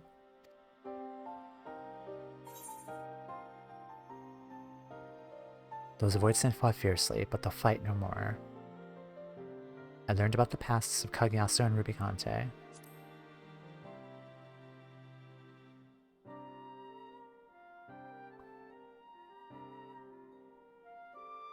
So you'd already crossed paths with them. Though the tales may not help you in the battles ahead, I dare say they gave you something to think upon. As mortals, then Void Scent, then Archfiends, these troubled souls fought with all their being. Now their fight is over.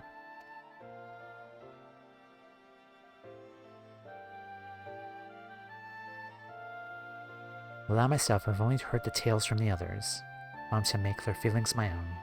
I need to become whole again, which I can now do thanks to you.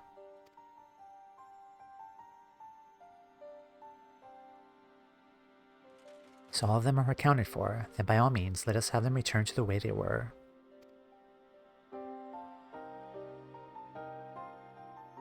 Go ahead. Without further ado then, to me myselves. Gurgle, gurgle, gurgle.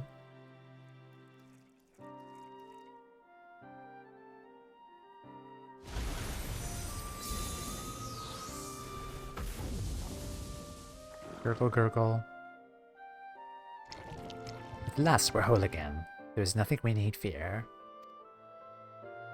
And with that, while each of us experienced since coming here, it is as if I experienced it all for myself. I'll say it again, this world is truly a fascinating place. I must see more of it. Yes, I must. I'm not sure what I was expecting, but now that it's whole, I can't help but feel like it's more of a danger. Yet with the undersea portal destroyed, there's no way to return it whence it came. Whatever will we do now? What's this I see? Oh, it's a Void Scent. There are a few of them in that direction. More of my brethren made it over, it seems. Curious, though. This is much farther than I can usually perceive. Can only assume my vision had improved. Could this be the accumulated effect of our experiences here?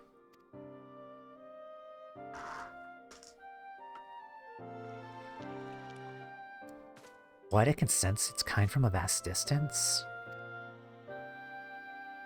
Amazing, such ability would make the task of tracking down invading Void Scent a breeze. If the creatures would agree to assist us in this matter, I'm confident that I can convince my superiors to forge a pact with it.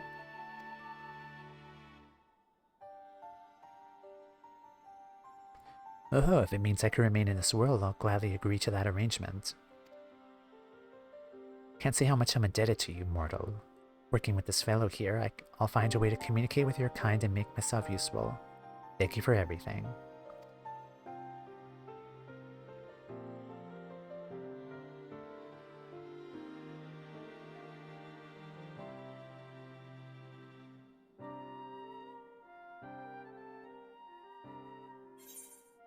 Shadows pass once more.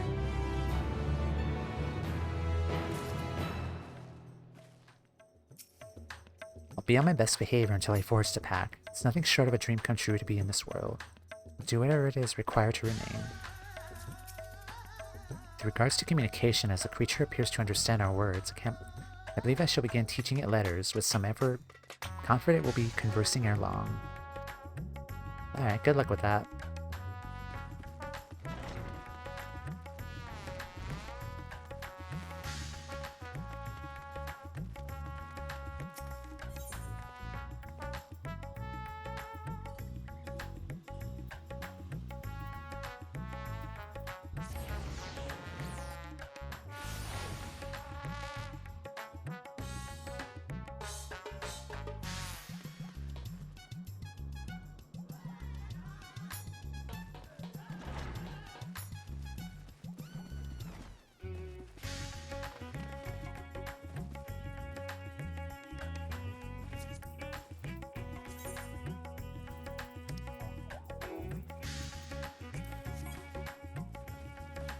Alright, that's gonna be it for today, folks. Thank you again for being here, hanging out, following, lurking. Today was a really good lore day. I really loved it. Like, I ate so much lore today. It was so good. Yeah. This was the stream for the week that I promised, but there's a 50-50 chance of there being another stream on Thursday. Granted how my energy is. I do want to go through Shadowbringers 5.3 if I do stream on that day, on Thursday, with my alt Marie, because I do want to finish that bit of MSQ for her character. If not, that's fine. We had one good week of lore here for today. Next week, as I said before, Monday, Tuesday, and Wednesday, I am working, so I won't be available until Thursday and Friday. Probably do the Hildebrand questline, either Thursday or Friday.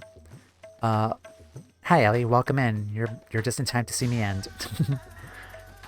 But yeah, Thursday potential stream with Marie, finishing 5.3, the Seed of Sacrifice and Shadowbringers. But Thursday, potential Hildebrand stream because I didn't get a chance to do it last week. Yeah, Thursday, 12 p.m. We'll estimate like a 12 p.m. Stream time there. And then the week after, February 3rd will be open, as well as Friday. Tuesday the 3rd and Friday the 6th. I'm planning on doing the Pandemonium raids on the 3rd. And then on Friday the 6th, we'll continue doing the Pandemonium raids then. And after that, I think if we finish Hildebrand earlier for next week, I could probably start the next, the final variant dungeon then. And then I think the only thing remaining on my document, aside from that, because we finished most of the quests already here. Let me open up the doc again. The only thing that remains here for the quests is Island Sanctuary. I'm not going to do that, though. I have the Pandemonium raids I need to start. And there's also Tataru's Grand Adventure, which I do want to dedicate a stream day to do all of those quests, because there's like 6 quests here, which will probably take up the entire stream. But the way I see it, for the Hildebrand stream day, we'll do the quest for Hildebrand, and then the variant dungeon, and then another stream day for Tataru's Grand Adventure. That looks to be like a recap quest line of like previous places and people we met before. And then once all that's done, we'll wrap up Endwalker with 6.5, 6.55, then do the last Hildebrand quest after that. But okay, this week, potential Shadowbringer stream. Next week, yeah.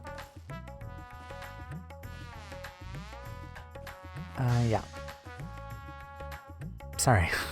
There's just so much here. There's still... I'm going through the list, but there's still like so much here to do. But okay. Yeah. Thank you guys again. Yeah, hopefully... how have you been, Ellie? Welcome in. I hope you had a good day today. Let's see, socials. Blue Sky. YouTube. I did spend yesterday going to various Endwalker locations and taking screen caps. So I made thumbnails for my Endwalker journey on YouTube. So now the Endwalker VODs have a much professional looking thumbnails to them, which I'm really proud of. I did have to, for the in from the cold stream, I did have to go out and buy the same code again, but just to film the screen cap for that thumbnail, which I got rid of it afterwards though, so I still kind of not okay from that experience, but yeah. Anyway, let's see.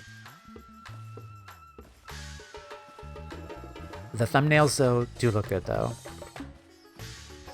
But alright guys, thank you guys so much. Let me see.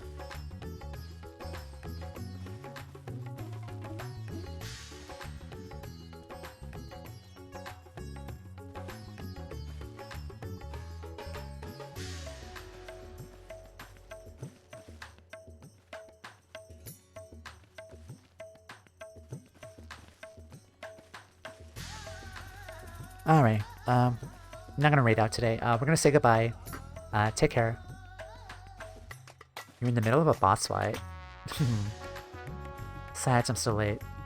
It's fine. Don't worry about it. We only did the Allied Society Capstone and the Roll Quest Capstones, which are very good. And we also did the the patch content quest lines, kind of like seeing the pasts of the Four Lords. So it was really fun.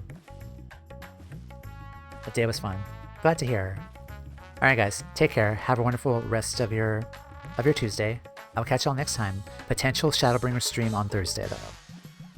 If not, that's totally fine. We'll do Hildebrand next week on Thursday. Take care. And I'll catch y'all next time. Goodbye.